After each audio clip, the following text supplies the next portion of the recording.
Welcome to Shredder Fanfic. Like, subscribe, and hype video. Join members to gain early access to new videos. After the main character dies in his previous life, he soon wakes up as Gojo Satoru inside of the world of Avatar, the Last Airbender. He starts to fight Azula at the start because he meets her at the start. Avatar, Reborn as Gojo, fight Azula at the start. Chapter 1, The Blue Flame Meets Infinity. When the truck hit me, I didn't even have time to scream. One blink, one impact, then nothing. No pain, no sound, no light, only silence. Then suddenly air filled my lungs again. I gasped. The world had changed. I lay on a flat plain of dry dirt and scattered stone. The sky above was white and blue, cut by drifting white clouds. Heat pressed against my skin. When I pushed myself up, the earth beneath my palm felt warm. I looked around and saw distant cliffs and patches of green far beyond the sand. The air smelled of smoke and sulfur. There was no city, no road, no sign of modern life. My body felt heavier and lighter at the same time. My vision was wrong, too clear, too sharp. I could see everything, every grain of dust floating in sunlight. The detail was endless. Then I caught sight of my reflection in a pool of standing water. White hair, pale skin, a black blindfold. My fingers touched it slowly. My heartbeat stayed calm even though my mind raced. The realization came like a wave. Gojo Satoru. The strongest sorcerer. His face, his height, his presence. His power. I focused. The air shimmered in front of me, bending faintly. Space shifted in response to my thought. My body responded instantly, like it already knew every technique. I raised my hand and willed energy to gather. Blue formed, small and stable, humming quietly with controlled attraction. The pressure of limitless surrounded me, a constant field that responded to thought, not effort. It wasn't imagination. It was real. I closed my hand, and the distortion vanished. I exhaled once. So this is real. I'm Gojo. But the world around me wasn't Japan. It wasn't modern. The armor left behind on a half-buried skeleton near the ridge bore the Fire Nation emblem. My stomach tightened as memory connected. I knew this world. I'd watched it. Avatar, The Last Airbender. The timeline came back clearly. This looked like the Earth Kingdom Book 2. The Fire Nation was pushing deeper into Ba Sing Se territory. If that was true, Azula would be near. A crack of energy cut through the air before I even turned. Blue fire shot toward me, fast and precise. I didn't move. The flame stopped half a meter in front of my chest, held there by an invisible barrier. The heat flickered, then faded into smoke. When I turned, she was there. Azula stood several meters away, back straight, expression calm. Her armor was polished, red and gold, her hair tied up tightly in the top knot with her crown. Her golden eyes locked onto me with calculation. She spoke evenly, no anger, just focus. You didn't dodge. I looked down at the dirt where her flames had hit nothing. Didn't need to. Her gaze narrowed slightly. You're standing in Fire Nation territory. Who are you?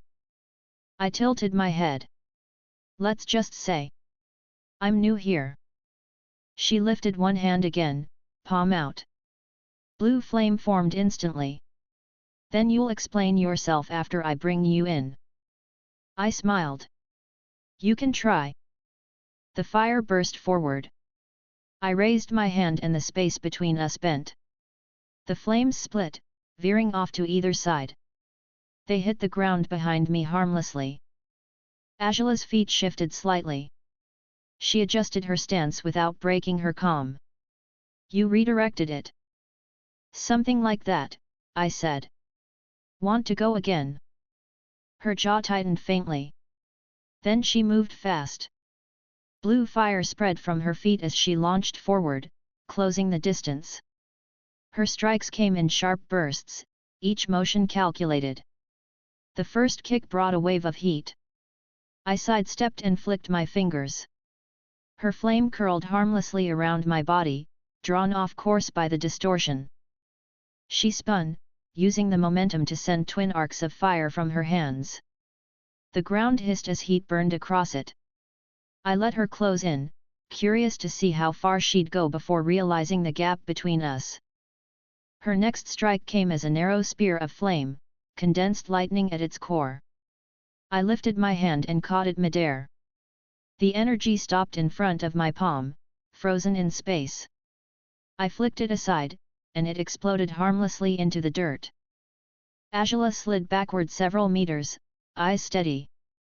Her breathing stayed even. She was evaluating, not panicking. Her confidence never broke. "That wasn't chi," she said.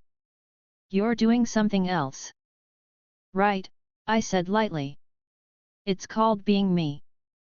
Her tone stayed measured. "You're arrogant. Usually." She moved again. Faster. Her fire bursts turned rapid, pushing the air with each release. The ground scorched under her feet. I let the field expand, absorbing every attack before it touched me. Not one spark reached my body. Her eyes narrowed further. She switched tactics, channeling lightning. Her index and middle fingers came together, and the sky lit up. The sound cracked loud enough to shake the earth. The bolt came straight for my chest. I didn't move. The lightning vanished inches from my heart, absorbed into nothingness. Her face didn't change, but her muscles stiffened for a fraction of a second. Then she breathed out, steadying herself again. I smiled wider. "You're good. But this won't work." Azula's eyes flickered with faint irritation for the first time. "You talk too much." I snapped my fingers.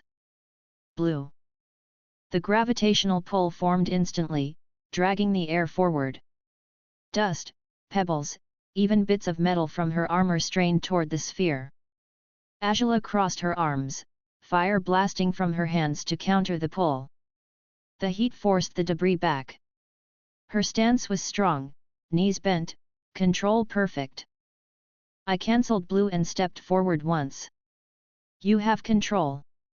I'll give you that." Azula straightened slowly, her breathing still measured. "You fight like no one I've ever seen." "That's fair. I don't belong here." She tilted her head slightly, her expression calm again. "Then maybe I should fix that." Her palms pressed together, and lightning gathered again, brighter this time. I could feel the static crawl across my skin. She released it in one clean strike, faster and sharper than before. I let it come. When it reached my barrier, I flicked my wrist. The space folded outward, redirecting it behind me. The bolt carved through a nearby boulder, splitting it in half. She didn't hesitate. Her next attack followed immediately, flame jets from both hands, each burst precise. I lifted my arm and focused red. The repulsive force built fast. I released it, and a shockwave of pressure tore outward, scattering her fire in all directions. The air turned heavy from the sudden burst. She shielded her face briefly, then pushed forward again, refusing to retreat. Her will was solid, sharp as the fire she wielded. For a moment, I let her come close. Her next strike came as a short-range kick surrounded by fire. I caught her ankle lightly with one hand. She twisted, using her other leg to flip back. Her movements were smooth, efficient. She landed cleanly and immediately fired another shot at my face. I didn't flinch. The fire curved around me and disappeared. She lowered her hand slowly. Her eyes met mine, calm but tense. "You're not human." I smiled slightly. "That's debatable." Her voice stayed even. "Then what are you?" "Stronger, I said simply. She didn't move for several seconds. The silence stretched. Then she exhaled softly and straightened again. If you're stronger, prove it. I rolled my shoulders. All right. My right hand opened. Red shimmered faintly. My left hand formed blue again. I brought them together, feeling the opposite forces stabilize in the center. The ground vibrated. The wind pulled inward, then outward. Azula's eyes tracked the build-up instantly. Her body tensed. Purple, I said quietly.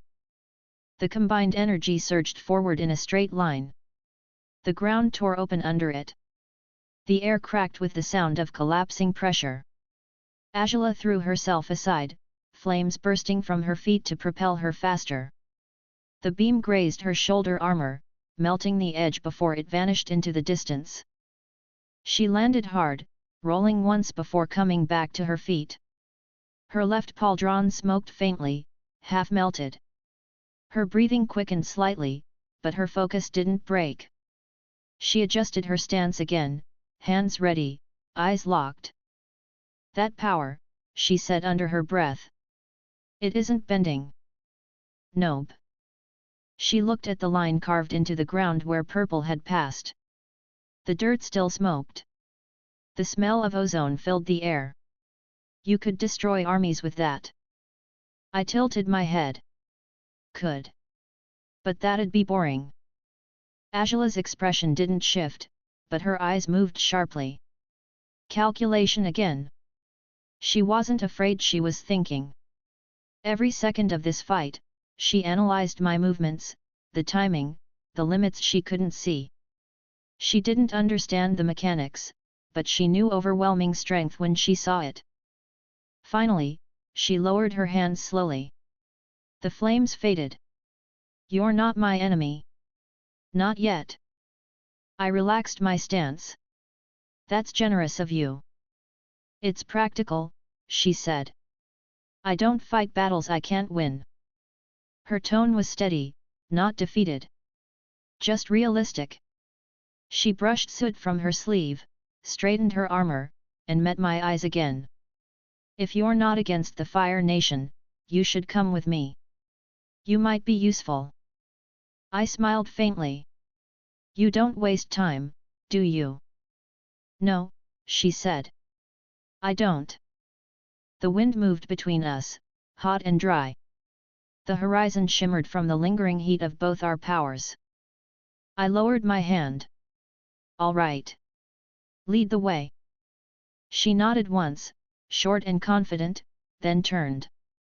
Her steps were even, precise. I followed at a casual pace, the dirt crunching under my boots. Behind us, the ground still smoked where purple had passed. The air shimmered faintly where our flames and pressure waves had collided. I could feel Limitless humming quietly again, stable and calm. The fight was done. Azula didn't look back. You never told me what you really are. I smirked lightly. You wouldn't believe me. She gave a small, dismissive hum. Then show me later. I adjusted my blindfold slightly as the two of us walked toward the horizon, the scent of scorched air trailing behind. Chapter 2, The Fire That Wouldn't Yield. Azula stopped walking. The motion was sharp and precise, her boots grinding against the rough dirt. I had already started to look away, but her sudden halt pulled my attention back. The air between us was still hot from the earlier exchange, but she looked untouched, hair perfect, posture firm, eyes steady. Only the faint black mark on her melted pauldron showed that she'd been hit at all. She turned to face me again. Her expression was calm, but the tension in her shoulders gave her away. You didn't finish the fight, she said. I smiled slightly. I did. You're just not happy with the result. Azula walked back toward me. Her steps were slow, measured. She stopped about 10 meters away, arms resting at her sides, gaze never leaving my face. I don't accept unfinished matches. You lost, I said simply. Her eyes narrowed. No one has ever said that to me. Then maybe it's about time someone did. The wind blew across the field, pushing loose dust between us. Azula stood still as the air shifted her hair slightly out of place. Her right hand twitched once before her fingers flexed open. Blue light shimmered faintly around her palms. If you're as strong as you pretend to be, she said evenly, then fight properly. No tricks. No strange powers I can't see. I raised an eyebrow. You want a fair fight? I want to know how strong you really are. I couldn't help but grin. You're really stubborn. Her chin lifted slightly. I don't back down. I nodded once. Fine. You get one more round. She didn't wait for me to finish speaking. Her hand snapped forward, and blue fire erupted toward me in a fast, straight column. I moved my head slightly to the right, watching the flame pass close enough to light the air. The heat was sharp but harmless. Azula followed it immediately with another attack, 2 short bursts from her palms, one high, one low. I raised my forearm, deflecting the lower blast with a twist of space. The top burst I caught with an open hand and pushed aside. She moved faster this time, changing direction mid-step, sending another kick wrapped in flame toward my ribs. I sidestepped, letting her momentum carry her past me. Her movement was sharp, efficient, but she was fighting someone who didn't obey the same limits. When she turned again, she crouched low and sent a wide arc of fire rolling across the ground. The blue flame hugged the surface, racing toward my feet. I raised my right hand and simply lifted the field beneath me. The ground rose in a small dome, the flame sliding off it harmlessly. Her eyes flicked once toward the dome, then back to me. She understood by now that normal attacks wouldn't touch me, but she didn't stop. She inhaled deeply and released a concentrated beam of flame from her mouth. It burned brighter, tighter, faster. I crossed my arms in front of me, letting the limitless field slow the attack until it split apart, drifting away as smoke. Azula stopped when her breath ran out. Her expression stayed calm, but sweat glistened faintly on her forehead. You're wasting energy, I said casually. You can't hit me. She straightened. Then let's see how long you can stay still. Her next move came with no warning. She struck her hands together, channeling the friction through her arms. Lightning cracked, white-blue and loud enough to echo. The current split across the air and darted straight for me. I raised one finger. The lightning stopped mid-path, suspended in front of me. I flicked it upward, and it vanished into the open sky. Azula's stance didn't break. She launched another bolt, faster this time. I stopped it again with 2 fingers and sent it sideways. It struck a distant rock, shattering it. She didn't hesitate. Her third lightning strike came instantly, even sharper. I caught it with my palm and let it dissipate harmlessly against the field. Her breathing quickened slightly. Her movements were still fluid but more forceful now. She was done testing. She jumped forward, blue fire burning from her heels, closing the gap between us faster than before. Her first strike was a kick aimed at my neck. I blocked it with my forearm. The impact sent a rush of heat up my sleeve, but nothing more. She twisted midair, landing a second kick that grazed my chest. The contact barely registered through the barrier. I grabbed her ankle lightly and held her there for a second. Fast, I said. But still predictable. She didn't answer.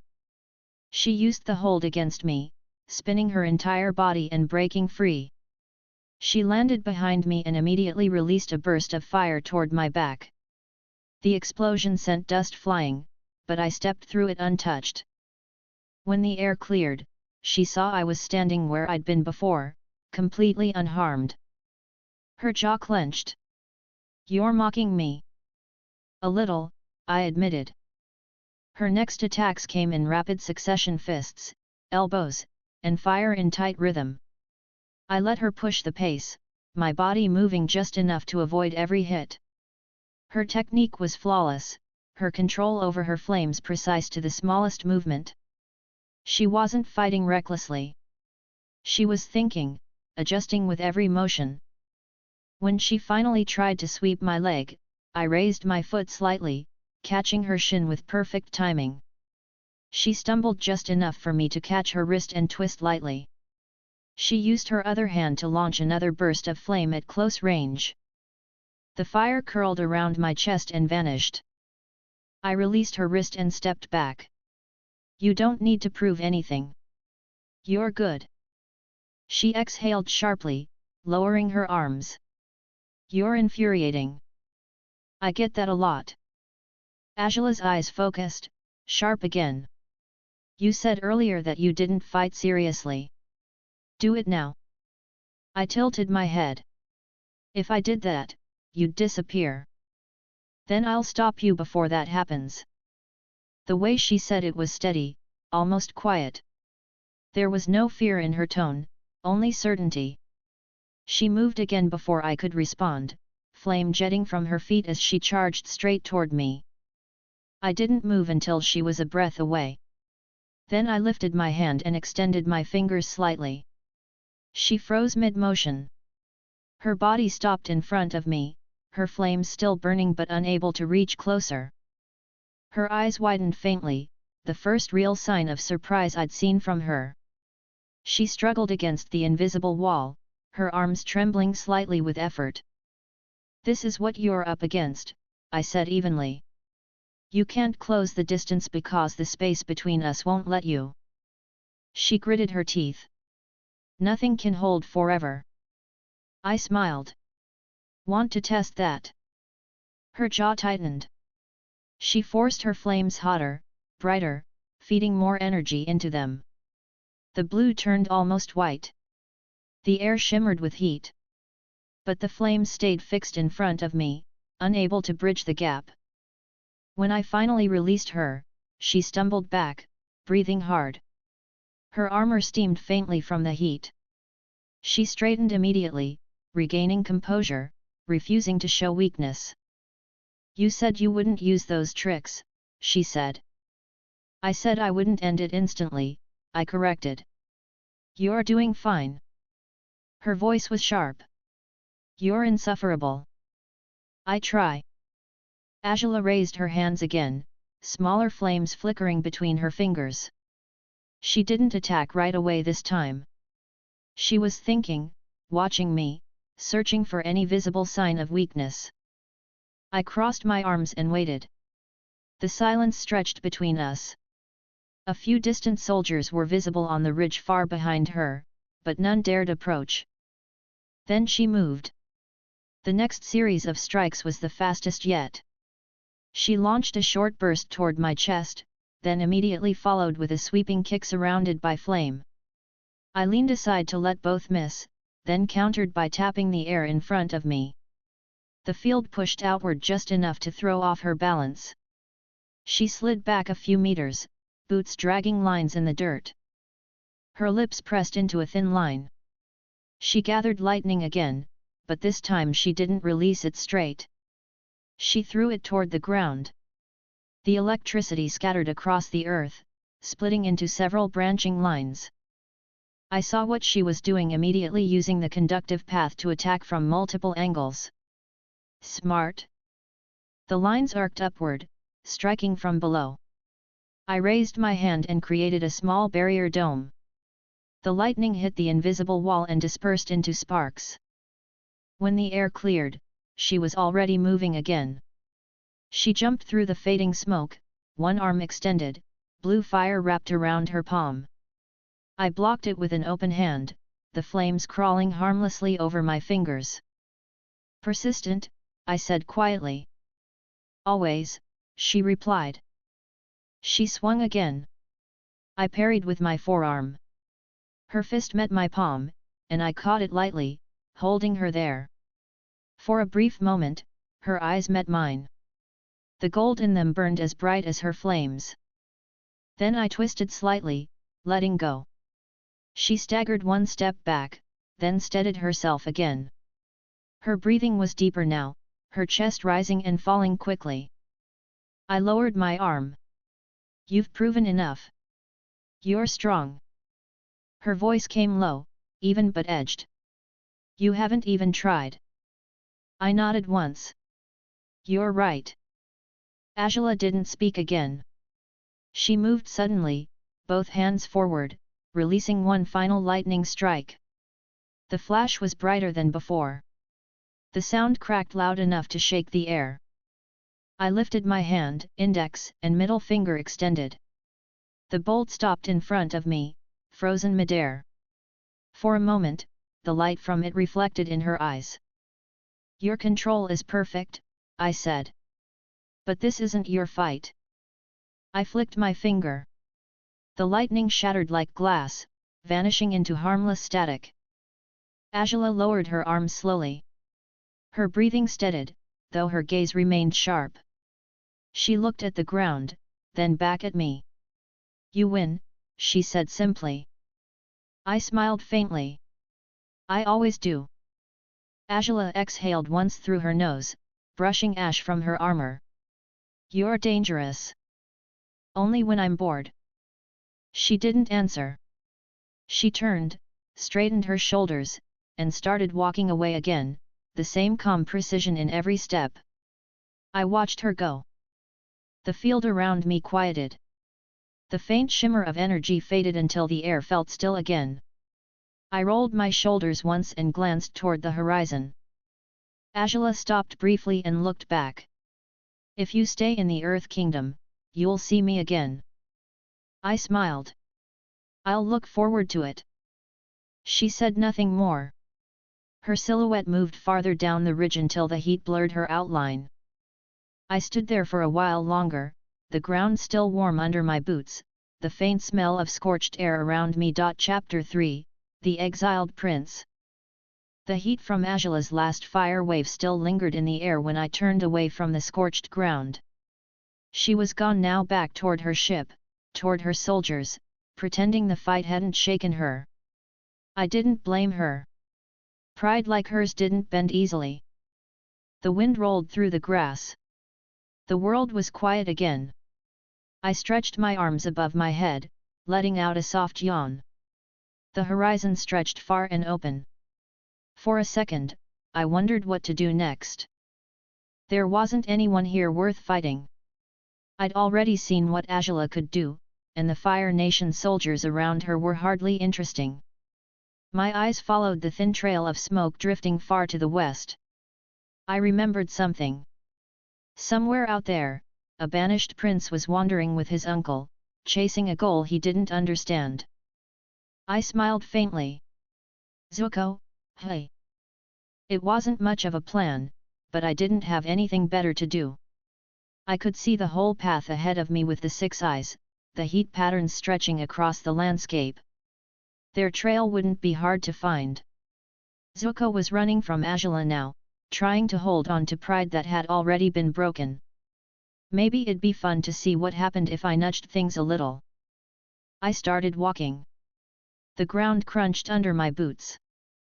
The air grew cooler as I moved north, the dry plains giving way to patches of green. Every few miles, I passed groups of travelers or small Earth Kingdom patrols. I stayed out of sight. Limitless bent the light around me just enough to keep people from noticing. It wasn't invisibility, but it was close enough. After a few hours, I found the remnants of a small camp by a river. The fire pit was still warm. Two sets of footprints, one heavier, one lighter. The heavier one moved slow, dragging slightly at the heel. The lighter steps were sharp, quick, restless. I crouched down, running a finger along the edge of one footprint. So that's Iroh and Zuko. The trail led northeast. I followed. The sun dipped low. The evening light turned the trees orange. I stopped near a bend in the river where the grass had been pressed flat by someone sitting there recently. A few fish bones lay nearby. I could still smell the smoke of roasted food. I heard them before I saw them.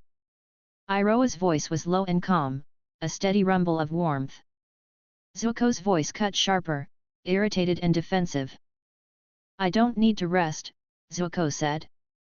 We have to move before she catches up. Azula won't find us that quickly, Iroha replied gently. And you'll think better with food in your stomach. I stepped around a tree and saw them both sitting beside the water. Zuko still had the shaved head with the top knot and the burn scar glaring red across his face. His clothes were worn from travel, patched in a few places. Iroha sat cross-legged beside the fire, holding a teapot carefully over the coals. I took a few slow steps forward, hands in my pockets. You two have been busy. Zuko spun instantly, stance dropping into a ready position. A flicker of flame formed in his hand. Who are you? I smiled. Relax. I'm not Azula. Iroha looked at me calmly. His eyes studied every part of me in one slow glance. You're far from any village, young man. Yeah, I said lightly. Guess I got lost. Zuko didn't relax. His arm stayed tense, flame still ready. You're Fire Nation. Do I look like it? I said. I don't even have the hair for it.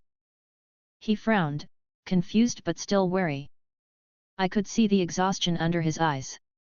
His movements were precise but heavy. He hadn't been sleeping much. I pointed at the small fire in front of them. Mind if I sit? Iroha smiled faintly, motioning to a flat rock. Of course. We don't turn away guests who arrive politely. Zuko shot him a look. Uncle. It's fine, I said, lowering myself onto the rock. If I wanted to hurt you, I wouldn't need to talk first. Zuko's jaw clenched, but he lowered his hand slowly, letting the flame die. What do you want? Just passing through, I said. But I saw your trail and got curious. You two make a lot of noise for fugitives. Zuko glared. We're not fugitives. I tilted my head. Pretty sure you are. Banished prince, right? Hunting the Avatar, lost your ship, now wanted by your sister. His expression froze for a second. How do you know that? I smiled. Let's just say I know things. Iroha poured tea into 3 small cups, handing one to each of us. You seem well informed, he said gently. But information like that can be dangerous if shared with the wrong people. Don't worry, I said. I don't work for the Fire Nation. Zuko drank his tea too fast, his jaw still tight. He kept glancing toward me between sips, trying to decide if I was a threat. I didn't blame him. After a few quiet moments, I stretched my legs out toward the fire. You're not bad at fire bending, I said, looking at Zuko. But you fight like you're trying to prove something instead of just fighting. He frowned. What's that supposed to mean? Your stance gives it away. You overextend your punches, chase power instead of balance. Fire bending isn't about anger. It's about control. Zuko's eyes flashed. You think you know more about fire bending than me? I don't think, I said calmly. I know. He stood abruptly, stepping closer. Then show me. Iroha reached out slightly. Zuko, maybe. It's fine, I said, standing too. I'll play along. We stepped a few paces from the campfire into the open dirt. The moonlight spilled over the clearing. Zuko dropped into his stance, feet solid, hands ready. I stayed relaxed, one hand still in my pocket. Anytime you're ready, I said. Zuko didn't hesitate. He swept one arm forward, launching a tight arc of orange flame. I tilted my head slightly, letting it pass by. The heat brushed my cheek. He followed immediately with a kick, flame wrapping around his leg. I raised a hand and caught the fire midair. It dissolved instantly. Zuko blinked, surprised. Too tense, I said. Your energy stops flowing halfway through the motion. You're thinking about the fire instead of letting it move with you. He clenched his fists. You talk like my uncle. I'll take that as a compliment. He moved again, faster this time. 3 bursts of fire in quick succession, one from each hand and a follow-up from his heel. I let them come, shifting my stance slightly to avoid each without effort. The air shimmered faintly as Limitless slowed everything around me. Zuko stopped after his last strike, chest rising and falling quickly. You're mocking me. Maybe a little, I said. You've got power, but you're forcing it. You'll burn yourself out before you land a clean hit. He turned away, frustrated. You think you can do better? Obviously, I said lightly. I raised my hand and pointed to the fire pit. The small flames lifted upward, bending into a perfect sphere. Zuko's eyes widened slightly. I rotated my wrist, and the fire orb expanded, staying balanced, burning brighter but not hotter. How are you doing that? He asked sharply. Control, I said. Fire's simple. It follows intention. It doesn't need to be angry. I closed my hand, and the flames folded back into the pit. Zuko stared silently. Iroh smiled, eyes crinkling at the edges. You certainly have an interesting technique. Thanks, I said. Not bad, right? Zuko crossed his arms. You're not a firebender. Nope. Then what are you? Stronger, I said, grinning. He didn't like that answer, but I wasn't giving him another one. The fire crackled softly. The smell of roasted fish still hung in the air. I sat back down beside the pit, stretching again. You've got potential, though. With the right training, you might actually be impressive. Zuko frowned. I already have a teacher. Sure, I said. But your uncle's training you to be calm. I'd train you to win. Iroh chuckled softly. That sounds dangerous. It sounds fun, I said. Zuko hesitated. I could see the conflict in his expression. Pride didn't let him admit he needed help, but curiosity made him stay. He finally sat again, still glaring into the flames. After a minute, he said quietly, Why would you help me? Why not? I said. I'm bored. You're interesting. He looked up sharply. That's it. Pretty much. Iroh poured more tea, handing me another cup. You speak like someone who's seen many battles, he said. Something like that, I said. But it's better to stay relaxed. Getting worked up ruins the fun. Zuko's eyes flicked toward me, suspicious. You sound like you don't take anything seriously. I smiled faintly. That's because I don't have to. The fire popped softly between us. The silence stretched again. Iroh leaned back, content, sipping his tea. Zuko still looked tense, but he wasn't ready to fight anymore. Eventually, he said, if you're really going to stay, don't get in my way. I'll try not to steal your spotlight, I said. He turned away with an irritated sound. I hid a smile behind my teacup. The night grew quiet again. Crickets hummed in the grass. The river flowed softly nearby. I stayed awake longer than the others, watching the stars shift. The 6 eyes caught every flicker of movement across the distant hills. When Iroh's breathing evened out and Zuko finally drifted to sleep, I stood. The firelight reflected off the scar on Zuko's face. For a moment, I thought about what was coming for him: his uncle's betrayal, Azula's hunt, Ba Sing Se, the crossroads. I knew it all. I crouched near the river, dipping a hand into the cool water. Let's see if I can make you stronger before then. The ripples spread slowly across the surface. I stood again, letting the night wind brush past me. My reflection in the water shimmered faintly, the blindfold cutting across pale skin and white hair. The next few days would be interesting. Chapter 4, Morning Discipline. The sun hadn't fully risen when I opened my eyes. The campfire from the night before was only a few smoldering embers.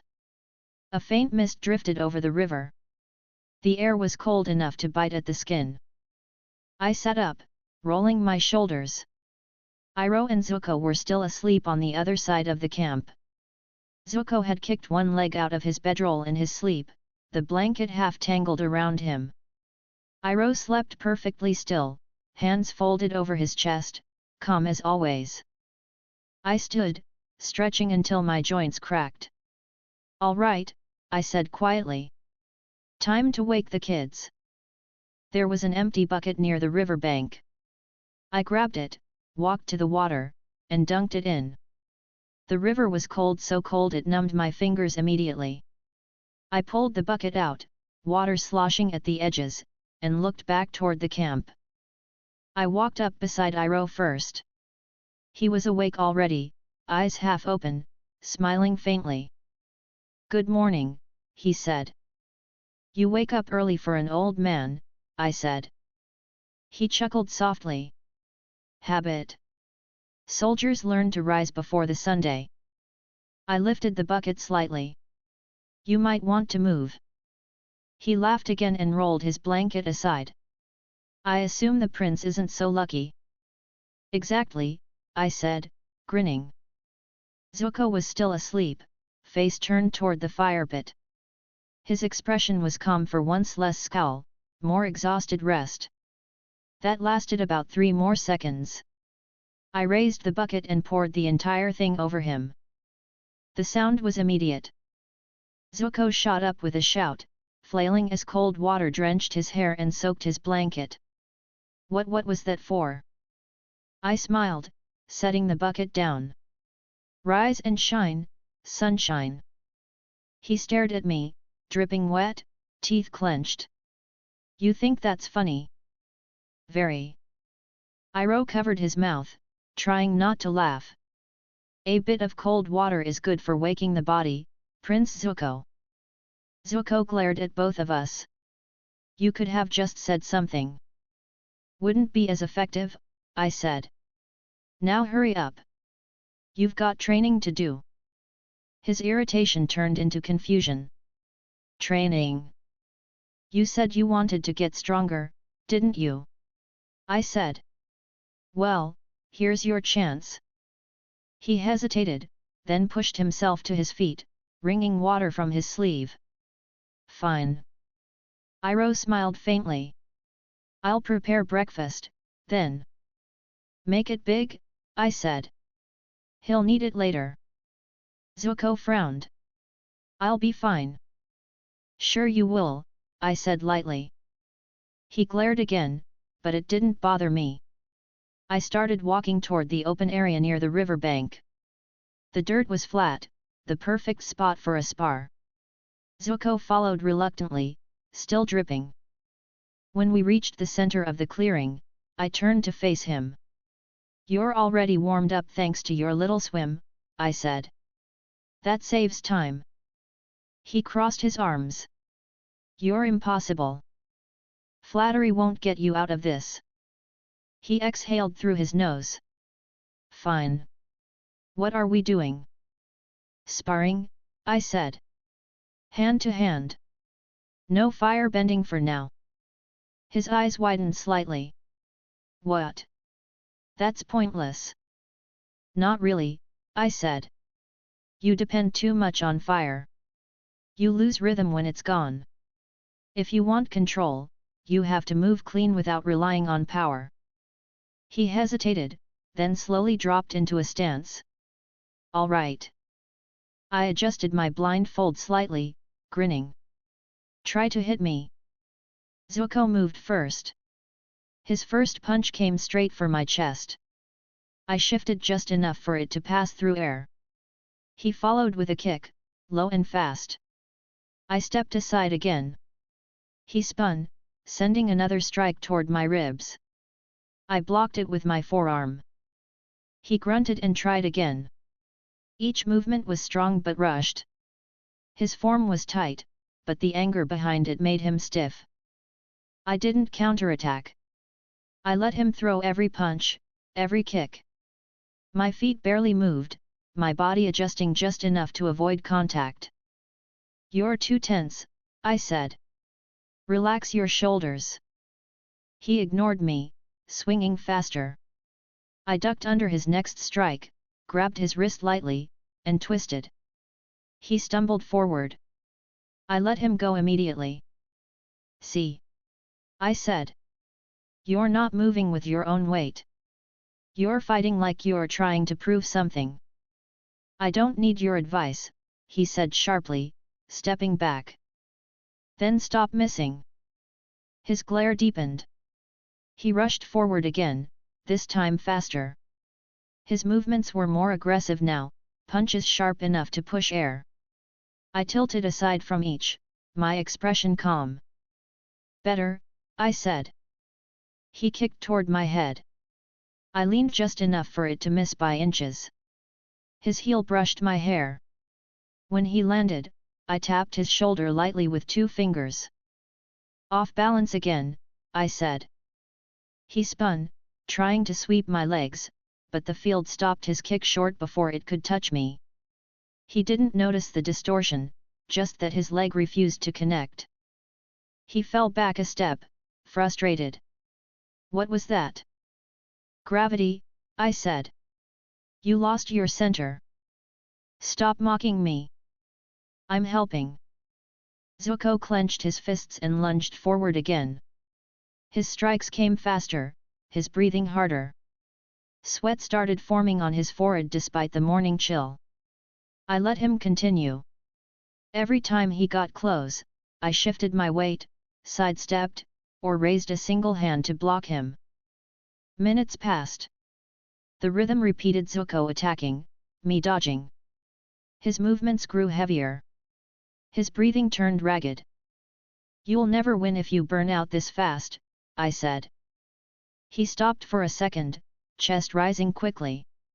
"You're not even fighting back." "Exactly," I said. "You're supposed to learn, not get hurt." He gritted his teeth and moved again, forcing another rush of strikes. His footwork was still good, but his timing slipped. He swung wide, missed, and stumbled forward. I caught him by the back of the collar and pushed him upright. "You're getting sloppy," I said. He turned, panting, eyes sharp. "You think you're untouchable?" I smiled. "I know I am." He scowled, frustration twisting his face. "You're just standing there. Fight back." "No," I said. "Not until you learn how to move properly." He shouted and charged again. The next minute passed in the same blur of motion, Zuko attacking until his movements slowed and his steps lost rhythm. I let him swing until his arms trembled. Finally, his last punch came half-heartedly. I caught his fist gently and lowered it. "That's enough." He tried to pull free. "I'm not done." "Yeah, you are." He panted heavily, sweat running down his neck. His hair stuck to his forehead. He stepped back, hands on his knees. I looked at him for a moment, then said quietly, "You've got potential. You just don't trust yourself." He didn't answer. His breathing was loud in the quiet morning. I stepped closer and tapped his shoulder. "Relax your grip next time. And stop clenching your jaw. You'll crack a tooth." He shot me a glare but didn't argue. I looked toward the river. Iroh had finished cooking by now. The smell of rice and roasted fish drifted through the air. "Breakfast's ready," I said. "Let's not keep your uncle waiting." Zuko straightened slowly, his chest still rising fast. "You're impossible." I smiled. "That's what makes me great." He followed me back toward the fire without speaking. Iroh handed him a bowl quietly, eyes amused. How did training go? Iroh asked. Zuko sat down heavily. He doesn't fight fair. Iroh chuckled softly. That sounds familiar. I grinned. He's learning. Give him a week, and he might even touch my sleeve. Zuko muttered something under his breath, but I didn't catch it. We ate in silence for a few minutes. The fish was well cooked, the rice warm. The quiet between bites was peaceful. After finishing, I stood and stretched again. We'll do it again tomorrow. Zuko groaned softly. You're not serious. Completely, I said cheerfully. Every morning until you stop punching like you're trying to kill the air. Iroh smiled into his tea. Discipline builds strength, Prince Zuko. Zuko sighed and looked at the river. Fine. Good, I said. Now go rest. You'll need it. He didn't argue this time. He just lay back on the grass, staring at the sky, too tired to care. I looked at him for a moment, then sat beside the fire again. The sunlight was starting to warm the air. The water from the earlier bucket had already dried into faint marks on the dirt. Iroh spoke softly. He'll thank you eventually. I shrugged. Maybe. I'm not doing it for that. Then why? I smiled faintly. Because it's fun. He chuckled quietly. You remind me of someone I once served with. He said the same thing about teaching. Was he handsome too? I asked. Iroh laughed louder this time. No, but he thought he was. We sat quietly for a while after that. The sound of the river mixed with the rustle of leaves. Zuko's breathing slowed as he drifted toward sleep again. I leaned back on my hands and looked up at the sky. The day was clear, bright, and simple. No fighting, no chaos, just a new morning in a world that still didn't know what to do with me. For now, teaching a grumpy prince how to move without falling on his face sounded like enough of a challenge. Chapter 5, The Plan to Shape Fire.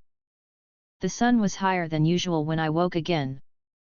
Zuko was still asleep, lying on his stomach this time, one arm thrown over his head. Iroh sat by the fire, stirring a pot of rice and sliced roots. The smell was warm, simple, and good enough to make me sit up immediately. Morning, I said, rubbing the back of my neck.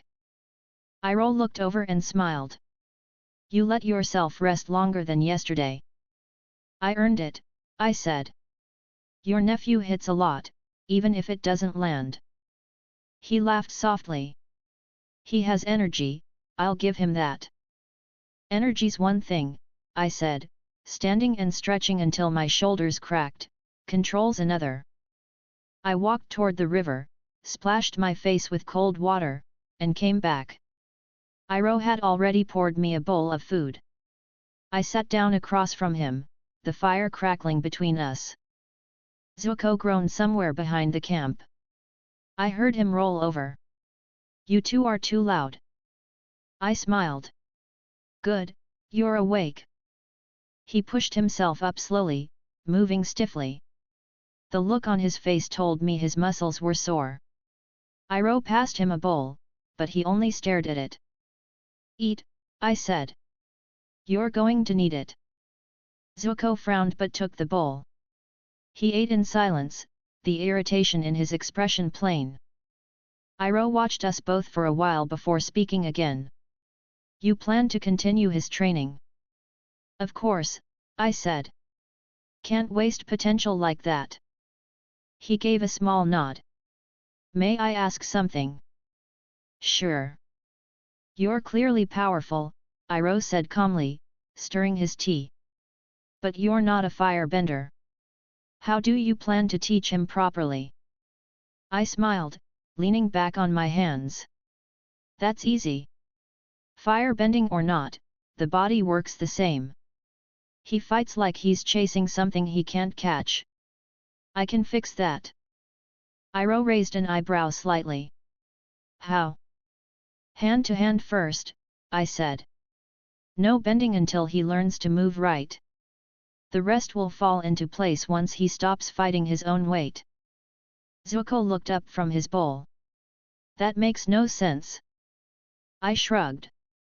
It'll make sense when you stop tripping over yourself. His glare returned instantly. I don't trip. Right, I said with a small grin. You just fall forward with determination. Iroh chuckled quietly. Prince Zuko has always been more passion than patience. Yeah, I noticed, I said. But that's fine. I can handle grumpy. Zuko set his bowl down harder than he needed to. I'm not grumpy. Sure, I said lightly. You're sunshine in armor. He crossed his arms, scowling. I kept smiling. Iroh poured more tea and passed me a cup. You're confident, at least. I'm always confident, I said. That's what makes it work. Zuko looked between us, still annoyed. You can't teach fire bending with punches. I can teach you how to move so your bending actually means something, I said. Right now, all you're doing is throwing fire in straight lines. Anyone can do that. He bristled immediately. You don't know what you're talking about. I leaned forward, elbows on my knees. Then prove it. Make me take you seriously. Yesterday you couldn't even touch me. Zuko went quiet. Iroh smiled faintly into his cup. I let the silence stretch. The fire popped softly. The air around us smelled faintly of smoke and river water. Finally, I said, you've got power, Zuko. That's obvious. But you use it like a hammer. Fire's not just about burning. It's about timing, direction, rhythm. You lose all of that when you let anger lead. He looked away, jaw tight. You think I haven't heard that before? Probably, I said. But hearing it and fixing it are two different things. Iroh nodded. That's true, Prince Zuko. Zuko sighed. You both sound the same. That means we're right, I said cheerfully. He shot me a glare. I grinned wider. Iroh looked at me over his cup. So you intend to teach discipline through repetition? Exactly, I said. Same drills every morning. No shortcuts. Once he learns balance, we'll add fire back in. And how long do you expect that to take? As long as it needs to, I said. I'm not in a hurry. Zuko muttered something under his breath again. Iroh smiled softly. He's not used to patient teachers. I can be patient, I said. I just make it interesting. Zuko groaned quietly. Interesting for who? For me, I said honestly. Iroh laughed again, the sound easy and warm. I see now why you two will either learn a great deal or drive each other mad. I finished my tea and set the cup down beside me. Why not both? He smiled knowingly. You might be right. The rest of breakfast passed quietly. Iroh began packing their supplies, folding blankets neatly, checking the tea set. Zuko stood and stretched, still stiff but unwilling to admit it. I watched him try to hide the discomfort in his movements. You're sore already, I said. I'm fine. Good. Then we can do twice as much today. He froze mid-stretch. What? Don't worry, I said. I'll go easy on you. Maybe. He groaned again and sat back down. Iroh walked over, smiling. Perhaps allow him to rest for one morning. Rests for people who finished their work, I said. Zuko muttered, I hate this. I ignored him. Iroh's tone stayed gentle. You train differently than Fire Nation masters. They often emphasize inner breath and emotion. I emphasize not getting hit, I said. Works better. He looked amused. Practical. I like practical, I said. And he'll learn faster if I don't let him rely on bending every time he's frustrated. Zuko stood again, rolling his shoulders. You don't know what it's like to lose everything and start over. I met his glare calmly. Maybe not. But I know what it's like to fight with your head instead of just your fists. He looked ready to argue but stayed quiet. Iroh placed a hand on Zuko's shoulder. Let him show you. If it doesn't help, you can stop. Zuko looked between us both, then exhaled through his nose. Fine. I smiled. See? Progress already. Iroh turned back to the fire, placing the last of the utensils into a small pack. You intend to travel with us for a while then? Yeah, I said. You two are entertaining. That's one word for it, he said lightly. Besides, I added, someone has to make sure your nephew doesn't burn himself before he reaches Ba Sing Se. Iroh's expression softened. You know where we're headed. I shrugged. You're heading north. Easy guess. He studied me for a long moment, eyes calm but sharp. Then he nodded once. I appreciate your help, even if your methods are unconventional. Unconventional keeps things fun, I said. Zuko crossed his arms again. You keep saying that like everything's fun. Because it is, I said. You just don't see it yet. He scowled but didn't argue. Iroh smiled faintly. He may need time to understand your point of view. I've got plenty of that, I said. And he's got plenty of room to improve. Zuko groaned quietly again. Iroh poured himself another cup of tea. You remind me of some of my best soldiers. They had confidence like yours. It's refreshing, though sometimes exhausting. I get that a lot too, I said. He chuckled. Then I'll take it as a good sign. The camp was nearly packed now. The sky above had turned a brighter shade of blue. The river reflected the light cleanly. I stood, brushing dirt from my hands. All right. Tomorrow, same time. We'll start with footwork drills. If he survives that, maybe I'll let him throw one flame. Zuko looked unimpressed. You're enjoying this too much. I told you, I said. Everything's better when you enjoy it. He muttered again but didn't stop folding his blanket. Iroh smiled, lifting the teapot carefully. Then we're agreed. You'll train him your way, and I'll make sure neither of you forgets to eat. Perfect arrangement, I said. You feed him, I beat the bad habits out of him. Balance. Zuko groaned again. This is going to be terrible. I clapped a hand on his shoulder. You'll thank me later. Or not. Either way, I'll have fun. Iroh laughed softly again, shaking his head. Let's hope the world gives us enough quiet mornings for you to test that theory. I grinned. With me around? Probably not quiet, but definitely interesting. Chapter 6, The Chase Along the Coast. The morning air carried salt. The wind blew from the ocean, bringing the sound of distant waves and seagulls. I was sitting on a rock near the edge of camp, finishing the last of the rice Iroh had packed for breakfast. The day was calm, too calm. Iroh was pouring tea as usual, humming something under his breath. Zuko stood near the shoreline, staring out at the horizon with that familiar scowl of his. His hair moved with the wind, and his arms were crossed tight. Still brooding? I asked. He didn't turn. You wouldn't understand. I smiled. You'd be surprised. Iroh looked up from his cup. He's just thinking, my friend. Yeah, I said. That's what brooding is. Iroh chuckled softly. You do enjoy teasing him.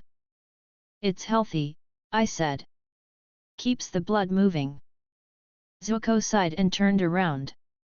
Do you ever stop talking? Not when the conversation's this fun, I said. Before he could reply, I heard the faint sound of metal on waves. I looked toward the sea. A black silhouette was cutting across the water, growing larger. Even without the six eyes, I could tell what it was. Fire Nation ship. Zuko froze. Iroha's expression tightened slightly.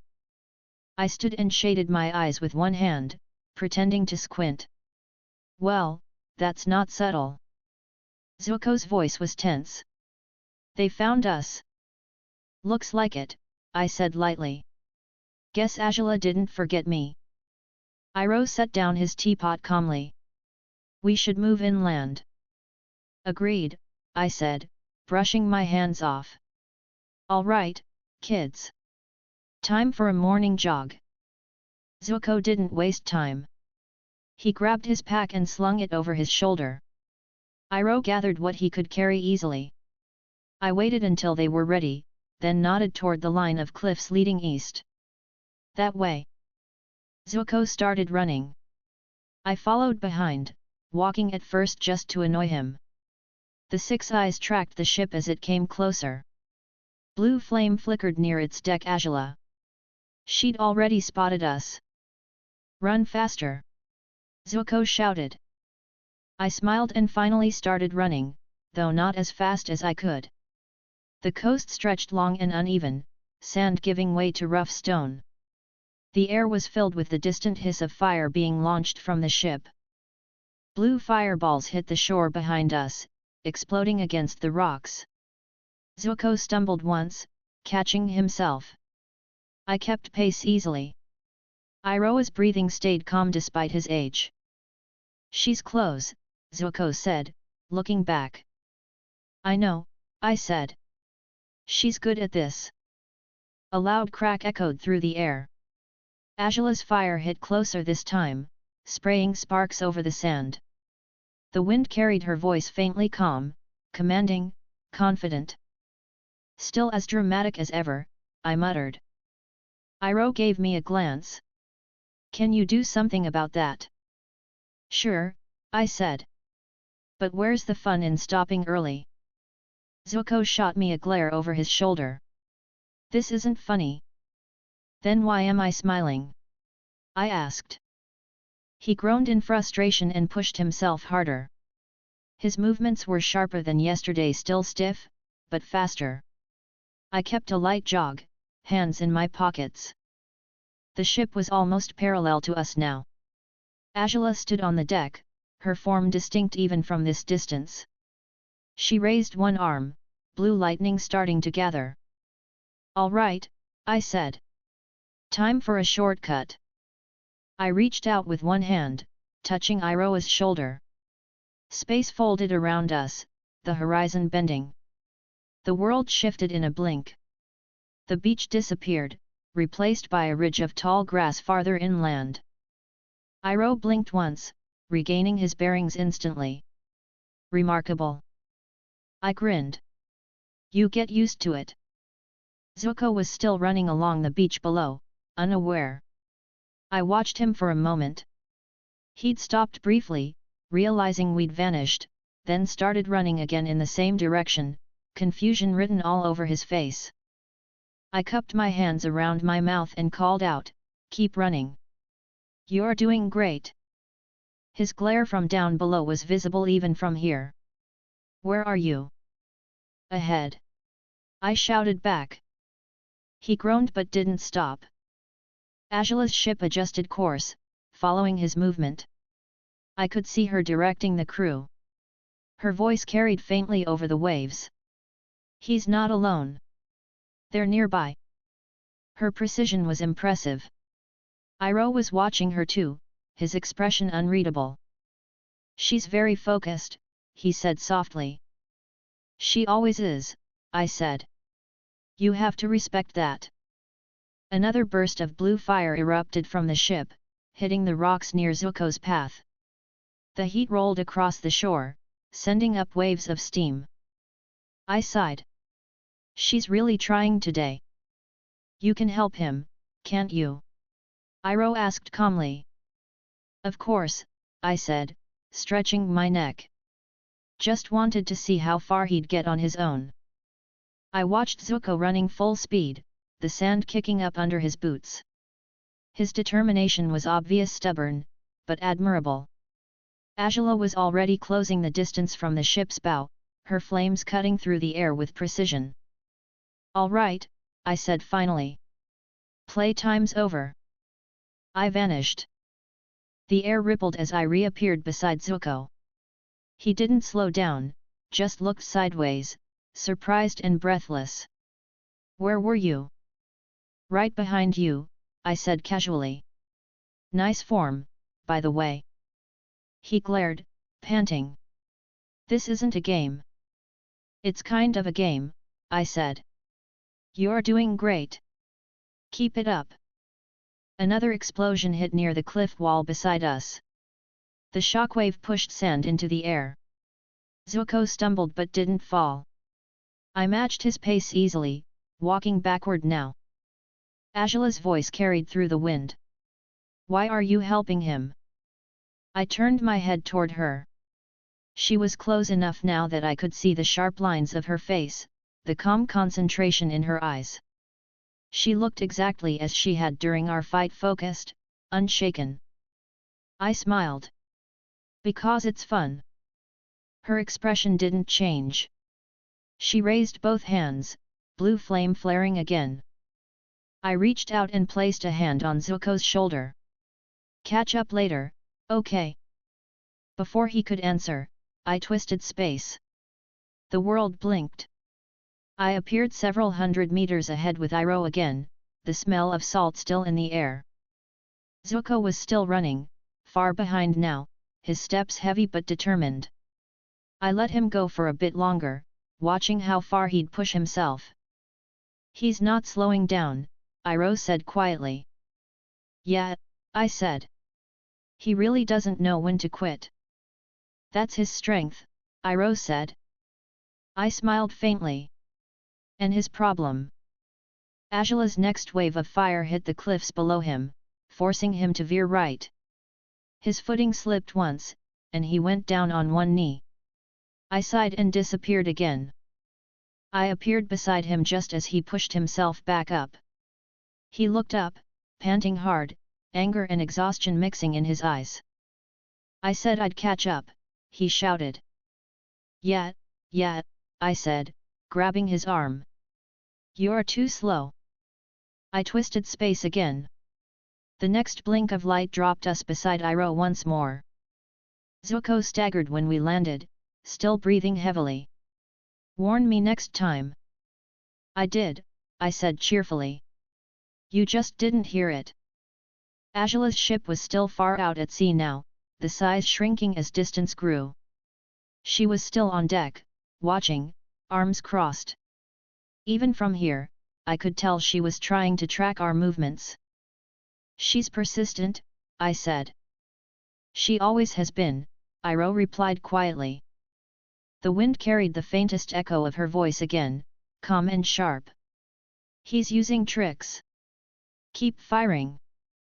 I rolled my eyes.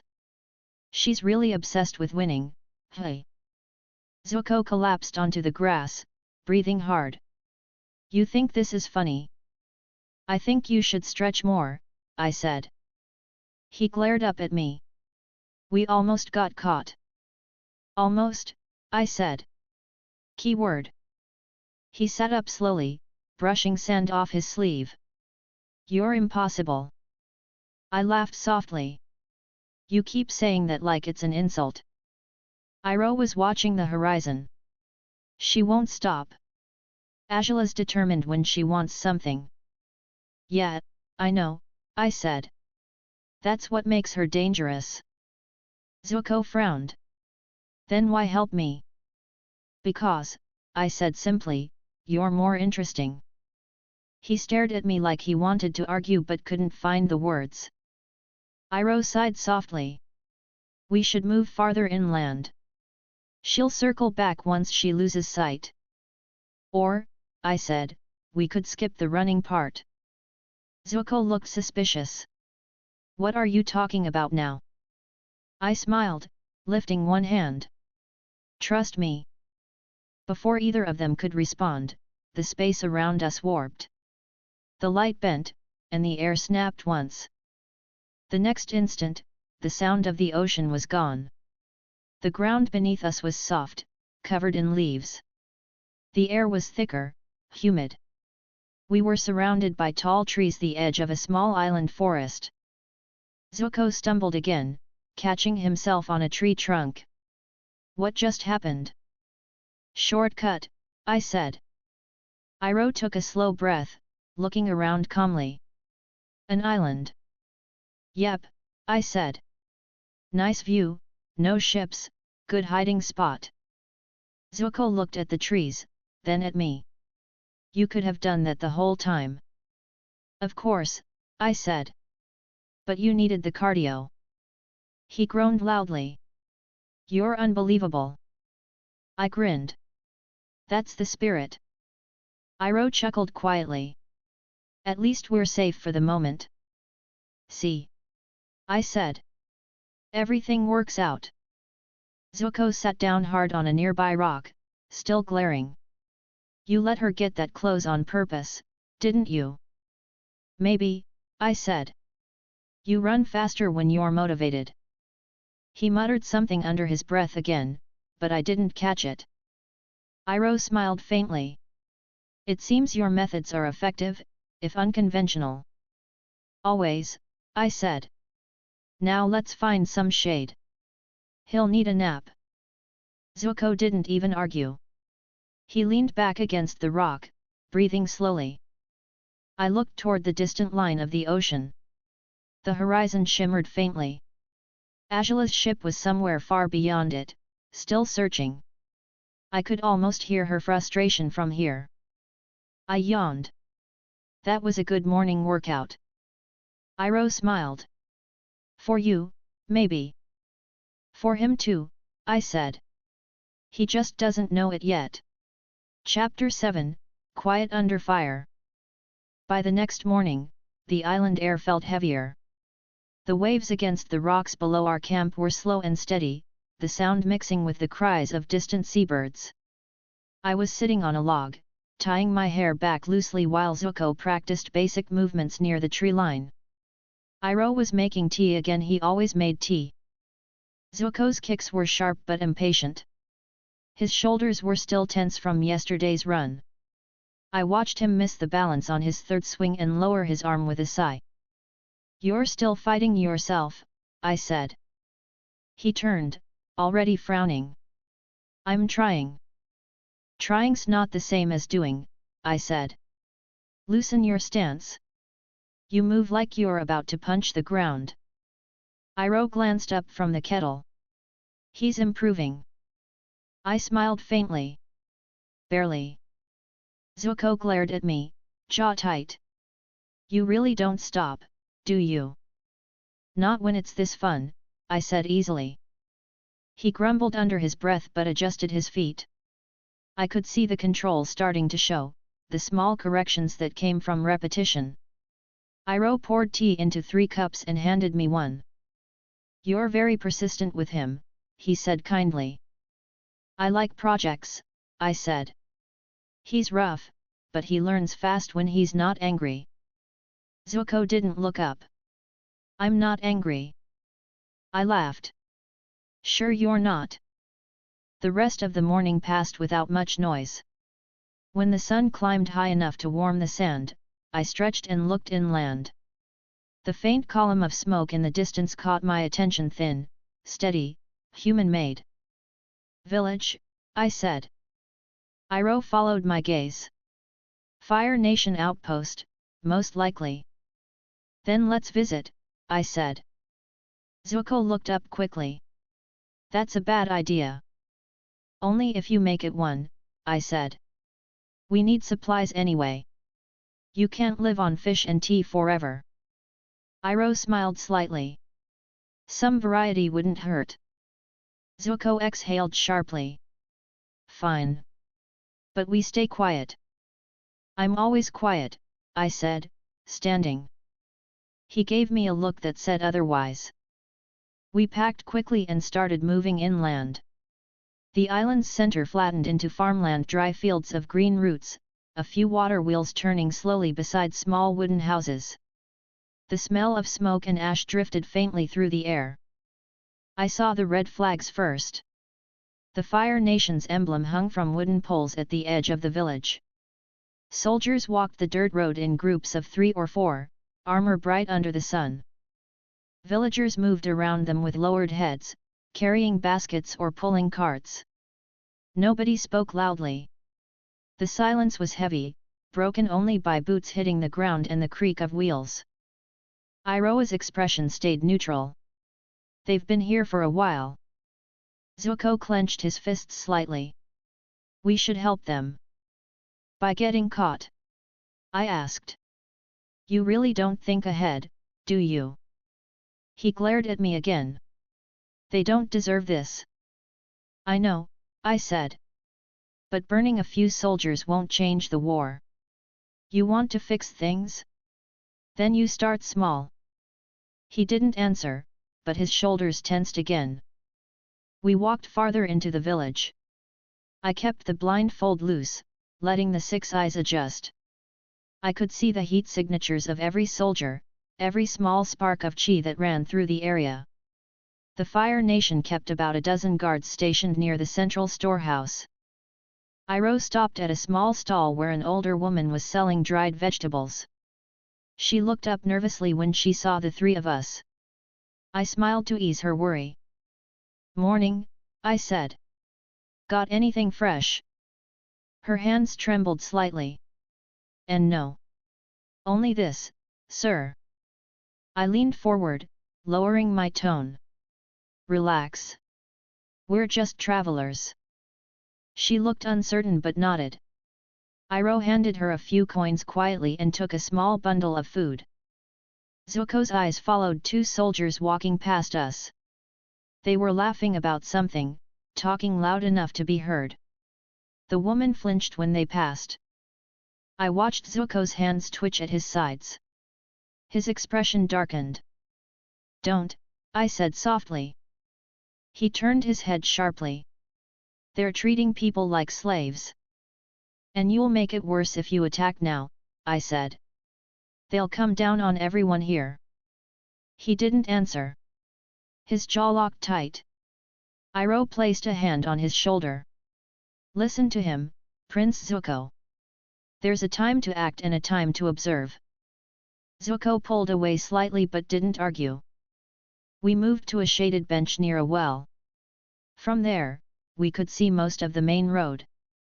2 soldiers were pushing a man to the ground near the storehouse. His cart had overturned, spilling grain. They shouted at him for blocking the path. Zuko stood again. I caught his wrist before he took a step. Let go, he said quietly. Sit down, I said calmly. He turned to me, eyes angry. You can't just stand there. I can, I said. And so can you. Iroha's voice was calm but firm. Zuko. Zuko hesitated, then sat again, his shoulders tight with frustration. The soldiers laughed and moved on after a moment, leaving the man to pick up what he could. A few villagers helped him silently. I watched Zuko's expression soften slightly, frustration shifting to guilt. You wanted to help, I said. That's good. But you don't help people by rushing in and getting them killed. He looked down. You just stand by and do nothing. I shrugged. Sometimes not fighting is harder than fighting. He frowned. That's not an answer. It's the right one for now. Iroh smiled faintly. He's right, nephew. Zuko exhaled slowly, staring at the dirt under his boots. After a few minutes, I stood and stretched again. All right. You've seen how they move. Next time we can handle it differently. He looked up. Next time. Of course, I said. You think I brought you here for sightseeing? He didn't reply, but the tension in his shoulders eased slightly. We spent the next few hours around the edges of the village. Iroh spoke quietly with a few merchants, trading for small supplies. Zuko followed me through the side streets, still restless but quieter. The soldiers mostly ignored us, too used to frightened faces to notice anything strange. As the sun lowered, we stopped by the edge of the field. A few children were helping an older man tie bundles of harvested roots. They kept glancing toward the road, cautious.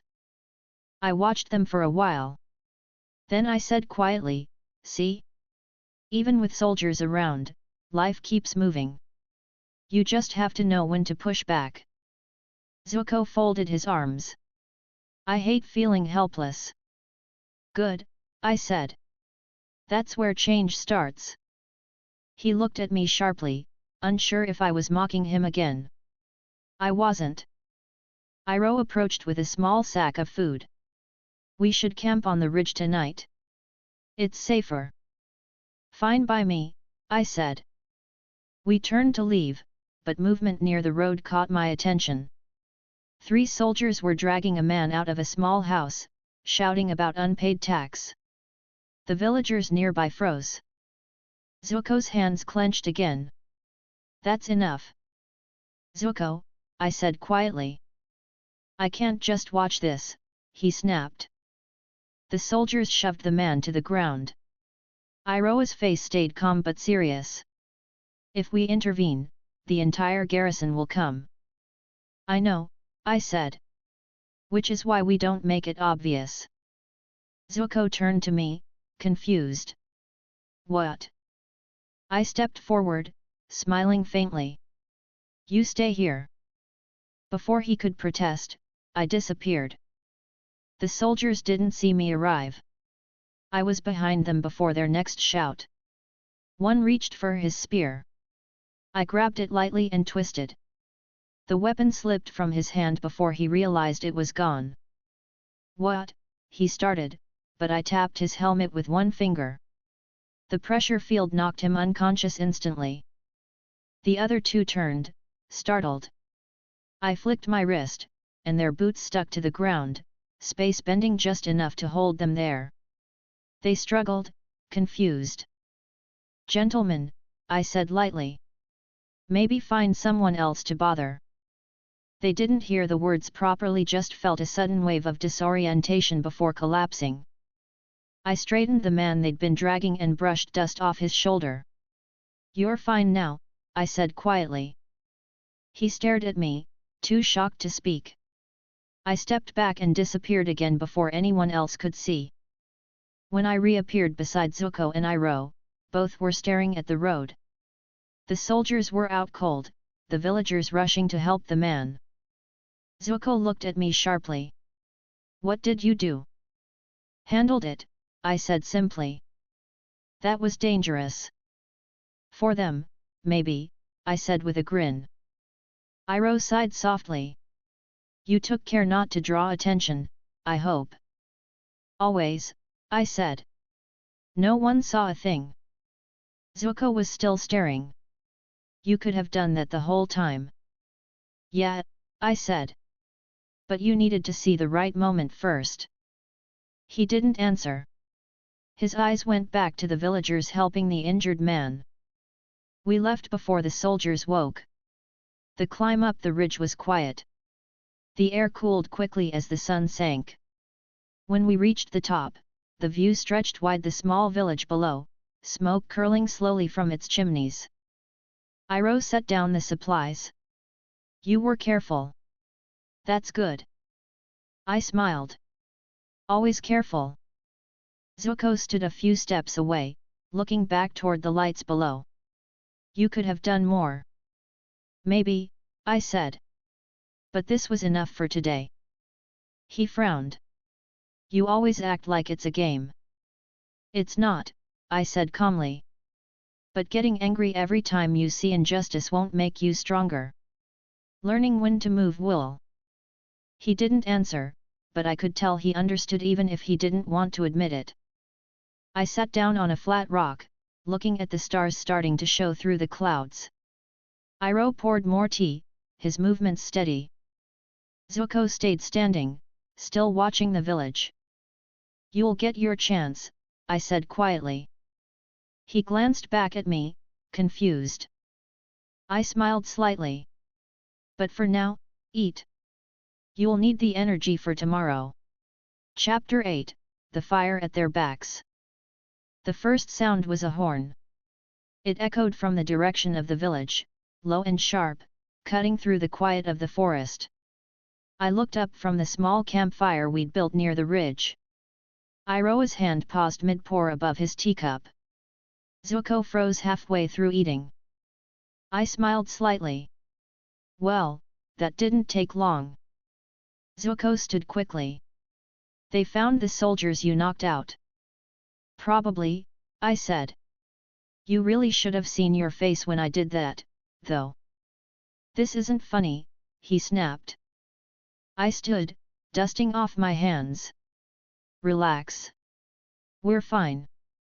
Iroh's tone was calm, but his eyes were alert. "They'll send scouts into the forest." "Scouts, patrols, maybe a captain if they're feeling ambitious," I said. "Nothing we can't handle." Zuko grabbed his bag and started putting out the fire with sand. "We have to move now." I stretched, rolling my shoulders. Yet. You run, I'll stroll." He glared. "You don't take anything seriously." "I take breakfast seriously," I said, picking up my bag. "Everything else is optional." He groaned under his breath but didn't argue. We moved quickly down the ridge, the dry grass brushing against our boots. The sound of the horn came again, closer this time. I could see flickers of torchlight far below rows of Fire Nation soldiers moving in formation. "They're spreading out," Iroh said softly. "Good," I said. "Makes it easier." Zuko looked back. "You think this is easy?" "For me? Always." We reached the treeline just as the first group of soldiers entered the lower valley. I could feel the energy in the air, heat from their armor, the faint vibration of controlled fire chi. They were organized, disciplined. Azula trained them well. I stepped ahead of Iroh and Zuko. "Stay close." Zuko frowned. "You're not in charge."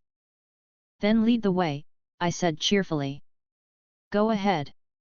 He hesitated, realizing he didn't actually know the terrain. I smiled and started walking again. The forest was thick with vines and wide trees. The moonlight filtered through the canopy in pale streaks. Each step sank slightly into the damp soil. I heard the distant rustle of boots moving through leaves behind us. Zuko whispered, "They're getting closer." "Of course they are," I said. "That's how chasing works." "This isn't a game," he hissed. "Could have fooled me." He clenched his fists, but I motioned for silence. The soldiers' voices were clearer now, orders in short, clipped tones. I caught fragments of conversation through the trees. "Search the ridge." They couldn't have gone far. I raised a hand slightly. The air shimmered for a second. The faint sound around us changed, muffled, distant. The field bent space just enough to distort sound from leaving our area. "Better," I said softly. Iroh's eyes flicked toward me. "You do that often?" "When I feel like it," I said. We continued moving until we reached a shallow stream. The water was cold, the current quiet. I stopped, crouched, and touched the surface lightly. The six eyes adjusted instantly, mapping the movement of soldiers through the forest. I could see heat patterns like red threads weaving through the darkness. "They've got 3 groups," I said. 2 flanking, 1 pushing straight ahead. "Standard pattern." Zuko crouched beside me. "Then what do we do?" I smiled. "We walk straight through." He looked confused. "They'll see us." "Not if I don't let them." I stood, motioning forward. "Come on." We moved through the shallow stream, the water splashing lightly around our boots. The cool air smelled of wet leaves.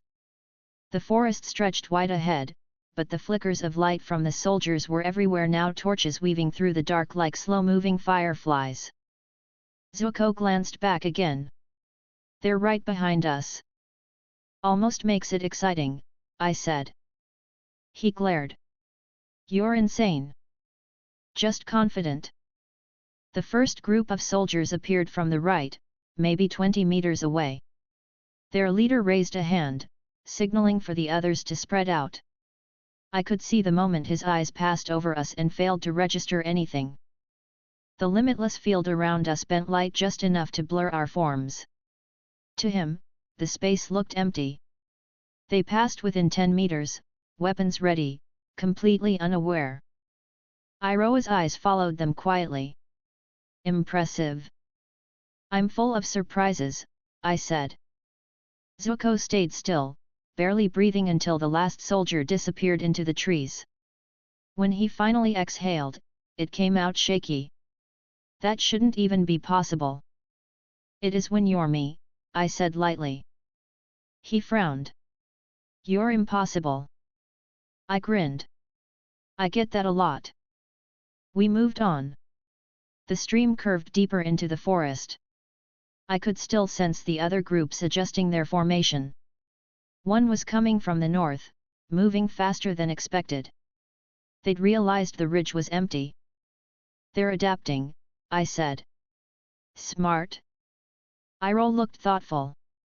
Azula would have trained her captains well.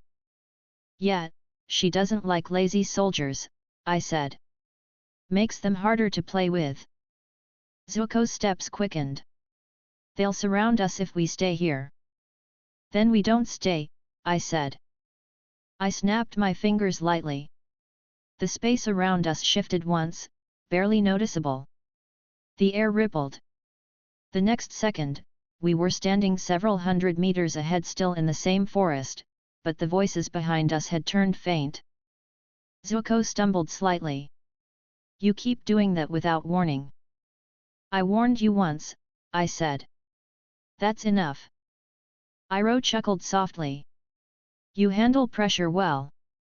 It's easy when no one else can touch you, I said, smiling.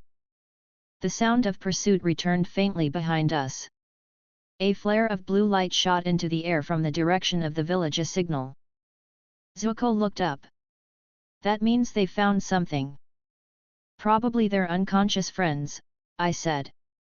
They'll figure it out soon. Then we should hurry, Iroh said. I nodded. We'll cut through the northern path. It leads to the cliffs. They won't risk chasing us there at night. We moved quickly. The path narrowed, the trees growing denser. Branches scraped against our clothes. The air smelled of sap and damp earth. Zuko's breathing was heavier now, but he didn't slow. Iroh followed smoothly, still quiet and focused. I sensed movement ahead, a smaller squad waiting along the ridge path. I stopped and raised a hand for silence. Zuko leaned close. What is it? 4 soldiers, I whispered. They're setting up a lantern trap. He frowned. We can take them.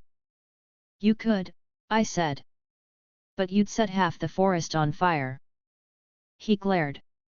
You think I can't control it? I know you can't yet, I said plainly. He looked away, frustrated. I sighed quietly and stepped forward. I'll handle it. Before either of them could protest, I vanished. The soldiers didn't even have time to react. I appeared between them, smiled faintly, and tapped the first on the shoulder. He spun around, startled.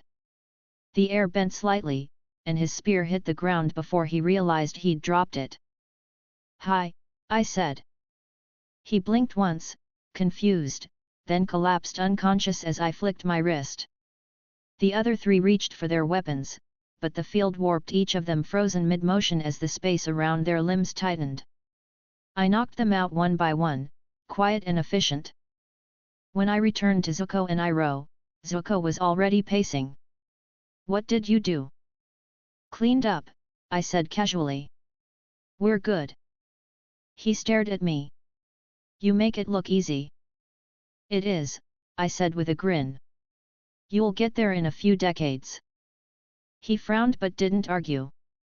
We moved again, this time without stopping until the forest opened into the rocky edge of the cliffs. The moonlight reflected off the ocean far below.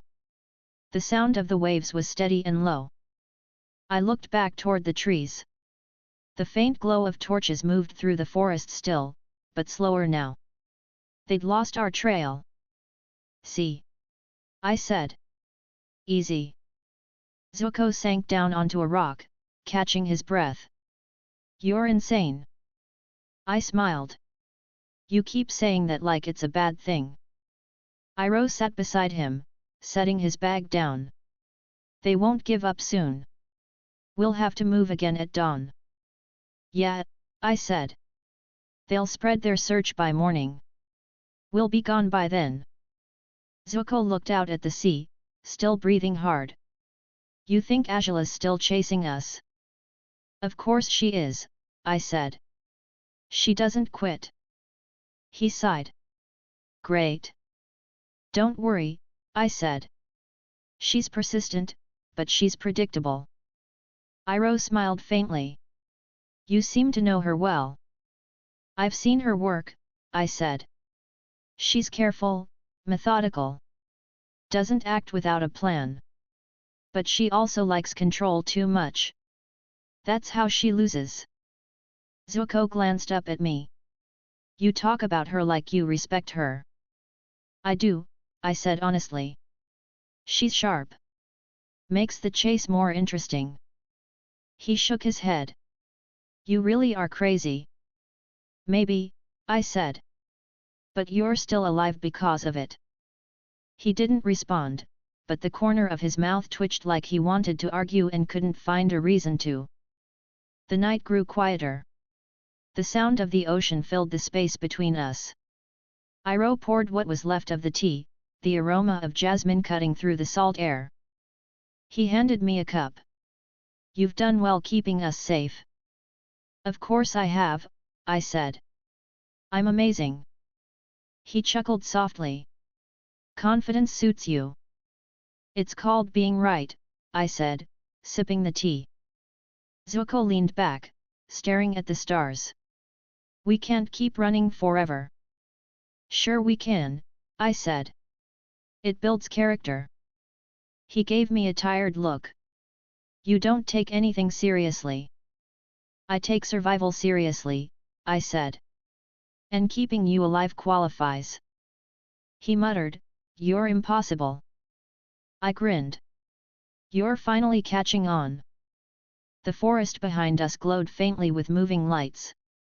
The soldiers were still searching, voices carrying faintly through the distance. But they wouldn't find us, not tonight. I leaned back on the rock, listening to the waves crash far below. Zuko stayed quiet, watching the horizon. Iroh finished his tea and set the cup down gently beside him. Get some rest, I said. Tomorrow's another run. Zuko sighed but nodded. Fine. I smiled. Good boy. He glared. Don't call me that. Whatever you say, I said easily. Iroh smiled at the exchange. You two are quite the pair. I shrugged. He'll thank me later. Zuko lay back, crossing his arms behind his head. I stayed sitting, keeping watch. The soldiers' lights grew smaller as the night deepened.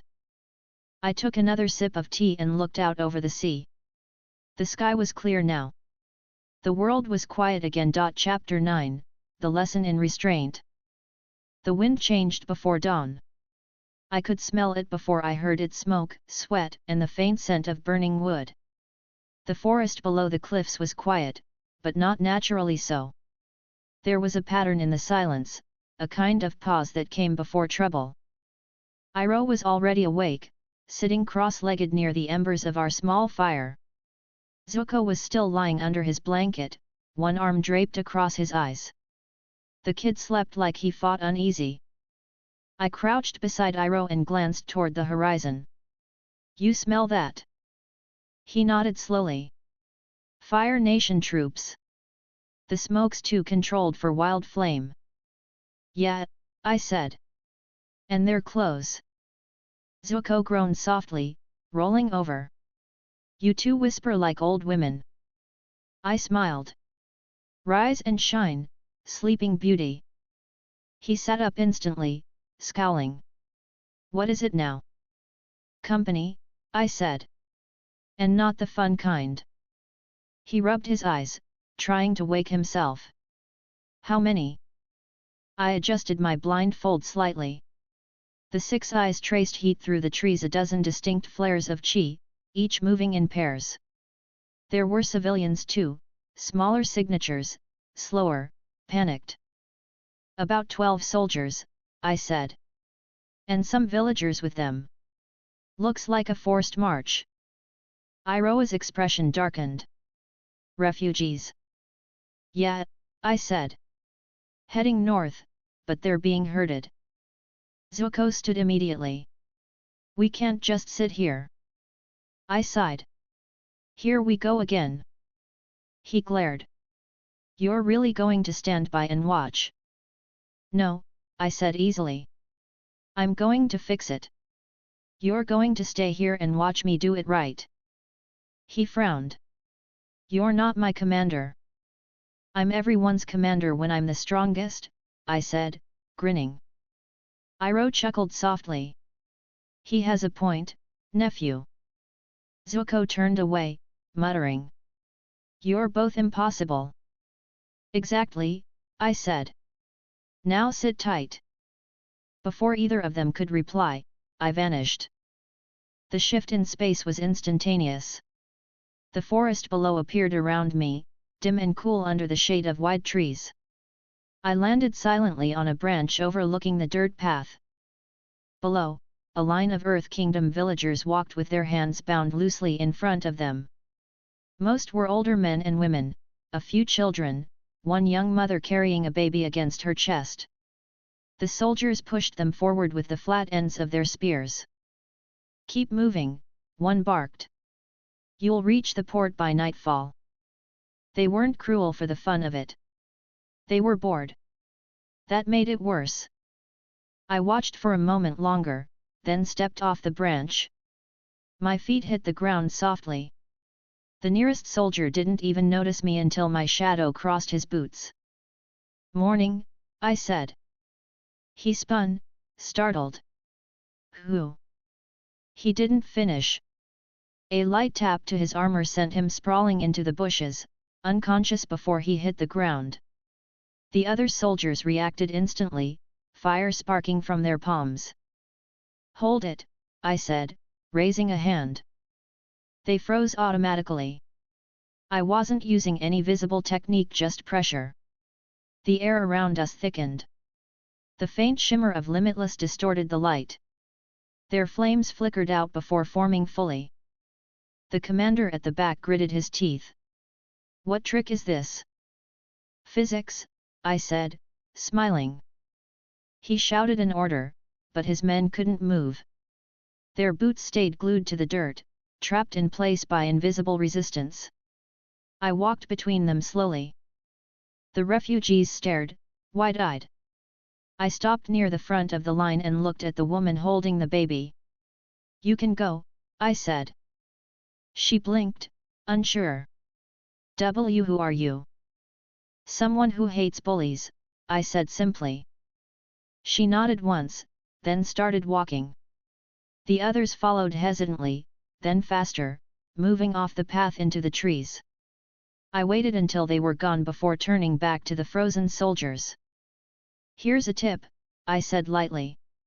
Next time you think about bothering people who can't fight back, don't.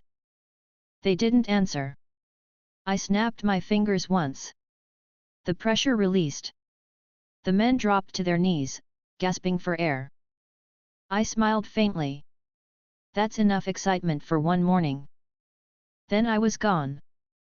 When I reappeared on the ridge, Zuko was already pacing, Iroh sitting calmly as always. Well?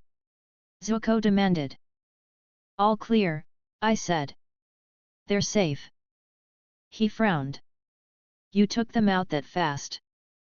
They weren't impressive, I said. You'd have managed it eventually. He crossed his arms. I could have helped. Sure, I said. If you wanted to burn the forest down. He scowled. You think I can't control my fire? I know you can't yet, I said. You're getting there, though. He clenched his fists but didn't argue. Iroh poured fresh tea into a small cup and handed it to me. Thank you, I said. You did well, he said calmly. Though your methods are efficient, I offered. Unconventional, he finished, smiling faintly. I'll take it, I said. Zuko kicked at a rock. You think you're better than everyone? I don't think, I said cheerfully. I know. He groaned softly, turning away. I looked toward the forest again. The refugees were gone now, their footsteps fading north. The soldiers I'd left behind were starting to regroup, but they wouldn't risk pursuit. They'd report to their captain instead. I turned back to Zuko. See? That's how you help people without making things worse. He looked at me sharply. You're saying I would have made it worse. You would have gone in hot, I said. Angry. You'd have scared the villagers as much as the soldiers. That's not helping. He glared. You think I don't care? I know you care, I said. That's the problem. You let it control you. He stepped closer. And what would you know about control? I grinned. Everything. He looked ready to snap, but Iroh's voice cut through calmly. He's not mocking you, Zuko. He's teaching you. Zuko exhaled slowly, trying to calm himself. I stepped beside him and looked down the slope. You've got power, kid. But you keep throwing it around like you're trying to prove you deserve it. Power's just a tool. You use it when it matters. He didn't look at me, but his posture eased a little. So what now? Now? I said. We find somewhere to rest. You still need practice. He gave me a skeptical look. Practice? After all that? I smiled. You're not getting out of it that easy. Iroh chuckled. He's determined, I'll give him that. Always, I said. Come on. There's a clearing north of here. We started walking again. The forest thinned gradually into open land dotted with tall grass. The air was warmer here, the smoke from the earlier fire fading into the distance. I led them to a wide patch of dirt surrounded by short trees. This'll do, I said. Zuko dropped his pack, still clearly irritated. You really can't go a day without ordering people around, can you?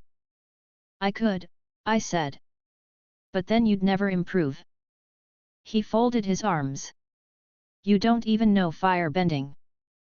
True, I said. But I know movement.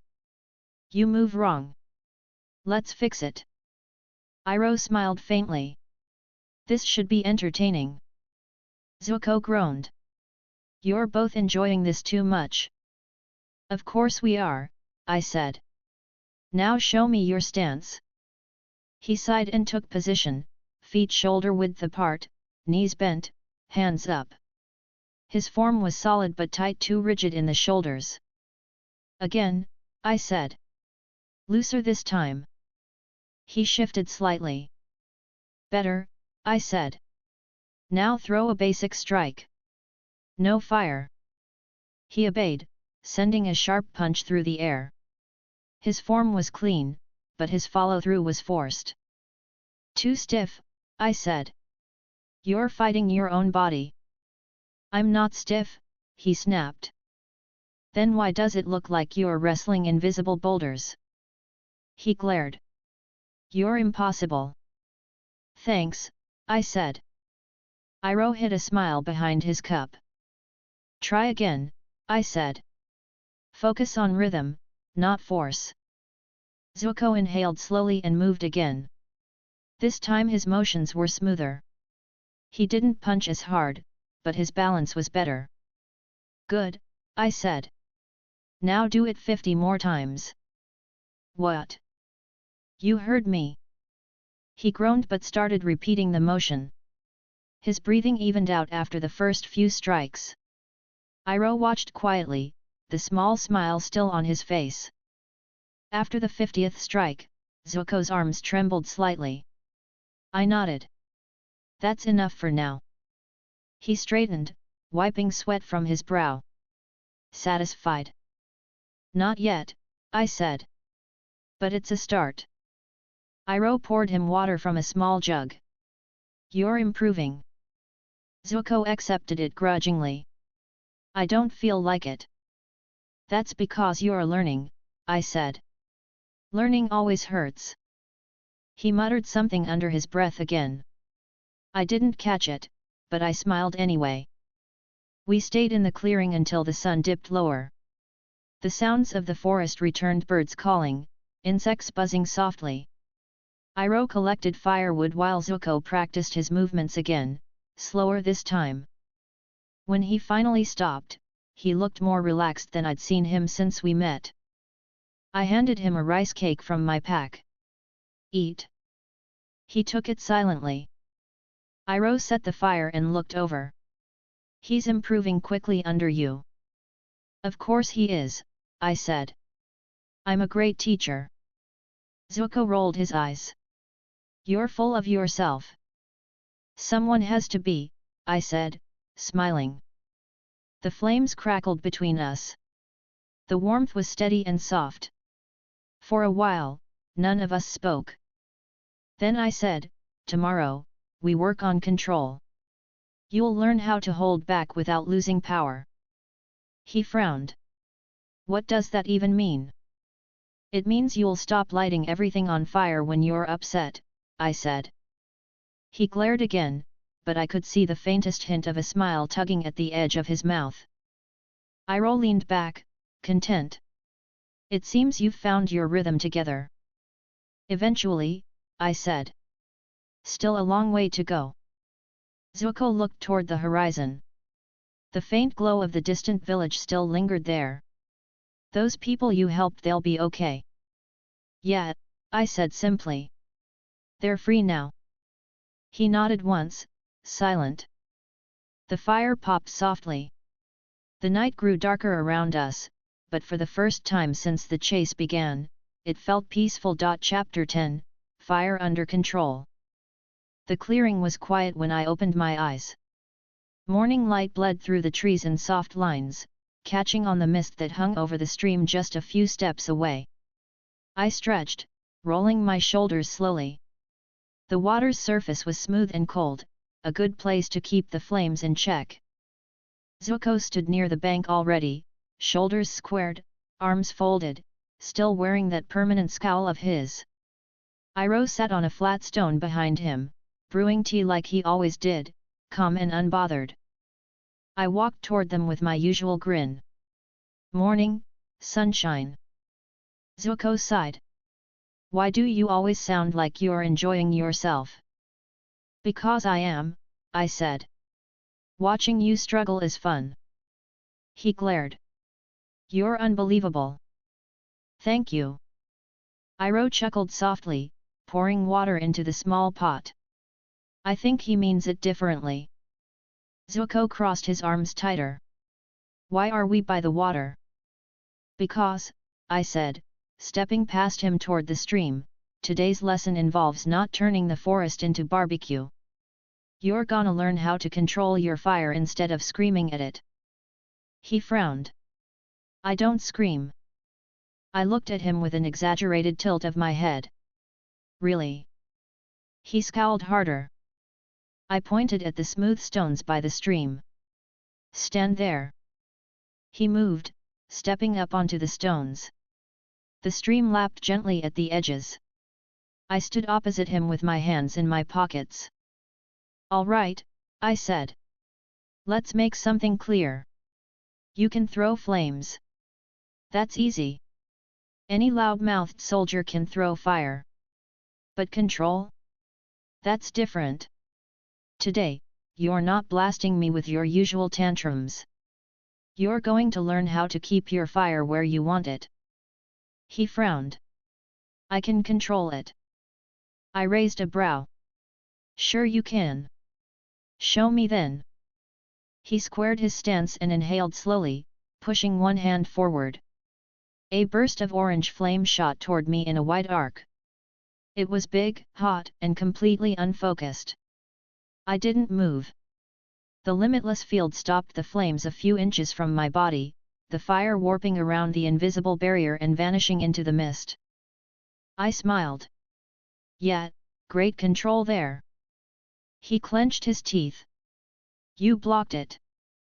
"Of course I did," I said. "That's not the point. The point is that was sloppy." "I wasn't trying to hit you," he said defensively. "Good thing," I said lightly. "Because you didn't." Iroh hid his amusement behind his teacup. I clapped my hands once. "All right, new rule. You're going to form the flame without letting it go. No projectiles, no shouting, no flailing. Keep it contained." Zuko hesitated. "That's harder." "Exactly," I said. "That's why we're doing it." He exhaled sharply through his nose, then lifted one hand. A flame appeared in his palm. It flickered violently at first, licking at the edges of his fingers. He tried to tighten it, but the heat pulsed outward.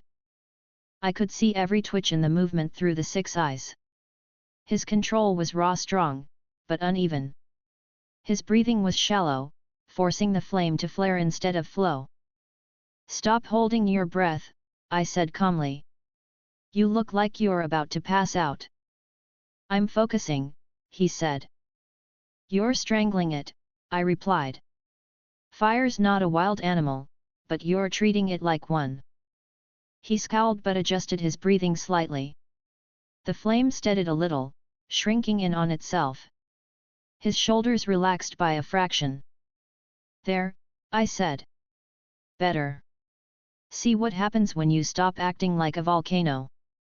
He glared, but the corner of his mouth twitched like he wanted to argue and couldn't find the words.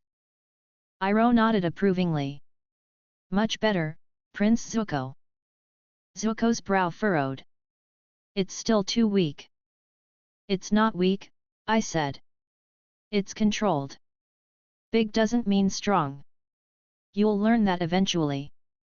He hesitated, staring at the flame in his palm. It flickered again, growing unstable. His frustration leaked through, and it burst outward, scattering sparks toward the water. I sighed. "See? Tantrum equals splash," I said. He scowled deeper. "I wasn't." "Yeah, you were," I cut in. "Do it again.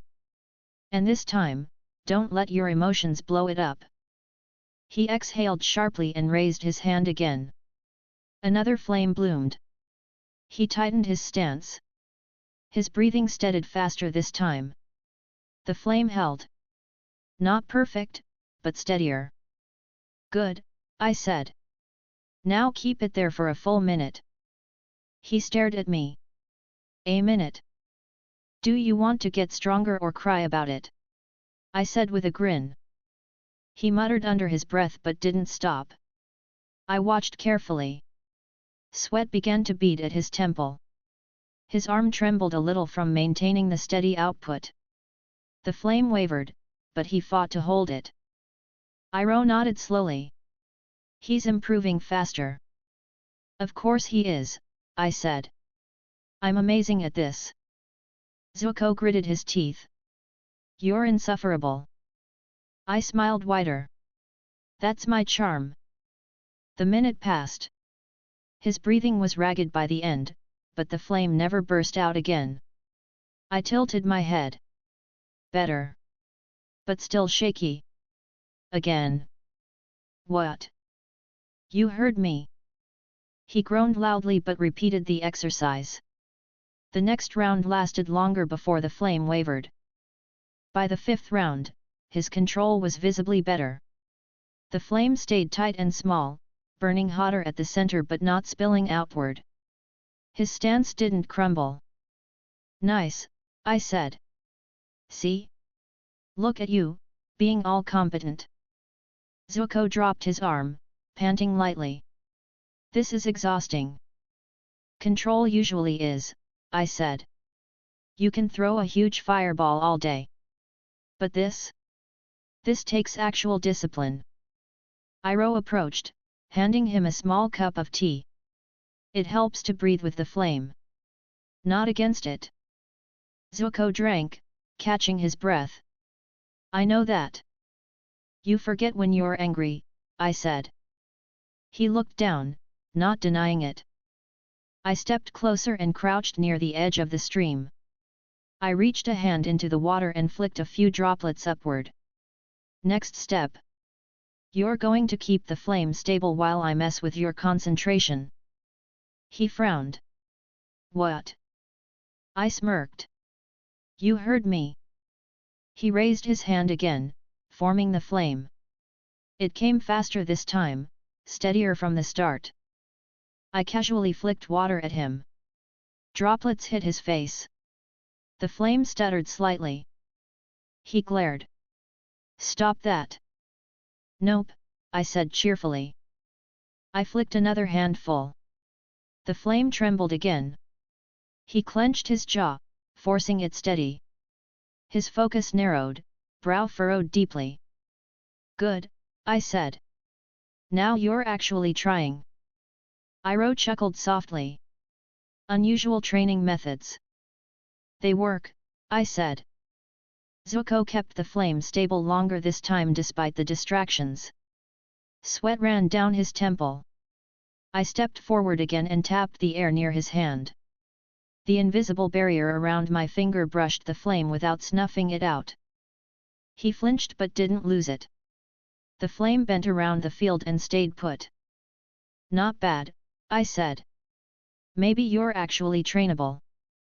He exhaled shakily. You're doing that on purpose. Obviously.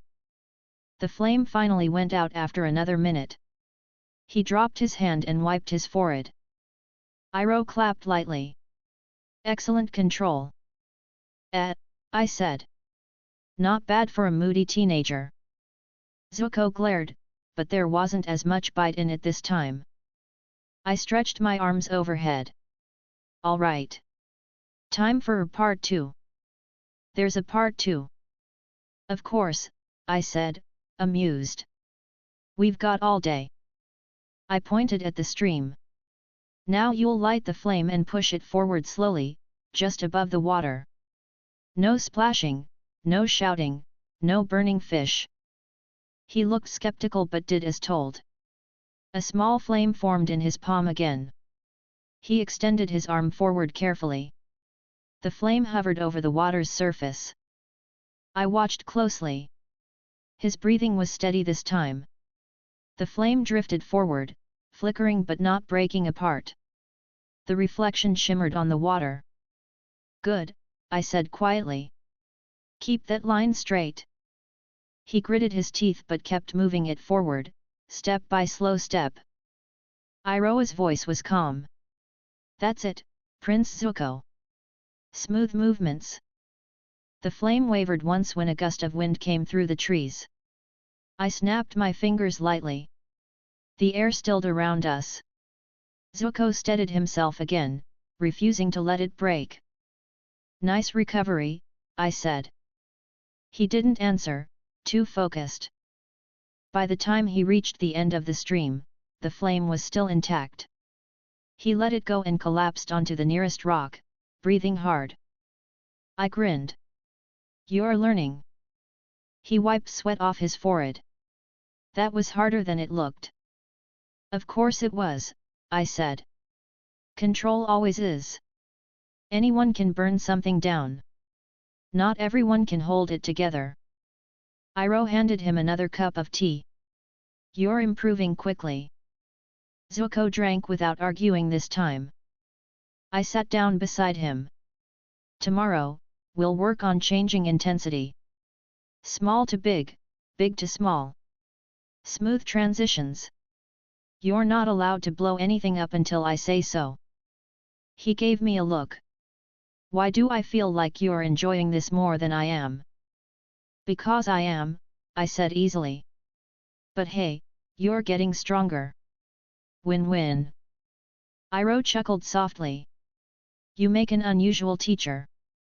I make a great teacher, I corrected. Zuko let out a quiet groan, covering his face with one hand. I'm surrounded by lunatics. I leaned back on my hands, looking up at the sky. You're welcome. The sound of the stream filled the silence. Birds started to call in the distance, signaling the sun's climb higher into the sky. Zuko sat with his head tilted back, breathing slowly. His frustration was still there, but beneath it, something new was growing control. I could see it in the way his movements were sharper now, less frantic. He wasn't swinging like a hammer anymore. He was learning to move like someone who understood the weight of his fire. And that, honestly, was way more fun to watch. Chapter 11, Blue Fire and Infinity. The afternoon sun was harsh, glinting off the surface of the stream where we'd been training. The forest behind us was quiet. I'd been half watching Zuko's latest attempt to keep his flame steady when I felt it, a faint ripple in the air, a disturbance that didn't belong. I sighed. They never quit. Zuko looked up, wiping sweat from his forehead. What? I looked toward the trees. We've got company. Iroh straightened slightly, eyes narrowing. Fire Nation. Who else? I said lightly. And judging by the heat signatures, someone special decided to visit. Zuko's expression changed immediately. Her. Yep. I brushed some dust off my sleeve. Looks like Azula's back. You're really popular. Zuko clenched his fists. We have to go. I shook my head slowly. No point. She'll catch up no matter where you run. He scowled. Then what? I stretched lazily. I'll deal with her. You two hang back. Try not to get roasted. Iroh's voice was calm. You should be careful. I'm always careful, I said. I'm just not worried. The faint sound of boots and armor clinking grew clearer. I turned my head slightly. Through the trees, I could see them, Azula leading a small force, flanked by her guards, Mai and Ty Lee walking behind her. She moved like she always did, calm, confident, precise. Looks like she brought her friends this time, I said. Zuko's jaw tightened. They'll never stop chasing us. Not if I have something to say about it, I said cheerfully. Azula stepped into view, her blue fire reflecting off the wet stones of the stream. Her expression didn't change when she saw us. Her voice carried easily through the open space. Zuzu, she said, perfectly composed. Running again? I expected more of a challenge. Zuko tensed instantly. You should have stayed away. Azula's eyes shifted to me. Her voice was steady.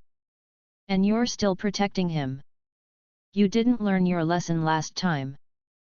I smiled slightly. I had fun last time. Thought I'd give you another chance. Her brow twitched almost imperceptibly. You think this is a game? Everything's a game if you're good enough, I said. Behind her, Mai sighed quietly, drawing her knives, while Ty Lee stretched her arms, smiling faintly. The guards lined up, waiting for Azula's signal. I sighed. You know, I was having a good day. Teaching your brother not to blow himself up. Then you had to ruin it. Azula didn't respond. A spark of blue light flickered between her fingers. I turned slightly, glancing at Zuko and Iroh. Stay back. Zuko opened his mouth to argue. I cut him off. I mean it. You'll just get in the way. He shut his mouth but didn't look happy about it. Azula lifted one hand, fire curling around her palm. You talk too much. I smiled. I get that a lot. The first blast of blue fire came fast. It hit the ground where I'd been standing a moment earlier, sending steam up from the water. I'd already stepped aside, watching lazily as the flame scorched the rocks. Still hot, I said. Nice color, though. Azula didn't pause. Another burst followed, sharper, tighter, aiming for my chest. I flicked one finger, and the air shimmered. The flame curved off course, bending around me and splashing harmlessly into the stream. Her eyes narrowed. You're mocking me. Only a little, I said cheerfully. Her guards moved next, trying to flank. I sighed. Really? Mai's knives flew, whistling through the air. Ty Lee dashed forward, flipping across the stones with perfect balance. I didn't move from where I stood. The knives stopped midair, hanging motionless before dropping harmlessly at my feet. Ty Lee froze mid-step when the air thickened around her, the invisible barrier halting her movement completely. I smiled. Ladies, I appreciate the enthusiasm, but you might want to sit this one out. Azula's fire flared higher, irritation breaking through her composure. You shouldn't have interfered. I stepped forward. You shouldn't have chased me. Blue lightning crackled around her hand. She thrust it forward without hesitation. I lifted mine casually, and the bolt of energy hit the barrier, dispersing in a flash of white light. The shockwave rippled through the air, scattering dust and leaves. Zuko flinched behind me. She's serious. I didn't look back. She always is. Azula didn't stop. Fire rolled from her hands, blue arcs cutting through the air in rapid succession. Each one hit the barrier and vanished, heat washing over the area but never reaching me. I stepped closer with every strike, unhurried. Still fast, I said. But you're predictable. Her teeth clenched. She dropped into a lower stance, flame building at her feet. The temperature spiked. The next blast came from both hands, dense, concentrated blue fire that twisted like a living wave. I let her have that one. It hit hard, shaking the ground and filling the air with smoke and light. When the fire cleared, I was still standing exactly where I'd been, brushing dust off my sleeve. Good effort, I said. You're really trying today. Her glare was cold enough to burn. You're mocking me. I told you, just a little. She lifted her hand again, gathering more fire, but I waved it off. Enough. You're wasting your energy. Her eyes flicked toward her soldiers. They hesitated at her unspoken command but stepped forward anyway, moving in formation. I sighed. Wrong move. Before they reached me, I flicked my wrist. The air rippled like heat haze.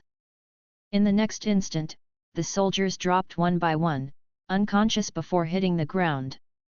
No marks, no sound, just silence. I looked back at her. You really should train them better.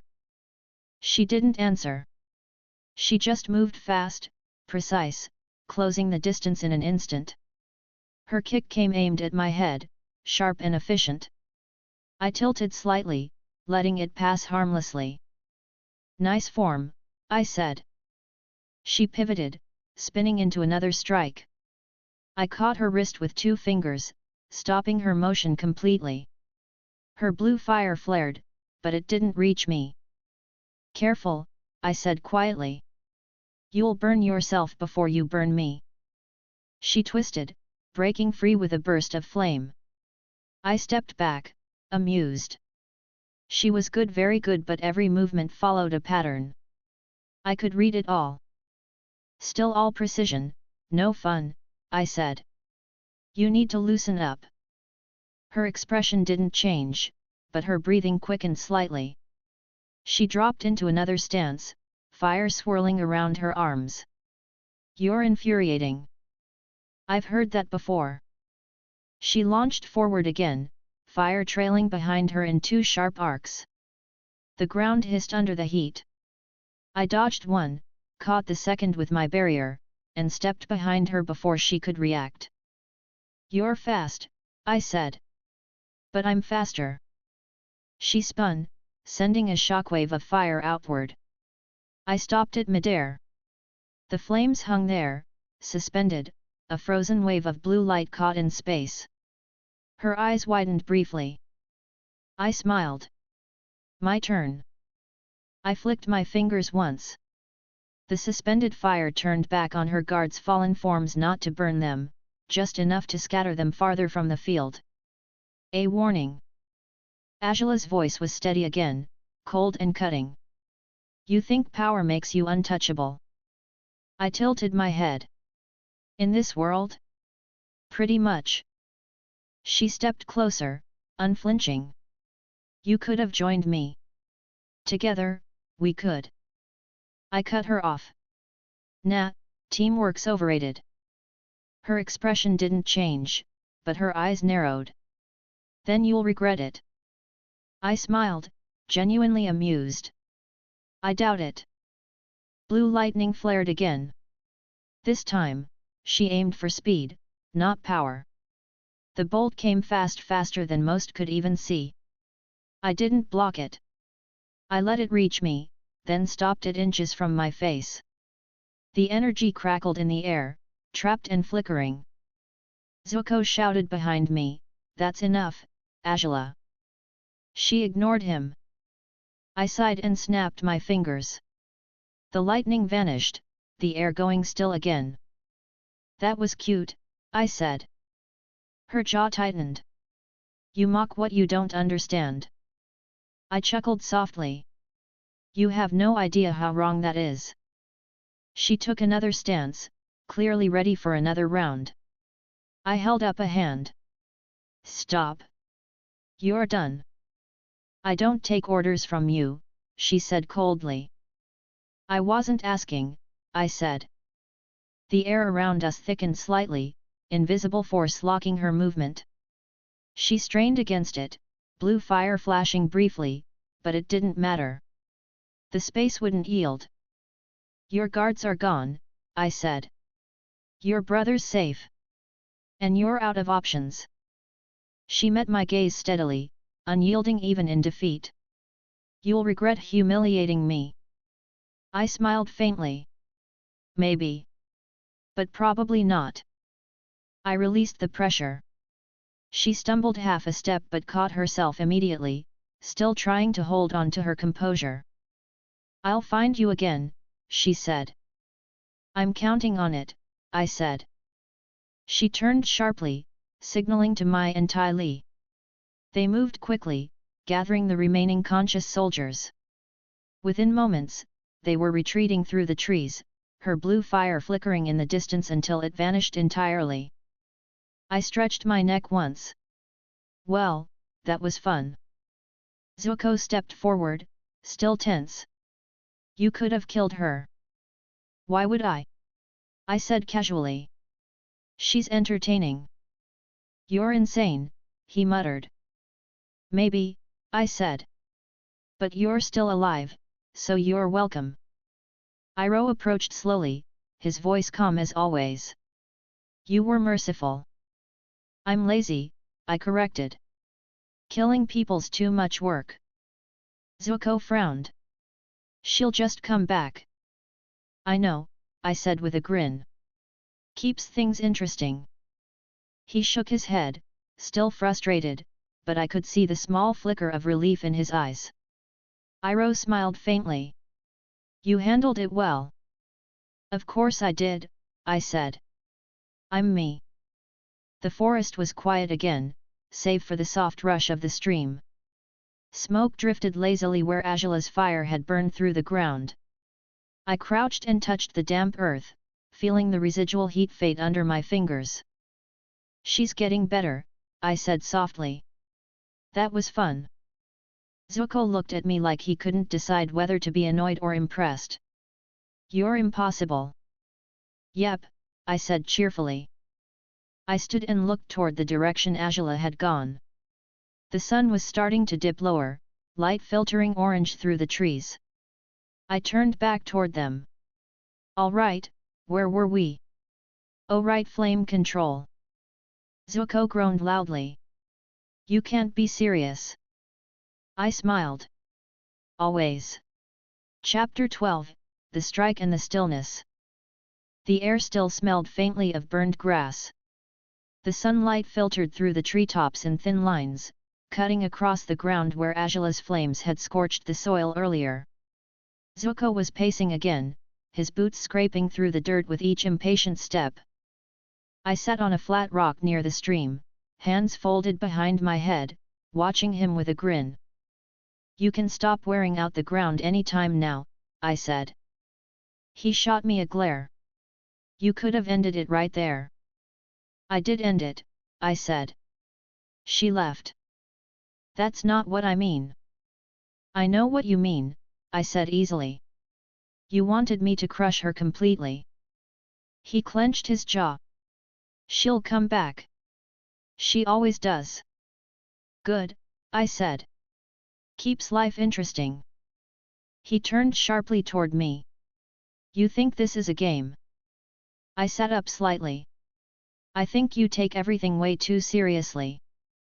Iroh poured water into his teapot, his movements slow and even. "Perhaps this isn't the best time to argue." Zuko ignored him. "You could have stopped her permanently." I looked at him, smiling faintly. "You're angry because I didn't do it your way." He folded his arms, glaring at the stream. "She's my sister.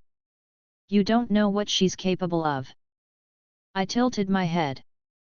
"I've seen what she's capable of." And I still didn't bother. He turned back, frustrated. "Why?" "Because," I said simply, "it wasn't the right time." He frowned. "There's never a right time with her." "That's where you're wrong," I said. "You don't hit first just because you can. You hit when it matters." Zuko scowled. "So you're saying I should just sit around and wait?" I smiled slightly. "I'm saying you learn the difference between reacting and thinking." He took a step forward, his anger rising again. "You sound like Uncle." Iroh smiled quietly. "That may not be such a bad thing." Zuko groaned, rubbing the back of his neck. "You two are impossible." I stretched and stood, brushing dust off my pants. "All right then, let's make it simple. You want to learn when to strike." He looked up, suspicious. "What are you planning now?" I smirked. "Sparring lesson. You attack me however you want. Hit first, hit fast. No waiting." Iroh chuckled softly. "This should be enlightening." Zuko squared his shoulders. "Fine." I motioned to the open patch of ground. "Go ahead. Make it count." He didn't hesitate. The fire burst from his feet as he launched forward, hand glowing bright with flame. The heat rushed ahead of him in a sharp wave. I stayed perfectly still, hands in my pockets. He threw the first punch, flames trailing his arm. It stopped an inch from my chest, blocked by the invisible barrier. The fire warped and scattered harmlessly into the air. He jumped back immediately and swung again from the side, sharper this time. The flames curved wide, cutting through the space I had occupied a second earlier. I moved behind him, slow and calm. "Too direct," I said. "You telegraphed it." He turned quickly, sending a low kick followed by a burst of fire aimed at my legs. I stepped over it easily. The flames sputtered out before reaching me. "You're not thinking," I said. He gritted his teeth. "Stop talking." Make me. He swung again, more aggressively. His movements were fast, driven by frustration, but the pattern was clear. I blocked each strike without lifting a hand. The air shimmered each time his fire met the barrier. Still too much anger, I said. You move with emotion, not intent. He growled in frustration and stepped back, fire gathering in both hands. You talk too much. Guilty, I said. He thrust both arms forward, launching twin streams of fire. The heat was impressive, hotter and more focused than before. The ground blackened beneath the pressure. I stayed where I was, letting the flames hit the field and disperse like smoke in wind. When the fire cleared, I was still smiling. Better. You're actually trying. He panted slightly. You're mocking me. I'm teaching you, I said. He clenched his fists. You're impossible. Probably, I said. But you're still not done. He took another stance, breathing deeper this time. His movements slowed slightly, less frantic, more measured. That caught my attention. I nodded. Now you're learning. He inhaled once, fire flaring softly around his feet. The flames were steadier this time, controlled. He pushed forward with a burst of speed, aiming a high kick at my side. I tilted, letting it pass close. He immediately followed with a low sweep, trying to catch my balance. Nice, I said, easily stepping over it. He didn't stop.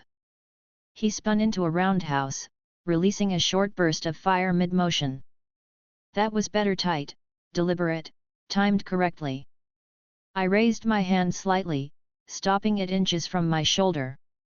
I smiled faintly. See? When you stop overthinking, it works. He stepped back, chest rising with effort. You didn't even move. I didn't need to, I said. You're getting there, though. He scowled again. You're still mocking me. Always, I said. Iroha's voice came from behind us.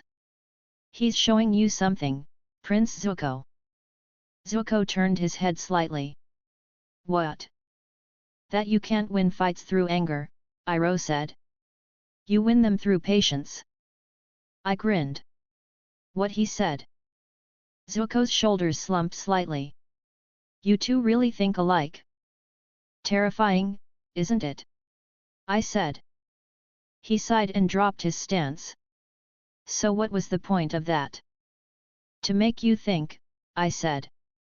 You always rush in because you want the fight to end fast. But that's not control. That's panic disguised as power. He frowned. You think I'm panicking? I think you're scared of losing, I said simply. So you keep attacking until something works. He looked down, jaw tight but silent. I stepped closer. You want to know when to strike? When your opponent already made their move. You don't swing first. You let them think they're safe. Then you take it away. He looked up again. So just, wait. Not wait, I said. Watch. Learn their rhythm. Everyone has one. Iroha nodded. He's right. I smiled at him. Of course I am. Zuko sighed, rubbing the back of his neck. You make it sound simple. It is, I said. You just make it complicated. He groaned quietly. You're infuriating. I get that a lot, I said, grinning. He picked up a small stone and tossed it into the stream. So what now? Now, I said, you try again. But this time, you don't move until I do. He looked confused. What? You heard me, I said. You react, not attack. He frowned. That's backwards. That's why it works, I said. Ready? He hesitated, then nodded. I shifted slightly, just enough to test him. He didn't move. Good. I took a step to the side, slow. He tracked me carefully, eyes sharp. Better, I said quietly. He still didn't move. Then, without warning, I flicked a small pebble at his head. He dodged instinctively and countered with a low burst of fire. It hit the ground right where I'd been standing before I blinked behind him. Good reaction, I said. Still slow. He turned, startled. How do you keep doing that? Trade secret, I said. He exhaled sharply and took his stance again. This time, when I moved, he waited longer, watching. He didn't overcommit. When I feinted left, he shifted slightly right, no wasted motion. I smiled. Now we're getting somewhere. He adjusted again, hands steady. His breathing was even now controlled. I stepped in, letting my heel drag slightly to create sound. He reacted perfectly, quick and sharp. His arm moved, fire blooming in his palm, aimed directly at my center. The flame stopped just before it reached the barrier, steady and tight. I nodded. That's it. He blinked, surprised. That's what you wanted. Exactly, I said. You didn't overthink it. You didn't rush. You just moved when it felt right. Iroh clapped once. Very well done. Zuko straightened slowly, still breathing hard but calmer now. I didn't even hit you. You didn't need to, I said. You're learning the rhythm. He looked down at his hand, the faint flame still flickering there. It was smaller now, precise, not wild. I pointed at it. See that? That's control. He nodded slowly. It feels different. Because it is, I said. You're not fighting against your fire anymore. He looked thoughtful for a moment, then exhaled slowly, letting the flame fade. You make it look easy. It is, I said with a grin. When you're me. He rolled his eyes. You're impossible. I turned to Iroh. You see? He's learning. Iroh smiled. You're a very unusual teacher, but effective. I told you, I said. I'm great at this. Zuko sighed, rubbing his temples. You're full of yourself. Someone has to be, I said. He didn't respond, but there was the faintest flicker of amusement in his expression. The sun dipped lower, the light softening across the stream. Iroh began packing up the teapot, still humming quietly. Zuko sat down on the rock opposite me, arms resting on his knees. I leaned back and stretched. You did good today. He looked over, surprised. That's the first compliment you've given me. I give them all the time, I said. No, you don't. I grinned. Then savor it. He shook his head, half smiling. I looked toward the trilene, sensing the faint remnants of heat from where Azula's forces had passed earlier. She'll try again soon. Zuko frowned. Then we'll be ready. I nodded. Next time, you'll do more than run. He looked determined. I'm tired of running. Good, I said. Then let's make sure you can stand. He glanced at me. You're serious? Always, I said, smiling faintly. He didn't argue this time. Iroh poured the last of the tea, handing it to me. The steam rose in small curls. I took a sip. Perfect as always. Iroh smiled. Tea and patience make the best training. I chuckled. And a bit of attitude. Zuko muttered, you've got enough of that for all of us. Exactly, I said. The forest was calm again, the heat of the earlier battle replaced by a quiet evening chill. The fire we'd built earlier flickered beside the stream, steady and warm. Zuko watched the flames closely, breathing with them in rhythm, steady, calm, deliberate. It wasn't perfect yet, but it was closer. And that, honestly, was progress. Chapter 13, Fire at the Edge of Night. The forest was quiet again by nightfall. The air was cool and clean after the afternoon heat. Zuko was asleep near the small fire, lying on his side with his arm draped over his pack. Iroh sat nearby, quietly sipping tea as usual.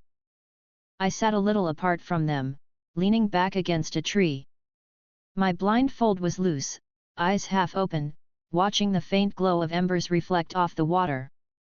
For a while, I just listened, the crackle of fire, the slow rhythm of Zuko's breathing, the low whistle of wind through the leaves. Then I felt it. A ripple in the distance. Heat signatures moving in formation. Too controlled to be random soldiers. Too fast to be a patrol. I sighed. She's early. Iroh looked up slightly. Your niece, I said. She's not sleeping tonight. He placed his cup down slowly. You're certain? Positive, I said. She's setting up camp about half a kilometer east. Big one, too. She's done playing scout. He frowned slightly. Then she'll come at dawn. She won't make it that far, I said. I stood, brushing dirt off my clothes. Zuko stirred, eyes opening halfway. What's going on? I turned toward him. Go back to sleep. You need it. He sat up slightly. If it's her.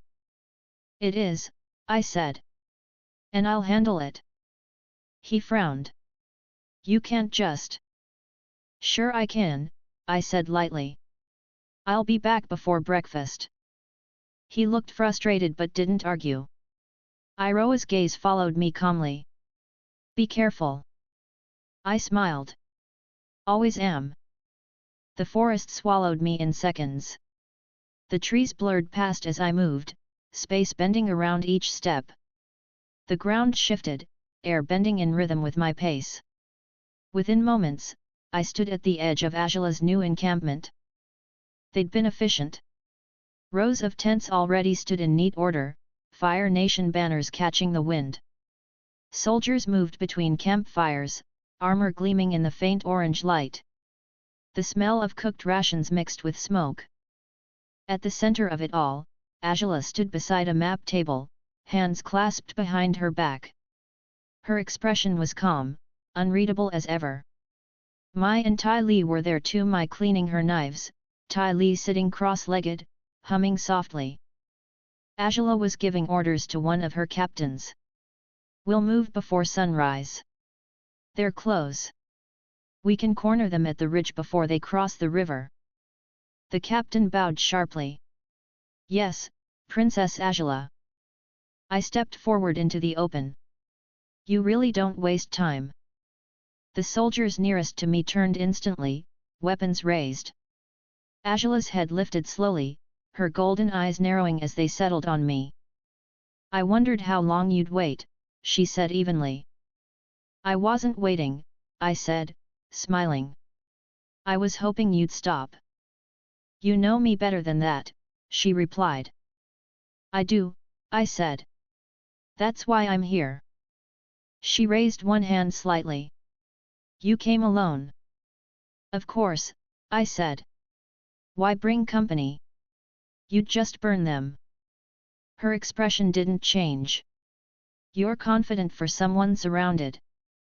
I looked around slowly. The soldiers were forming a circle, 20, maybe 30 of them. Cute.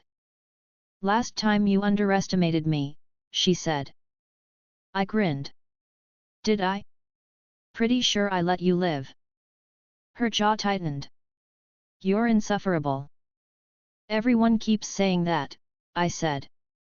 I'm starting to believe it. Her fingers twitched once. Take him. The soldiers rushed forward in unison. Spears lowered, fire lighting their armor in flashes. I stayed still until they reached the halfway point. Then I moved. The first wave hit the barrier without realizing it. Their steps froze mid-charge as space itself resisted them. The next instant, they were thrown backward in a wide arc, hitting the ground unconscious. The air snapped sharply from the impact. The second group hesitated, forming a line. Flames burst from their hands in a coordinated volley. I raised one hand lazily, stopping the fire midair. The heat shimmered, then folded back, dropping harmlessly to the dirt in faint embers. "Try again," I said. Azula's eyes narrowed. "You think this is funny?" "I think you're predictable," I said calmly. Her fire ignited instantly. Blue light washed over the camp as she launched forward, leaving the ground scorched beneath her feet. I moved just enough to make her miss, her fire grazing the edge of the barrier. "You're improving," I said. She didn't respond. She pivoted sharply, sending another burst toward my chest. I let it hit the air and disperse. Still not enough. Her voice was steady, but her movements were sharper now, faster. "You talk too much." I smiled. "You fight too hard." She launched a wide stream of blue fire, twisting it midair. The wave curved around, cutting off escape routes that didn't exist for me. I blinked once and was behind her before she finished turning. "You're quick," I said. "But I'm bored." She spun and kicked, fire trailing behind her foot. I caught her ankle easily, holding it in place with 2 fingers. Her balance didn't falter, but her expression hardened. "You should stop doing that," she said. "You should stop missing," I said. She twisted free, dropping low before launching upward again. Her fire spiraled around her hands, gathering intensity. I watched, mildly curious. She was trying to trap me with the air pressure clever. The explosion hit, blue fire engulfing the space where I stood. Soldiers shielded their faces from the glare. When the flames cleared, I was still there, untouched, brushing soot from my sleeve. "Nice fireworks," I said. Her glare was sharp. "You're not human." I grinned. "Flattery won't get you anywhere." Mai's knives were in her hands now, but she didn't throw them. Ty Lee stood tense, clearly ready but hesitant. I sighed. "You two don't really want to do this." Mai met my eyes briefly. "No, but we don't have a choice." "You always have a choice," I said. "You just make bad ones." Ty Lee shifted uncertainly. "We could just..." Azula cut her off sharply. "No." Her voice was steady again. "He's standing in our way." I smiled faintly. "Technically, I'm standing in yours." "Same thing," she said. "Not really," I said. "See, I'm not trying to win. I'm just here to make sure you don't bother my students again." Her eyes narrowed. "Students?" "Zuko, mostly," I said. "He's still bad at fire, but we're working on it." Her lip twitched slightly. "You're training him?" "You?" "Yeah," I said. "He needed a teacher who's not afraid of a little attitude." She exhaled through her nose quietly. "Then you're a fool." "Maybe," I said. "But I'm a strong fool." Her next move came without warning, lightning. Fast, precise, clean. I caught it mid-flight, twisting it harmlessly between my fingers. The energy crackled faintly before fading. "Still using that trick," I said. "You're good, though." "Almost had me." Her frustration slipped through for the first time. "You mock everything." "Because everything's so easy," I said. She lunged again, faster this time. I let her attacks come, one after another, watching how her rhythm shifted. Each strike was precise, efficient, designed to break defense through speed. She was sharp, always had been. But she was trying too hard to prove something. Her flames flickered around her shoulders as she pressed closer. I stepped forward instead of back, closing the space between us. She hesitated briefly at the sudden shift. That pause was all I needed. My hand moved lightly. A pulse of invisible force spread outward. Every soldier within 30 meters dropped instantly, the sound of armor clattering filling the night. Only Azula remained standing, her flames still burning around her hands. "Stop," I said quietly. She froze mid-motion, glaring up at me. I dropped the field slightly, enough for her to move again. She steadied her breathing, shoulders tense. "You can't win this," I said. She didn't answer. "Go home," I said. "You've done enough chasing for one lifetime." Her voice was calm again, though her tone was sharper. "You think you can tell me what to do?" "I can," I said simply. "And I just did." She stared at me for a long moment, then turned away. "This isn't over." "It never is," I said. She started walking, signaling to Mai and Tai Li. The remaining soldiers slowly began to regain consciousness, disoriented but alive. She didn't look back. I watched her leave, the blue light of her fire fading through the trees. When the last ember disappeared, I exhaled quietly and rubbed the back of my neck. "That went well," I said. By the time I returned to camp, the sky had begun to lighten slightly at the edges. Zuko was awake, pacing again. Iroh was pouring tea. Zuko turned immediately. "Where did you go?" "For a walk," I said. He frowned. "You went after her, didn't you?" I smiled. "Maybe." Iroh studied my expression quietly. "You handled it." "She's gone," I said. "Her soldiers are taking a nap." Zuko crossed his arms. "You're reckless." "Efficient," I corrected. He glared. "You could have been killed." I laughed. "By her? Not a chance." Iroh handed me a cup of tea. "At least no one else was hurt." "Exactly," I said. "That's called mercy." Zuko scoffed. "You call knocking out an entire camp mercy?" "Hey," I said, sipping my tea, "I didn't kill anyone. I even let her keep her pride." He muttered under his breath. "You're insane." "Probably," I said. The sun broke over the horizon, the first light touching the trees. The world was calm again, the forest washed in gold. Zuko sat down finally, still irritated but calmer. "So what now?" "Now," I said, stretching. "Now we train." He groaned loudly. "You can't be serious."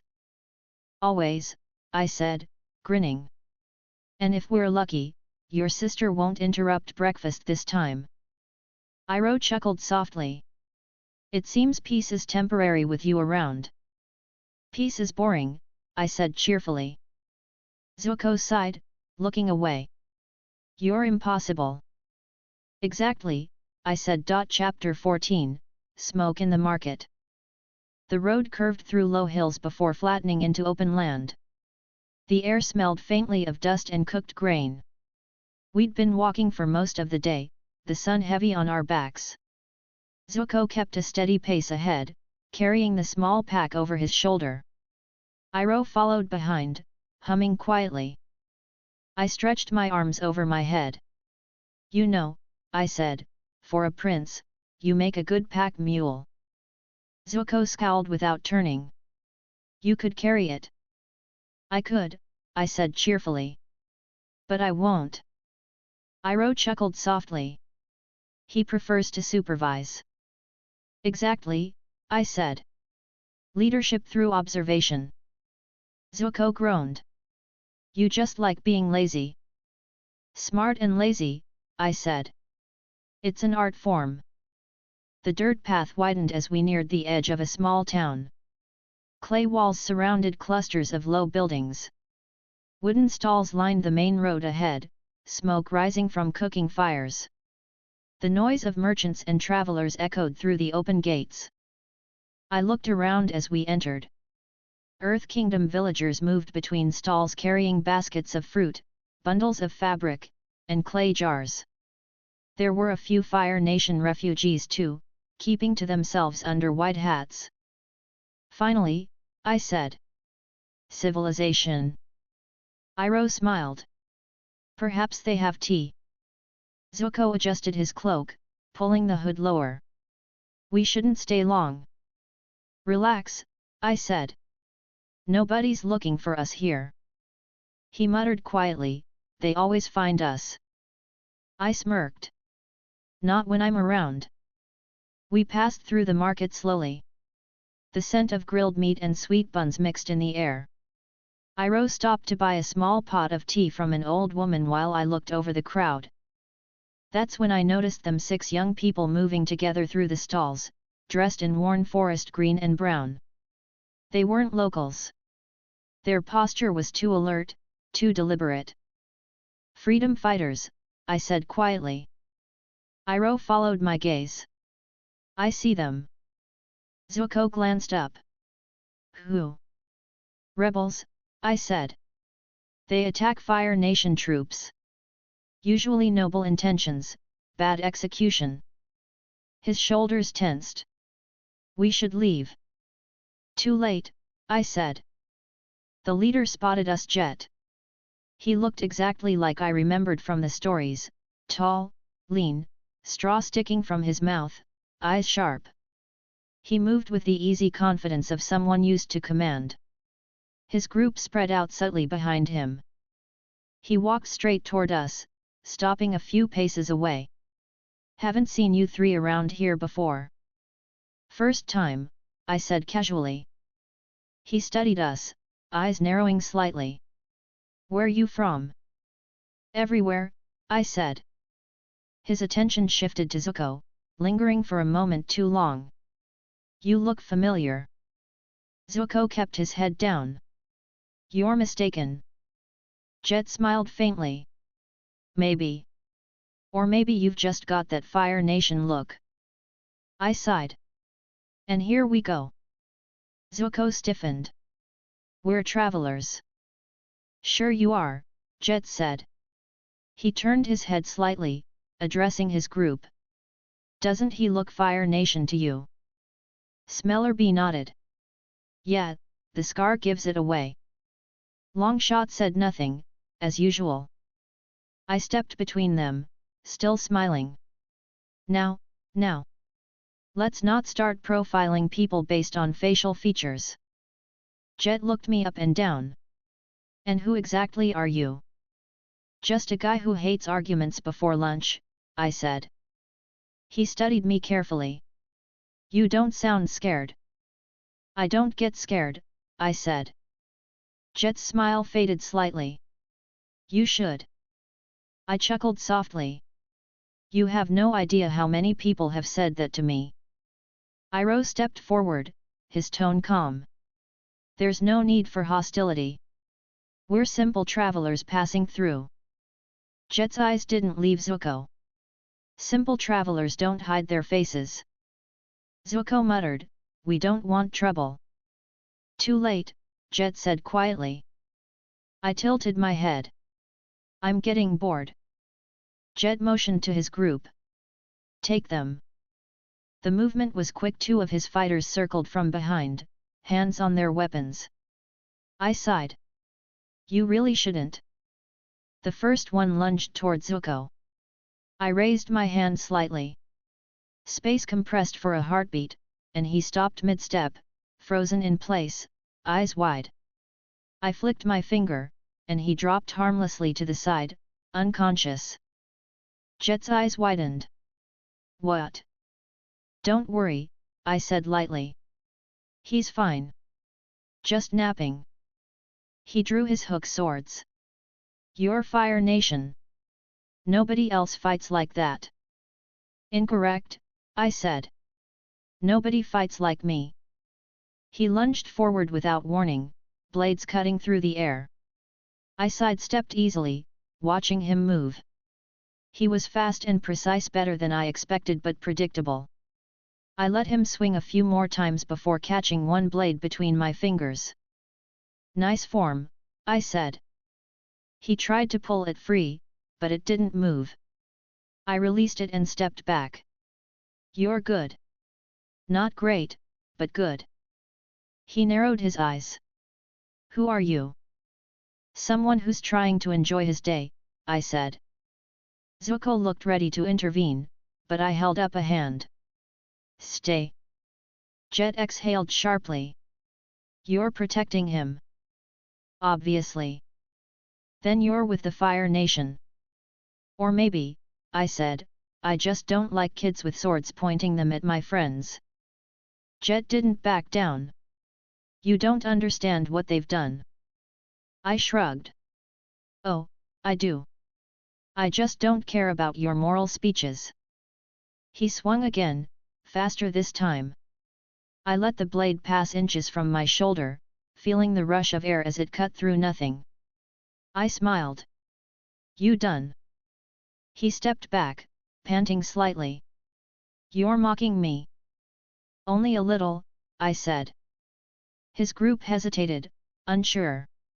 The crowd had gathered around the edges of the square, whispering. I glanced at them briefly before returning my attention to Jet.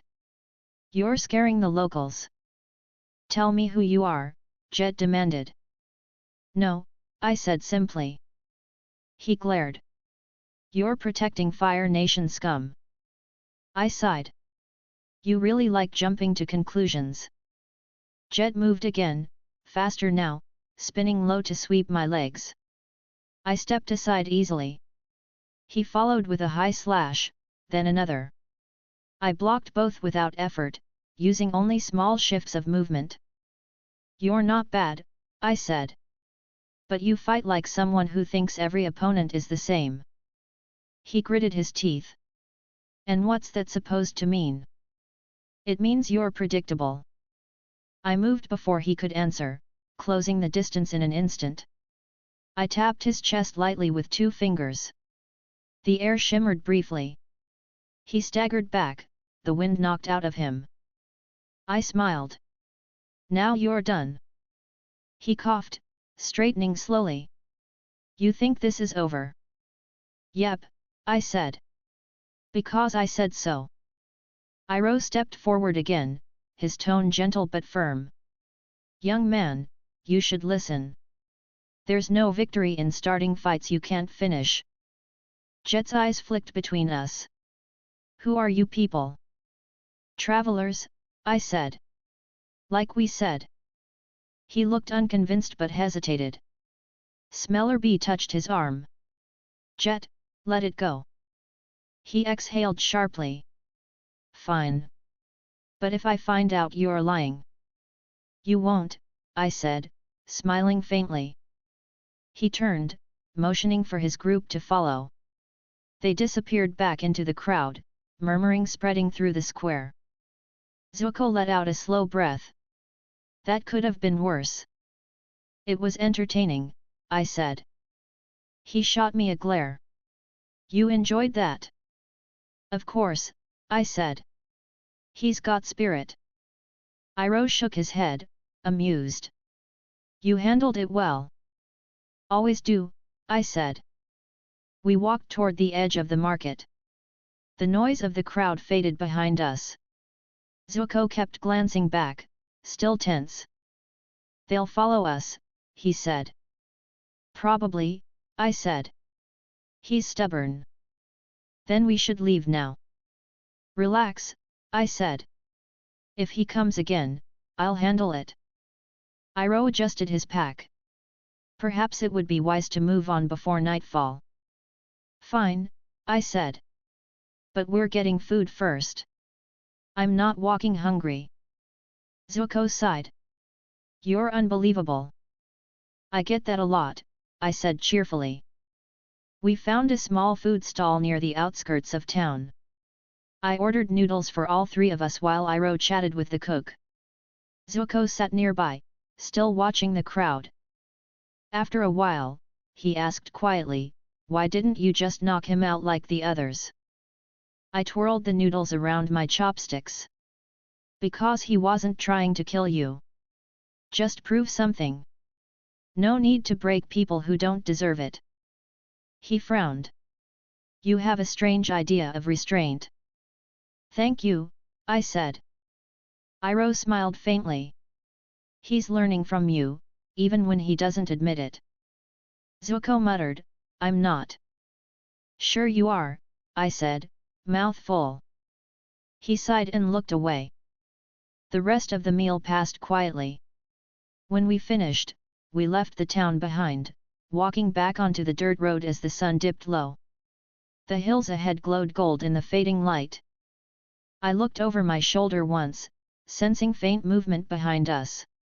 Jet's group was still nearby, but keeping distance. I smirked.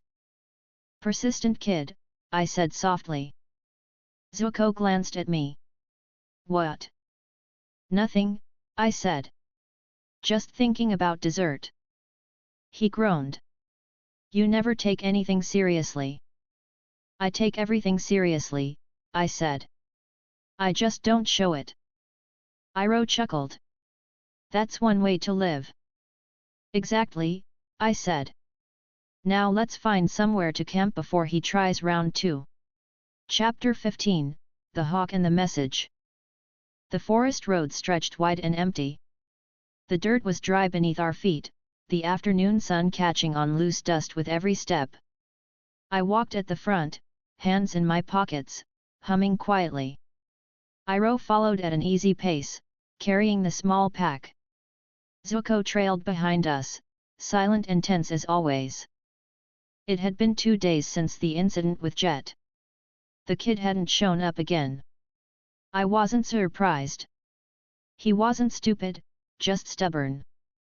The air was still, only the sound of cicadas breaking the silence. I slowed my pace a little, letting my eyes scan the tree line. Something small was moving high above the canopy. The 6 eyes caught it easily, a heat signature faint but distinct, sharp-winged, and gliding steady. "A hawk." "Interesting," I said quietly. Zuko looked up. "What?" "Mail delivery," I said. He frowned. "Mail?" "Fire Nation messenger hawk," I said. "Heading this way." Iroh tilted his head, curious. "Perhaps news from the capital." "More like from your niece," I said. "She's still busy making bad decisions." Zuko tensed immediately. "Azula." "Relax," I said. "It's just a bird." The hawk dipped lower, catching the air current that carried it down the road. Its feathers gleamed red in the sunlight, the small metal tube tied neatly to its leg. I raised my hand lazily. The air shimmered slightly, and the hawk stopped mid-flight, frozen in place as if time had paused around it. I stepped forward, plucked it gently from the air, and held it out in front of me. Its wings twitched once, confused but unharmed. Iroh smiled faintly. "You have a way with timing." "I'm good at that," I said. Zuko eyed the bird. "It's from her." "Let's find out," I said. I untied the small metal capsule and opened it. Inside was a tightly rolled parchment marked with the Fire Nation seal. I read it quickly, scanning the clean strokes of formal writing. Zuko stepped closer.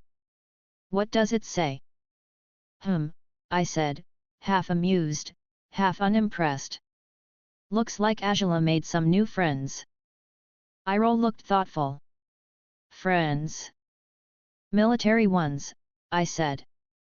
"She's meeting with General Shinu." Zuko's eyes widened slightly. "Shinu? He's stationed near the Western Front." "Not anymore," I said. "He's moving east. My guess she's building something big." "An army," Zuko said quietly. "Or a headache," I said. Iroh folded his arms calmly. It seems she's expanding her reach faster than expected. She's efficient, I said. I'll give her that. Zuko frowned. We have to stop her. I looked at him. We? No, you have to train. I'll stop her if she becomes annoying. He scowled. You think this is a joke? I think she's overworking herself, I said. No need to rush. He clenched his fists. If she gathers a whole army, she'll destroy everything in her way. Yeah, I said, if I let her. Iroh's tone was calm. Do you believe she knows where we are? She will soon, I said, re-rolling the parchment. This message was headed for Ba Sing Se. Probably to warn her new friends about potential interference, meaning us. Zuko looked uneasy. Then we can't go there. Sure we can, I said. We just need to be smarter about it. He stared at me. You call that smart? I call it confidence, I said. I tucked the parchment into my sleeve and released the hawk. It blinked once, confused, then took off again, wings flapping hard as it disappeared back toward the mountains. Iroh watched it go. You're not worried she'll receive another message? She will, I said. But she won't like the delay. Zuko crossed his arms. You're playing with her. Of course, I said. She's fun. He glared. She's dangerous. So am I said easily. He muttered something under his breath and started walking again. I looked over at Iroh. He's moody today. Iroh smiled softly. He worries for those he cares about. Cute, I said. Still moody. We continued walking. The forest thinned as the path curved toward a wide stretch of open field. The distant outline of Ba Sing Se's outer walls was barely visible through the haze. Iroh looked at it quietly. It's still far. Not for me, I said, smiling. He chuckled softly. But for us mortals, yes. True, I said. Zuko stopped suddenly. What if Azula gets there first? She won't, I said. Her army's moving slower than you think. He turned toward me, frustrated. How do you know? I pointed at the ground. Because I can see it. He frowned. What does that even mean? I sighed. You're adorable when you're confused. Iroh laughed quietly. He's not wrong, nephew. Zuko groaned. I hate both of you. Love you too, I said. We reached the base of a hill by late afternoon. The air cooled slightly as the wind picked up. I motioned for them to stop. We'll camp here, I said. Good view, easy defense. Zuko set down his pack. You really think she's planning to attack the city? She's planning something, I said. And if I had to guess, it involves flushing out the Avatar. Iroh nodded. Then we're walking into the center of every conflict on the continent. Perfect, I said cheerfully. Zuko glared. You're insane. I smiled. We've established that. We set up camp near a cluster of rocks overlooking the valley. Iroh built a small fire while Zuko gathered wood. I sat on one of the stones, scanning the horizon again. Through the six eyes, I could see faint heat trails in the far distance, lines of Fire Nation troops moving in formation. Small camps scattered across the foothills. Azula wasn't wasting time. She's fast, I said quietly. Iroh looked up. You see them? Yeah, I said. At least 3 camps already forming. One near the river bend, another by the cliffs. She's coordinating with Shinu's officers. Zuko's hands tightened around the firewood. She's using his men. Borrowing, I corrected. She's not the sharing type. He looked furious. She'll burn everything in her path. I leaned back slightly. Not if I burn her plans first. Iroh raised an eyebrow. You plan to intervene? Eventually, I said. Right now, we watch. Zuko looked confused. Watch? You just said. Patience, I said. Let her think she's winning. It's more fun that way. He looked ready to argue again, but Iroh placed a hand on his shoulder. He's right, nephew. Charging in now would draw too much attention. Zuko exhaled sharply, clearly unhappy. So we just sit here.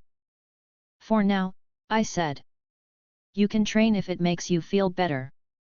He sighed heavily. You're impossible. Thank you, I said. Iroh poured water into the pot and set it over the fire. You've learned a great deal about her movements. Comes with good eyesight, I said. He smiled faintly. You make it sound easy. It is, I said. When you're me. Zuko rolled his eyes and threw another stick onto the fire. The night came quietly. Stars spread across the dark sky, faint light reflecting off the valley below. The Fire Nation camps flickered like tiny embers in the distance. Iroh handed out tea as usual, and Zuko sat close to the flames, silent.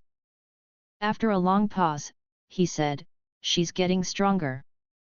I looked at him. So are you. He shook his head. Not fast enough. I sipped my tea. You'll catch up. He frowned. You're sure? I don't say things I'm not sure about, I said. Iroh smiled softly. You have faith in him. Of course, I said. He's my student. Zuko gave a faint smirk despite himself. You're not exactly the traditional teacher. I make my own traditions, I said. He shook his head. You're unbelievable. Yeah, I said, smiling. That's what makes me great. The fire crackled between us. The sound of distant wind carried faint echoes from the valley, muffled metal, the far-off rhythm of marching feet. Zuko glanced toward the sound. She's really doing it. Yep, I said. And we'll be ready. He turned toward me. You already have a plan, don't you? I grinned.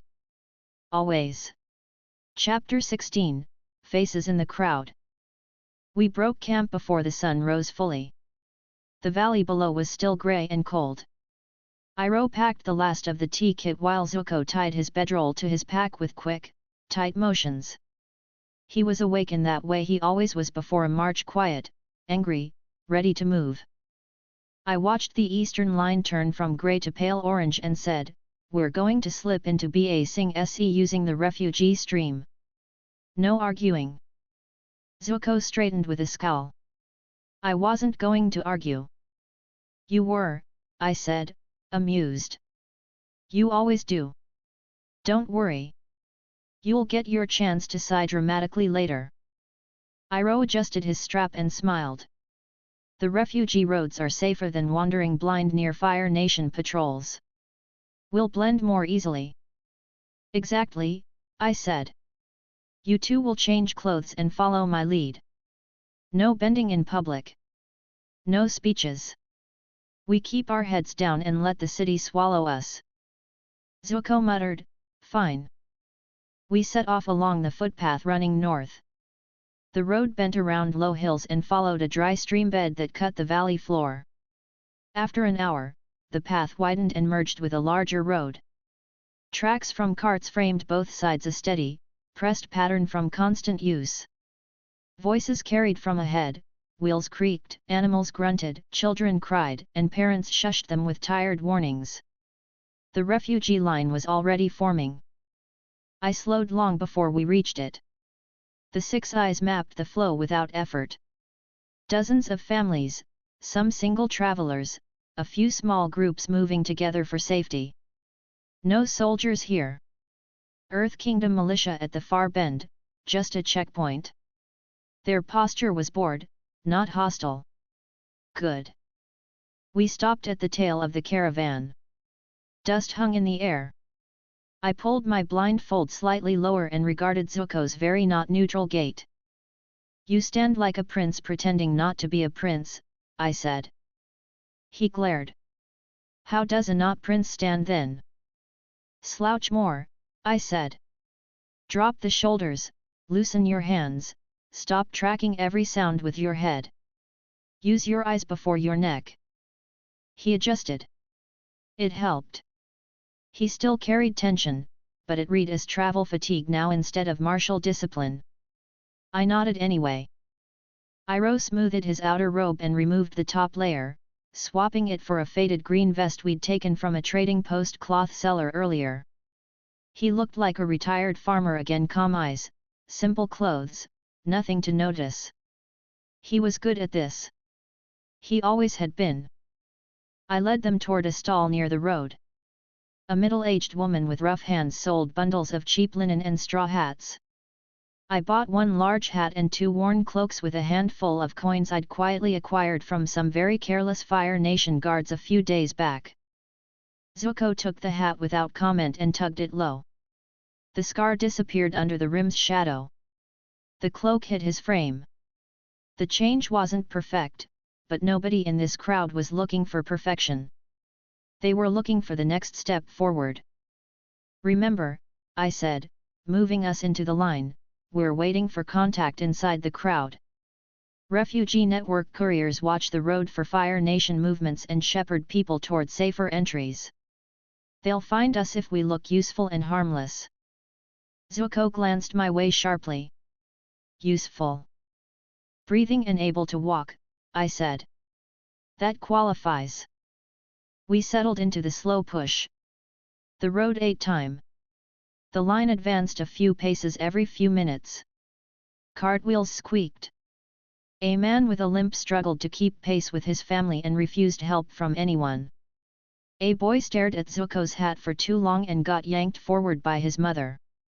2 old women argued about the quality of city rice and then shared a bag of dried pears without apology. I stayed alert without looking alert. Limitless bent light around us just enough. Not invisibility, just a gentle push that made eyes pass over us faster than they should. The trick was subtle. In a crowd, subtle mattered more than force. When the checkpoint came into view, I measured every piece. 8 Earth Kingdom militia. No Fire Nation colors. A scribe behind a small table reading names off a ledger without energy. The scribe's ink pot was almost empty. A stack of temporary tokens made of clay rested on a tray. They were stamping refugees through to the agrarian zone outside the inner wall and promising city papers farther in. The story matched the reality I knew. It was the same tired bureaucracy Zuko would hate. Zuko exhaled in disgust as a woman ahead answered the same 3 questions twice. I elbowed him lightly. Don't make that face, I said. Your whole head says I'm lying. I'm not lying, he said through his teeth. You will be in about 2 minutes, I said. So fix your expression. Iroh smiled kindly. We are humble tea sellers. Zuko's mouth opened. I held up a finger. We are humble tea sellers. He grumbled but nodded. When we reached the table, the scribe didn't look up right away. He finished his line, blew on the wet ink, then flicked his gaze up at me. His eyes moved across my face, lingered on my hair for half a heartbeat, then slid away. The field helped. That, and his exhaustion. Names, he said. I grinned. Gojo. Heasley. The old one's mushy.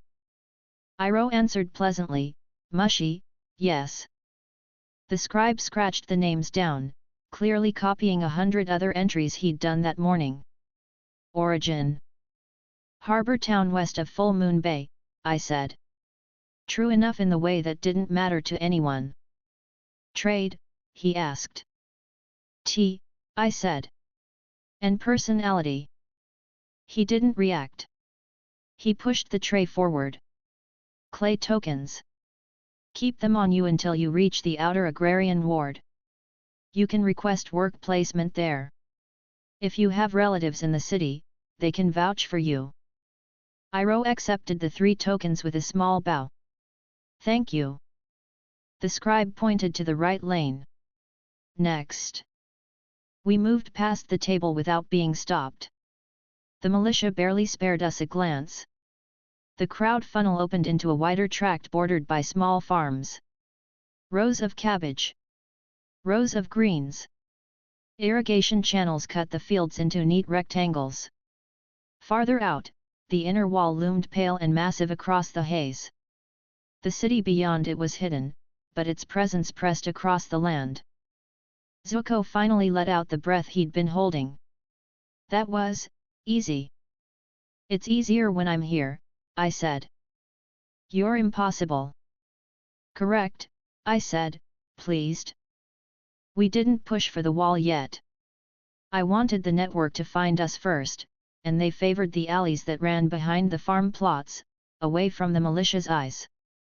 So we took the field paths that skirted the carts. I kept our pace steady. Not too fast to look eager, not too slow to draw attention. It didn't take long. A boy with a straw hat too large for his head stepped into our path, carrying a basket of herbs. He glanced up at us with that careful measure that wasn't natural to a child. Then he stumbled and accidentally brushed the back of my hand with a stem. The move was clean, practiced. On the stem was a small knot of cloth tied in a pattern I recognized from this world's Whisper's 3 loops, then a straight pull. Refugee network marker. The boy looked at Zuko 1 second too long and then turned, walking away without a word. Follow him, I said softly. Zuko tensed. Is this safe? No, I said. It's useful. We trailed him at a respectful distance through rows of stalks. He ducked under a low fence and veered behind a storage hut.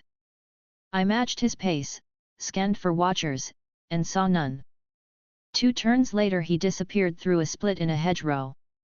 I stepped through last, letting the field blur the gap once we passed. A narrow courtyard opened a space between storage sheds where the ground had been tamped flat by too many feet. A woman in a patched blue dress and a faded shawl waited there, arms folded tightly across her middle. She looked us over carefully. 2 men stood behind her, not threatening, but not friendly either. From the West Road, she said. You moved with the morning crowd. You didn't push. I nodded. We don't like being noticed. Her eyes slid to Zuko's hat, then to Iroha's calm smile, then back to me, lingering at the blindfold for a second. We help families and refugees, she said. We don't help soldiers. Good, I said. We're not soldiers. Tea sellers, Iroha said warmly. Might I make you a cup? That got her. Her mouth softened by a fraction. Name? Gojo, I said. He's Lee. He's mushy. She considered, then nodded to one of the men. He stepped forward and handed Iroha a small, clean clay token stamped with a green seal, different from the checkpoint tokens. You'll show these at the outer ward's east gate. You'll be assigned to a contact who places workers in the lower ring. You'll get a roof and meal tickets. You don't talk about the Fire Nation. You don't ask about the inner city. Zuko stiffened. What if we need to? You don't, she said flatly. I watched her posture while she spoke. The way her eyes tracked every motion said this wasn't a hobby. This was survival. You'll have watchers near us? I asked. Until you prove you're not a problem, she said. Fair, I said. You move tonight, she said. There's a lull in patrols before the night shift changes. Show the token, keep your heads down, don't engage the Dai Li if you see them. You probably won't. Zuko frowned. The Dai Li. The woman regarded him. "You're not from around here." I smiled. "He's new to cities." Iroh accepted the second set of tokens with a small bow. "We are grateful." She gestured toward a water barrel. "Fill your skins. Don't linger in this yard after you leave." Then she paused, and her voice softened despite herself. "If you came from the coast, you're not the first with Fire Nation trouble on your heels. Don't bring it here. Not all of us get second chances." Zuko's jaw tightened at that. He looked down and gave a short nod. For him, that was restraint. "We won't," I said easily. We stepped back through the hedge and rejoined the field path. I kept my senses on the boy and the woman for a dozen steps and felt them fade the way careful people did when they were practiced at disappearing. Good. Zuko waited until we were clear. "Dai Li." "Secret police," I said. "Earth Kingdom's shadow. They keep the peace inside the walls. They don't like disruption." He grimaced. "Great. You'll be fine," I said. "Just don't challenge them to a duel or deliver a speech about destiny." He made a strangled sound that might have been a laugh if he admitted to those. He didn't. We rallied at a small grove near the East Road and passed the afternoon with quiet drills. Nothing obvious. Balance walks along a fallen trunk. Slow steps forward and backward while breathing in measure. Zuko complained less today and kept his focus on the exactness of his footfalls. It looked good on him. Iroh brewed a thin jasmine with the last of the water and watched us with mild contentment. He only corrected Zuko once, and it was about a heel lifting too early. By dusk, we were back with the refugee stream that headed toward the east gate. The crowd was denser here. Families had consolidated, and smaller knots of travelers shared space for safety. The air smelled of lamp oil, sweat, and cooked millet. Distantly, somewhere along the wall, a horn sounded the shift change. The line stirred. Earth Kingdom gate guards called orders to open a secondary gate and started the slow process of funneling bodies inward. I moved us toward the side lane the woman had indicated. It ran along the wall's angle and emptied into a smaller opening with only 4 guards and 1 clerk. The regular line watched with envy as we stepped out of the press and toward the smaller gate. The closest guard held up a hand. "Token." Iroh produced the green seal clay disc. The guard examined it for a half-second, not long, not short. He looked at our faces, paused at my hair, then looked away. Routine and rules were stronger tonight than curiosity. "Proceed," he said. "Don't stop inside the tunnel. Follow the painted line to the East Agrarian Ward office." We entered a narrow tunnel cut under the wall. The air inside was cool and damp. Torches burned in brackets every 20 paces. White paint marked a steady stripe along the floor. Other colors branched off: yellow, blue, red, each pointing to some other function. People walked in both directions without talking. The wall ahead swallowed sound and gave it back as faint echoes. Halfway in, Zuko's hand twitched near his side. I tilted my head at him. "Relax," I said quietly. "You're walking like a prisoner." He released the tension by inches. The set of his shoulders softened. He kept his eyes on the white stripe. Iroh walked with the steady patience of a man who could wait in line for a day without complaint. At the end of the tunnel, the city opened in layers. Not the upper ring. Not even close. The East Agrarian Ward sprawled in low housing blocks, workshops, sheds, and organized plots where city farms fed the outer districts. Lanterns hung over road posts. A central building with a tired sign read, "Ward Office." A long line formed under its eaves.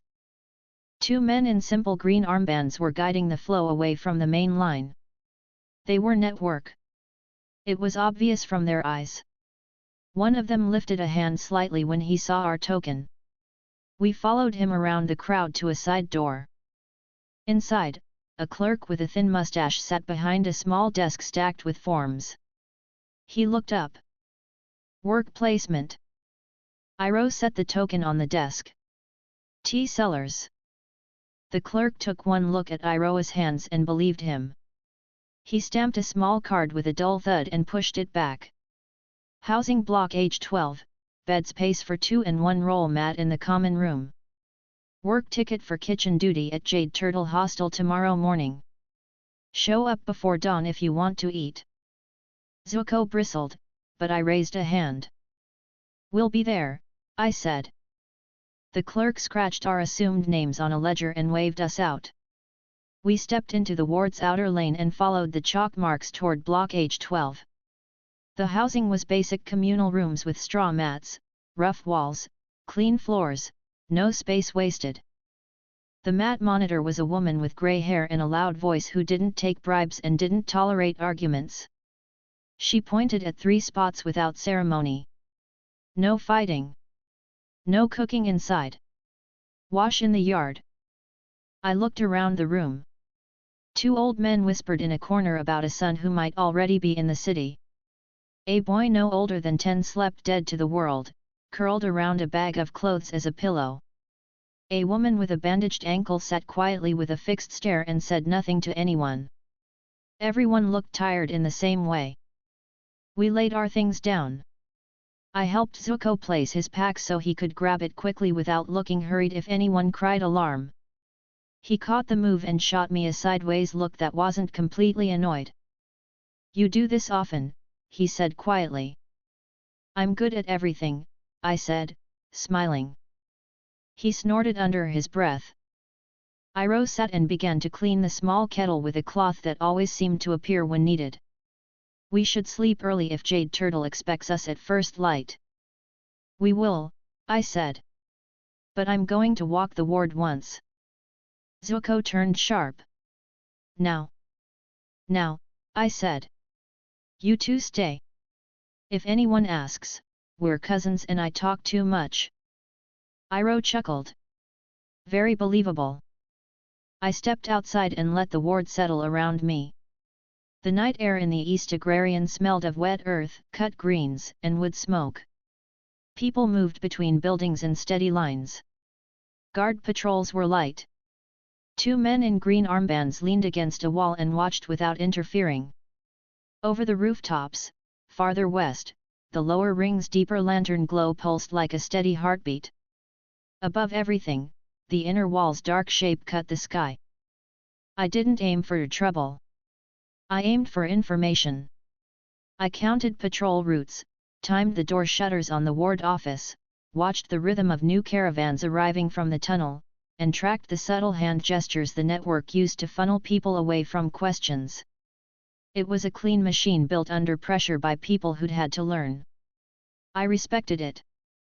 On the second pass around our block, I picked up the tail. Not Dai Li. Too relaxed for them. Not militia. Too loose. Jet. He was careful. He'd cut his hair shorter and swapped his jacket for city green, but his walk had the same careless tension as before. Longshot was with him. Smellerby was not. They stayed in the darker edges of the lanes and watched, not rushing. He'd grown smarter in 2 days. Good for him. I didn't break stride. I looped back to our housing and sat on the stoop, elbows on my knees, like a man who'd had a long walk and was pretending to think about nothing. Then I yawned. Jet stopped at the corner and leaned casually against a post. Longshot stood quiet in the shadow and looked like he'd been carved into it. You just don't give up, I said without looking up. Jet smirked around the corner of the post. You were hard to follow until the wall. I'm very followable when I want to be, I said. And impossible when I don't. He eyed the housing block. So this is your plan? Hide in the city with the rest. Blend, I corrected. He weighed me for a long few seconds. You can still prove you're not Fire Nation. That your new hobby? I asked. Collecting proof from strangers. He didn't rise to it. Good sign. I don't like soldiers walking free. Neither do I said. Which is why you should stick to your own fights and not cause problems in a ward that isn't yours. Longshot shifted slightly. Jet ignored him. I saw the hawk outside the walls, Jet said. You did something to it. I returned it to sender, I said. He watched my face closely. You're not afraid of me? No, I said plainly. He nodded to himself, not pleased, but not surprised. If I find out you're lying, you'll make a speech, I said, bored. I hate speeches. He pushed himself off the post. We're not done. You are for tonight, I said. He left without arguing. Longshot dipped his chin at me in a bare nod that might have meant respect or might have meant he'd decided not to shoot me this time. I took either as a good outcome. I waited until they were gone, then went back inside. Zuko was awake, sitting cross-legged, staring at the door the way hunters listen to rain. Iroh slept lightly with one hand near his pack. Jet, Zuko said quietly. He's still fishing, I said. He'll come around or he won't. Doesn't matter. Zuko frowned. It does if he exposes us. He won't, I said. He thinks he will, but he won't. You're sure? I'm me, I said simply. Zuko exhaled and lay down again, his back to the room but his hand close to the bag straps.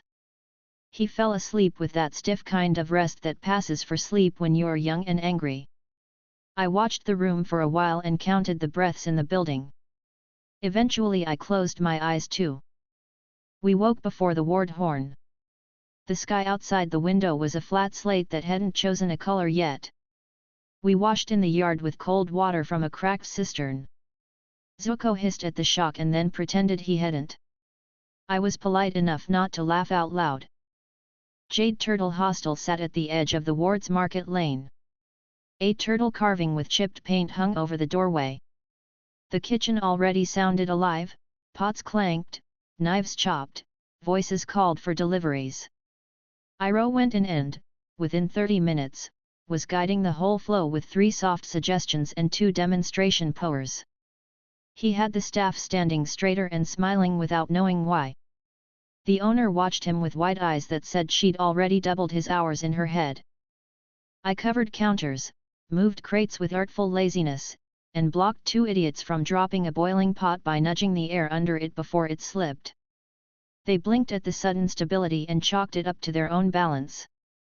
Zuko stood at the back chopping greens with stiff control and didn't set anything on fire.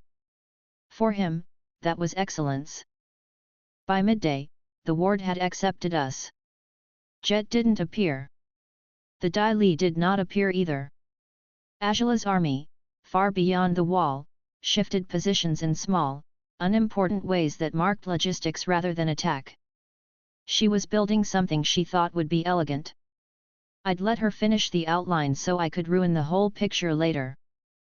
Near closing, the owner pressed meal tokens into Iroh's hands and tried to press more. He declined with a polite smile that somehow still made her happier. We left with a small bag of leftover buns and a kettle refill. Zuko ate his bun in 3 angry bites and pretended he didn't like it. He did. By evening, we were back at the housing block. The mat monitor barked at 2 men for arguing about a corner space, then let a stray cat steal her seat without noticing. People drifted through the halls with faces that looked tired, relieved, and distant all at once. Zuko leaned against the wall outside and looked toward the inner wall. "She's out there," he said quietly. "She is," I said. "We're hiding." "We're blending," I said. He shot me a look. "Same thing." "No," I said. "Hiding is fear. Blending is positioning." He accepted that without saying so. Iroh brought out 3 small cups and poured a thin stream of tea. "Tomorrow we train again after our shift. The ward has a small practice yard behind the hostel." I asked. He said it like it was nothing. It was not nothing. He made friends everywhere. Perfect, I said. You can practice slipping, aiming, and not throwing a tantrum when you miss. Zuko sighed loudly. I hate you. You adore me, I said, smiling. He almost smiled back. A hawk passed over the ward with a different flight pattern from the one yesterday. Not Azula's. Too lazy. Civil. I ignored it. The ward settled into a quiet rhythm that lasted until the night bell. Nothing exploded. No one chased us. No one shouted our names. It was almost peaceful. I could work with that. In the morning we'd show up at the hostel again. Zuko would chop slower and cleaner. I'd move plates without dropping any. Iroh would elevate the entire mood of the room with a kettle and a glance. By afternoon, I'd take Zuko to the back and push his balance through the drills until his movement matched his breathing. At night, we'd watch the valley and time Azula's next adjustment. Then I'd decide when to visit her camp again and turn off the part of her plan that mattered most. For now, we stood in a borrowed city at the edge of a war and pretended to be three unimportant people. I looked at Zuko's new stance. His shoulders were down. His jaw wasn't locked. His hands were loose. He was learning. Good, I said. He made an annoyed sound and adjusted his hat. I didn't argue. He didn't either.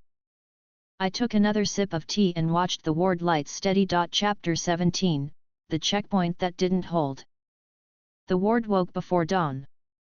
The air was cool and damp, the kind that settled into clothes and made every sound carry. Iroh moved through the jade turtle kitchen like he'd worked there for years, adjusting kettles by a finger's width and correcting a cook's grip without comment. Zuko chopped greens with a steady rhythm. He watched the blade, not the door. That was new. I stacked bowls at a pace that looked lazy and wasn't. Every few minutes, I stepped to the back door and let the street air touch my face. It carried the same smell from yesterday, wet earth and wood smoke, but beneath it, something else had crept in. Oil. Leather. The clean, careful polish of military gear that hadn't been in this lane last week. I set the last bowl down and looked at Zuko. We're taking a walk after shift. He kept chopping. Where? Outer lanes near the inner wall. Moving checkpoint. He stopped mid-slice. You said there weren't Fire Nation inside the city. I said there weren't colors inside, I said. There are always plans inside. He stared at the cutting board. Azula. Azula and whoever she can point in the right direction, I said. General Shinu's men are Eastside Field Command. They can lean on caravans from outside and make it look like Earth Kingdom policy. A moving checkpoint shifts hours and location every day. It chokes the lanes without anyone proving anything. Zuko's mouth tightened. So we break it. We take it apart without getting arrested, I said. And you do it without losing your temper. He glanced at Iroh. An uncle. Iroh poured 2 cups of tea and set them on the counter without looking surprised. I will speak with the ward office about delivery schedules. Crowds can be redirected with gentle words. Good, I said. We'll do the rest. Zuko's jaw set like a declaration. When? When you finish your shift, I said. We're not skipping work to sabotage a checkpoint. That would be rude. He snorted and went back to chopping. By midday, the hostel had emptied enough for us to leave without notice. Iroh stayed to train the night cook on water temperature and closed-lid steeping. He made teaching look like kindness. It was. I led Zuko along the back lanes, past stacks of bundled greens and crates of eggs, toward the section where the agrarian ward brushed against the service paths that fed the lower ring. The inner wall towered overhead, close enough to block the sky. Guards patrolled the top edge. They didn't look down. They rarely had to. I held up a hand. Zuko stopped without speaking. He was learning. On the service road ahead, a line of carts had stalled not because of volume but design. 5 men in clean, plain green stood beside a folding table with a ledger and a stamp box. Behind them sat a small cage of messenger hawks covered with a cloth. No explicit colors. No insignia. But their boots were right, their stance was right, and their eyes moved like people who answered to an officer who did not work here. That was one layer. The other layer sat 40 paces back in an alley cut between 2 storage houses, a canvas cover stretched over a collapsible frame, a map pinned to a board, signal flags folded on a crate, and 3 men who wore their borrowed green like a shirt they'd never be comfortable in. They gave orders in low voices and read lips in the crowd without looking like they did. Fire Nation. Disguised. Quiet. Efficient. Zuko followed my gaze, then tensed. Let me. No, I said softly. Eyes first. Breath second. Hands later. He swallowed something impatient and nodded. We walked past, the way 2 tired workers walked past anything that would make their day longer. I let the limitless field pull attention away from us in little nudges, a blink here, a glance there, nothing a watcher's mind could hold onto. It was enough. At the staged table, a guard slapped his stamp onto a clay token and shoved it back at an old man without looking up. Too many people inside today. Come back tomorrow. The old man wavered and asked something about a sick child in the city. A gloved hand appeared at his shoulder and turned him away by force without force. The kind of touch that looks like help and is not. File behind the second line, a second man said. You'll be called when we can accommodate you. Zuko's teeth clicked once. He caught himself and lowered his jaw, but I heard it. We're not blowing this up, I said. He shot me a narrow look. You think I'm going to set the wall on fire? I think you'll want to, I said. Which is progress, because you didn't say you would. He let out an annoyed breath. We circled behind the storage houses and stopped where the canvas frame stood. I listened to the cadence. The man at the map spoke in clipped phrases that ran like orders even when he talked about nothing. The 2 others repeated his phrases in shortened versions with the sounds shaved off. Someone had trained them to speak that way. The map was a hand-drawn outline of the ward with lanes and checkpoints marked in chalk. 2 red lines intersected 3 white ones and moved each hour. The hour markers were wrong by a little, not enough to matter to most, but enough to tell me Shinu's officer had not timed BA-ing SE shifts before today. Azula would have corrected it. Shinu's men were guessing.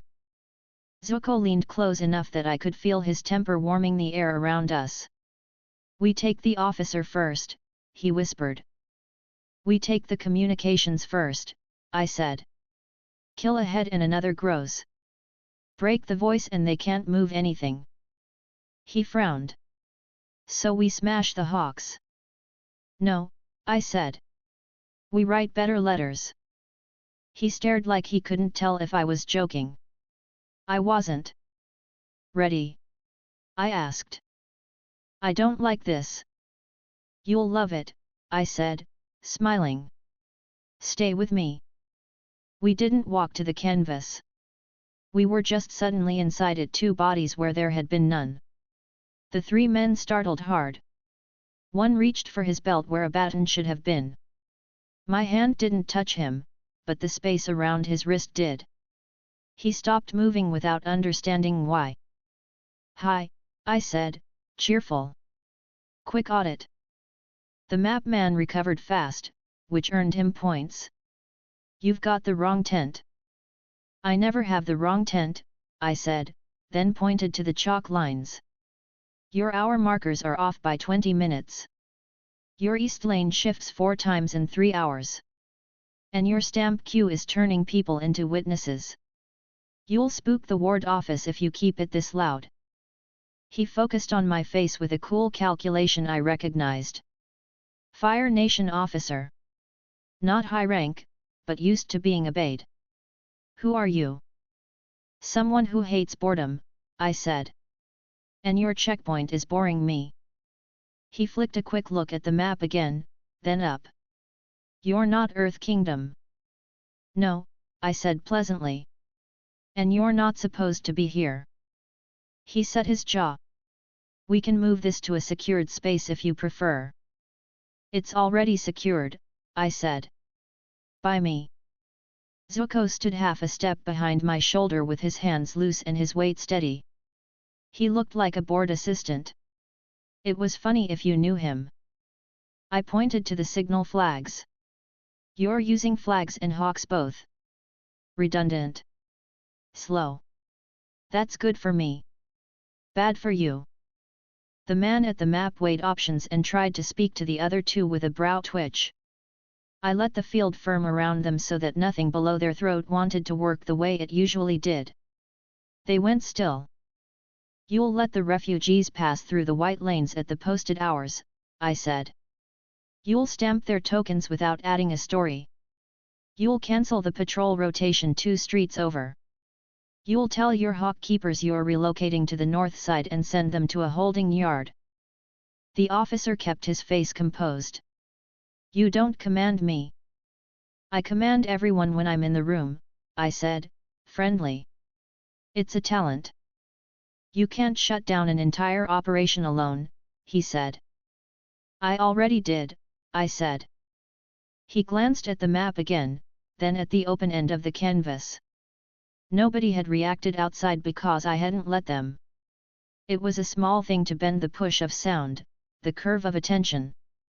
The tent sat in a quiet bubble while the world moved around it. He didn't understand the shape of what he was feeling. He did understand control, and he knew it didn't belong to him. You'll overplay, he said. And I'll wait. You won't, I said. Because you think you're the clever one in your circle, and clever people like to live to tell someone they were right. Zuko did not smile, but if he had, it would have been sharp. I'll remove the forward table by midday, the officer said slowly. Under protest. You'll remove it now, I said. Because I'm hungry and I don't like waiting. For a second, he almost laughed. Then he didn't. He flicked 2 fingers toward one subordinate who suddenly could move again only because I let him. Signal green. Pull table. Rotate to north holding. No papers. No names. The subordinate blinked. He didn't understand why he was obeying, only that his body had decided motion was safe again. He lifted one of the flags and gave a short, practiced signal. A runner on the lane picked it up and relayed without thinking. The table crew reached for their ledger in the same motion they'd used all morning and started packing as if this had been the plan. People in lines obey plans. They were grateful for any movement, even if it made no sense. I watched it once, then turned to the officer. Now the birds. He hesitated. Messages are standing orders. We do not alter hawk dispatch without authorization. I stepped close enough that he could see my eyes under the blindfold.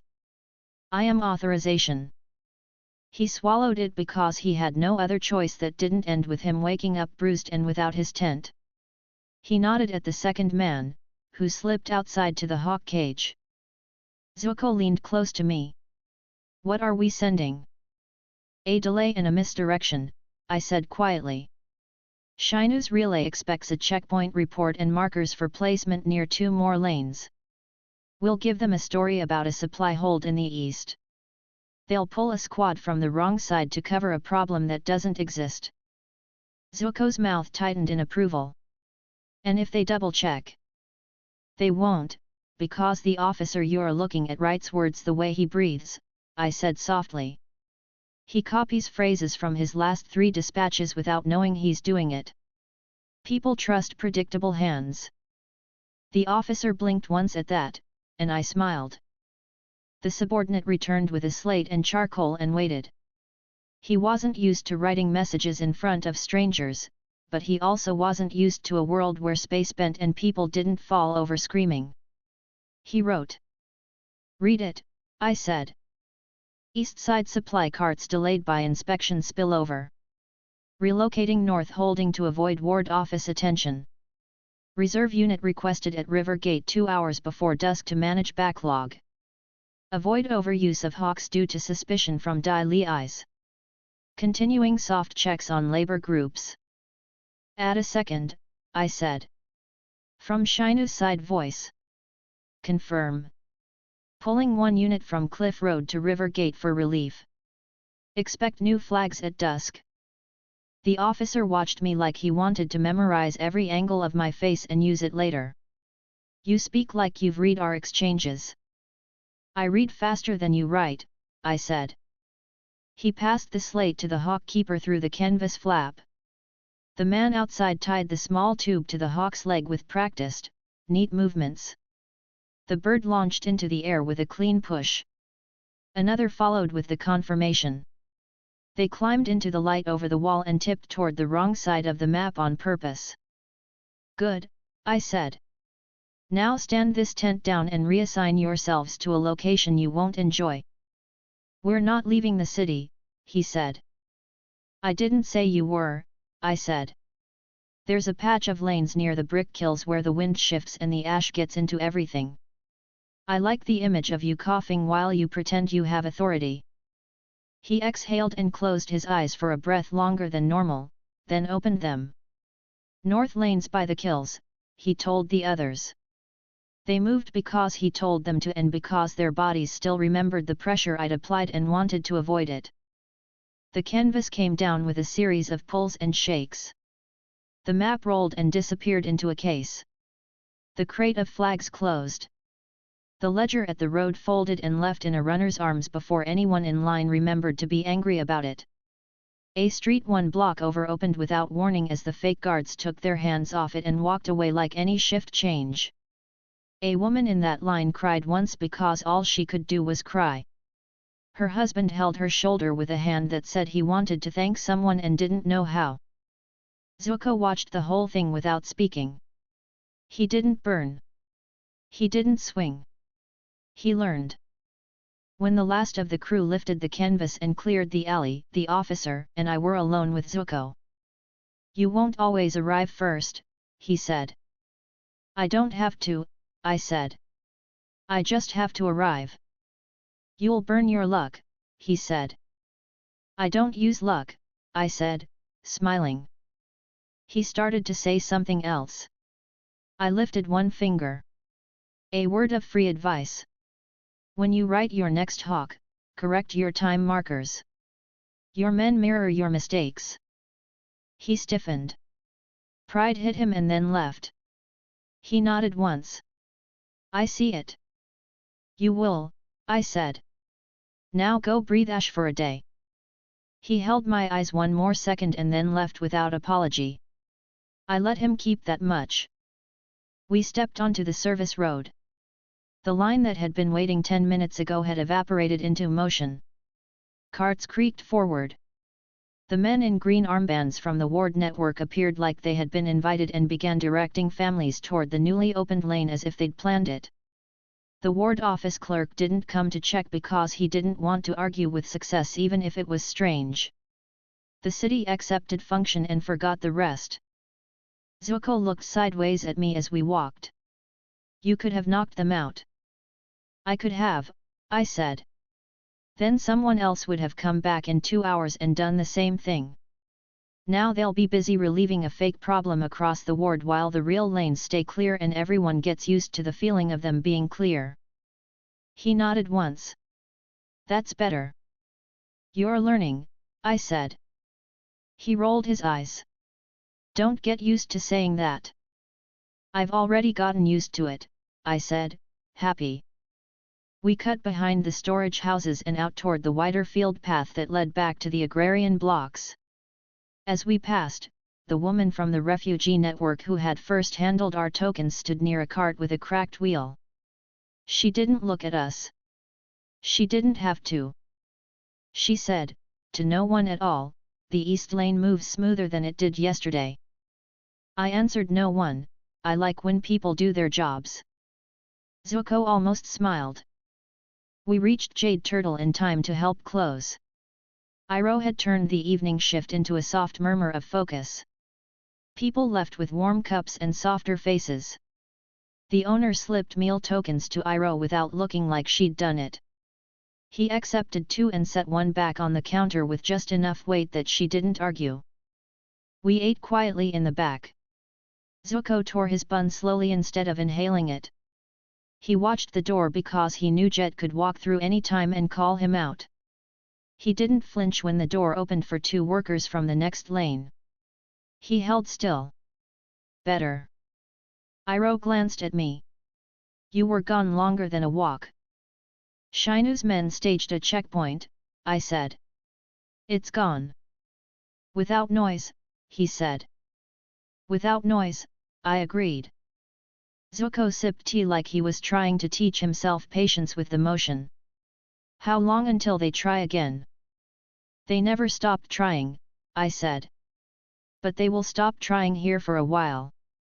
They'll get new orders that make them feel useful somewhere else. He kept his eyes on the table. You didn't let me fight. You did fight, I said. You held the line I told you to hold. That's harder than what I did. He looked at me like he wanted to argue and couldn't because he knew I was right. His throat worked once. He put the cup down gently and didn't say anything else. We walked back to the housing block in the hour before the ward bell. The lanes were quieter. The mat monitor had fallen asleep sitting upright, and the stray cat had once again stolen her seat. People slept in lines like packed goods. Zuko set his pack down and checked the straps by touch. Iroh lay back and closed his eyes without closing his mind. I went to the doorway, leaned against the frame, and listened to the ward breathe. Somewhere beyond the inner wall, a hawk carried a very reasonable light toward a general who liked his lines straight. Azula would read the copies and see the pattern sooner than he would. She'd adjust and try something else that would look clever to her and slow to me. That was fine. I watched Zuko's hand relax on the fabric near his knee. It opened by degrees and then stayed loose. He took a long breath and set it down. Good, I said quietly. He didn't pretend not to hear me. He didn't comment either. He didn't need to. He was tired and hungry and angry and still, in that order. It would do. We woke early again. We would repeat the day until the pattern changed. When it did, we'd change it first. For now, the lanes stayed open. Chapter 18, The Kills and the Choke. By the time the ward horn sounded, the sky was the pale color that comes just before heat. The Jade Turtle kitchen felt smaller than yesterday. People moved faster. The owner spoke louder to keep pace with orders. Iroh lifted a kettle, tipped it by half a finger, and the entire line behind the counter matched him without thinking. He was good at that. Zuko chopped in clean cuts. He didn't look at the door. He didn't flinch at raised voices. He finished 3 trays without dropping rhythm. I watched his hands. The movement matched his breathing. That wasn't luck. That was practice. When the lunch rush thinned, I set my bowl down and said, "We leave in 30 minutes. Kill Rose." Iroh's eyes lifted. They moved there. Shinu's redirected unit is clogging the lanes near the brickworks, I said. They're using freight inspections to slow grain carts. If they hold that road until sundown, half the ward eats late and remembers the wrong people in charge. Zuko wiped the blade and sheathed it. We take them out. We take them apart, I said. Quietly. You observe, then act when I say. No fire. He didn't argue. He didn't like it either. Iroh handed him a canteen and pressed a folded slip of ward scrip into my palm. I'll speak with the foreman at East Storehouse and the ward office clerk. If grain is home by dusk, no one asks questions. If it's late, the Daily will notice the squeeze and start testing lanes at random. Keep the office calm, I said. We'll clear the choke. Iroh nodded, wiped his hands on a clean cloth, and left through the side door with the easy pace of a man looking for a neighbor. Not a problem. People always told him more than they meant to.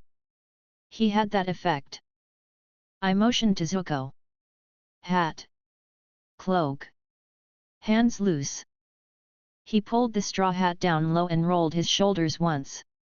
We slipped out the back, cut through the narrow lane that ran behind the hostel, and joined the slow flow of carts toward the kill district. The air changed before the buildings did. Smoke thickened. Fine red dust hung in the light and turned every surface dull. The heat pressed from the ground. It wasn't the city's heat. It was kill heat, steady, heavy, and tiring. Zuko coughed once and swallowed it down. I kept the field soft around our faces to take the edge off without drawing notice. The kills rose in lines, tall chimneys with square mouths and workers moving in practiced routes between stacks of dried bricks. The road that cut between them carried grain in one direction and empty sacks in the other. Today, the grain line had stalled. 3 carts deep at first, then 6, then more, all the way back past the last chimney. Drivers stood with their hands on their hips and complained in low voices without leaving their carts, because leaving meant losing your place.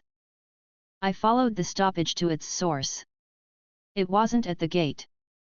It was 20 paces before it, where a folding table had appeared beside a neat stack of crates. A man in city green barked a steady stream of instructions with a voice that didn't belong to this block. He wore the color. He didn't wear the work. 2 assistants in matching armbands checked sacks with sticks and wrote marks on a slate that didn't line up with anything official. A third man stood at the edge, hands clasped behind his back, watching faces, not grain. "Who's who?" I said quietly. Zuko's eyes tracked where mine did. "Middle one is the voice. The one with the slate copies him. The watcher is the problem." "Good," I said. "We start with food." Zuko glanced at me. "Not people." "Food moves people," I said. "If the carts go, the crowd stops thinking." He exhaled slowly and nodded. We cut to the side, along the shadow of a kill wall, and up onto a low platform where workers stacked fresh-fired bricks to cool. From there, I had a clean view across the lane and into the space behind the table. That space mattered. The wrong carts were there, 2 short wagons with tarps that didn't match any of the local kill cloth. Under the tarps, crates stacked too neat for brick dust. Supplies. Signal flags. A hawk cage hidden under a ripped sack. No birds. I scanned farther. A coil of rope, a set of clean poles, an empty frame. Portable tent.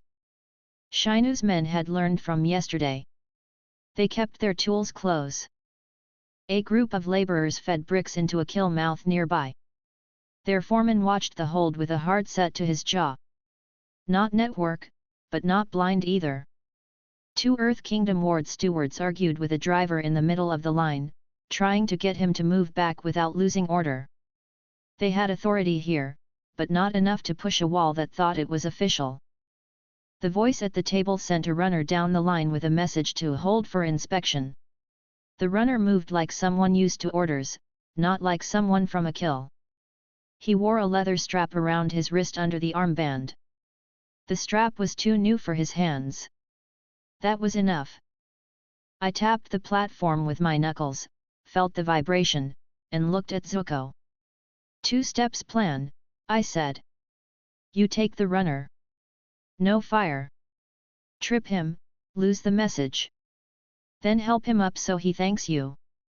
Then tell the stewards his note said release carts to clear lane for test. You'll deliver it flat, bored, and practical. Zuko frowned. That's lying. That's translation, I said. The line will choose motion over questions. The stewards want a reason. Give them one. And you, he asked. I'll teach the voice new policy. Zuko adjusted his hat brim, dropped down from the platform, and slipped into the narrow strip between carts and kill wall. He matched the crowd's speed, timed his step, stuck a foot out the way an inattentive worker does when he's tired, and caught the runner clean behind the heel. The man fell, rolled once, and landed with both hands on the slate. It cracked clean down the middle. Zuko bent immediately, lifted him by the elbow with a neutral face, and said in a voice that could have belonged to any tired city boy, "Easy. You dropped something. Your note said release for test. I'll pass it up." The runner blinked, breathless, grasping for the broken slate with a confused half-apology and a glance toward the table. He wanted to look competent more than he wanted to be right.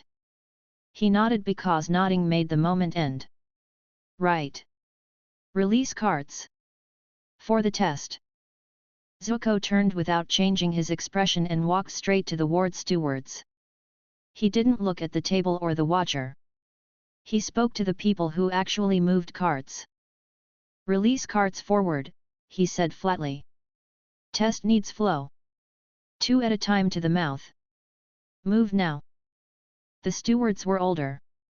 They had watched 1,000 small emergencies and learned which ones to ignore. One of them eyed the cracked slate, eyed Zuko's hands, eyed the broiling line, and made a decision. He raised his arm and rotated his wrist in the ward shorthand for 2 forward. Drivers moved. Wagon wheels creaked. People breathed once like they hadn't in 10 minutes. At the folding table, the voice reacted a beat late. He reached for the air with a hand that wanted a flag that wasn't there. He nearly snapped his fingers and stopped himself. He was good enough to remember which colors he wasn't supposed to be. I stepped off the platform and strolled to the shaded side of the table like someone looking for a name. The watcher saw me. He didn't know what he saw. He shifted his weight to stay in front of the crates, then remembered to look lazy. He failed. "Busy day," I said lightly. The voice looked at me for half a second too long. "Inspection is necessary. These carts will move when we say so." "That line just moved," I said, nodding toward the gate. "Looks like the ward stewards said so." He did not turn his head. He didn't dare. He kept his gaze on my face because he knew if he looked over at the open lane he would show me which authority he feared more. "Orders are orders," he said. "Your orders are to look like you're serving the ward," I said pleasantly. "You're failing the look." The watcher shifted again. I let my eyes pass over him without sticking. He wasn't a fighter. He was a mouth to a hawk that wasn't here. He'd try to run for one when it mattered. I bent the space around his ankle by a finger's width so he wouldn't get far later. "Who are you?" the voice asked. "Polite enough to pass, hard enough to test." "Gojo," I said, smiling. "Assistant floor manager for Momentum. I hate clogs." "You're not on my roster." "I'm on the city's," I said. "And the city likes carts to arrive." He folded his arms, ready to make a stand that sounded like policy and felt like obstruction. "We have a report of counterfeit tokens. 2 carts in the last hour carried blanks. Until we finish our sweep. You'll hold the lines until dusk and say we tried to your friends," I said. "That story works once in a quiet ward. It doesn't work here." The steward's answer to food. He flinched at friends. "Barely. Enough." The man with the slate had found a fresh piece of wood to write on and was nursing a bloodied knuckle. He waited for words to copy and found none. His eyes slid to the watcher. The watcher looked at the crates again and didn't know he had. I watched everything. "Here's what you're going to do," I said, cheerful. "You're going to announce a rolling inspection. 2 carts every 5 minutes continuous, no holds, bags sampled by weight, not by guess. You will return contraband if it's food and write the driver's name in your imaginary ledger. If the ward steward asks for your stamp, you'll stamp their hand and send them off with a nice phrase about cooperation. Then you'll move your little desk to a place where your lungs will hate you." He stared at me like he was testing the strength of a floor plank. You don't give orders here. I do when everyone else is tired of listening to you, I said. Your choice is simple. Open the road or leave the city. Don't test me while I'm hungry. He measured the crate's weight with his peripheral vision and wondered if his men could hold the street if the ward turned. He had the training to try. He did not have a reason anymore. The carts were already moving. His plan depended on a stoppage. He didn't have one. Rolling inspection, he told the slate man. 2 carts. Weight sample. Names only. The slate man blinked, then scribbled. The ward steward, who had been waiting with his arms crossed, nodded once like he had been the one to decide and shouted, 2 forward. Don't make me say it again. The line obeyed. Grain rolled. Dust rose. Voices dropped back to complaint instead of anger. People like complaint. They recognize it. I moved behind the table and lifted the corner of the tarp covering the nearest crate. Spare armbands. Stamps. An extra ledger. A folded flag set. A metal case with a lock that had never been used. The watcher twitched and masked it with a yawn. I let the tarp fall. Pack your tent, I said quietly.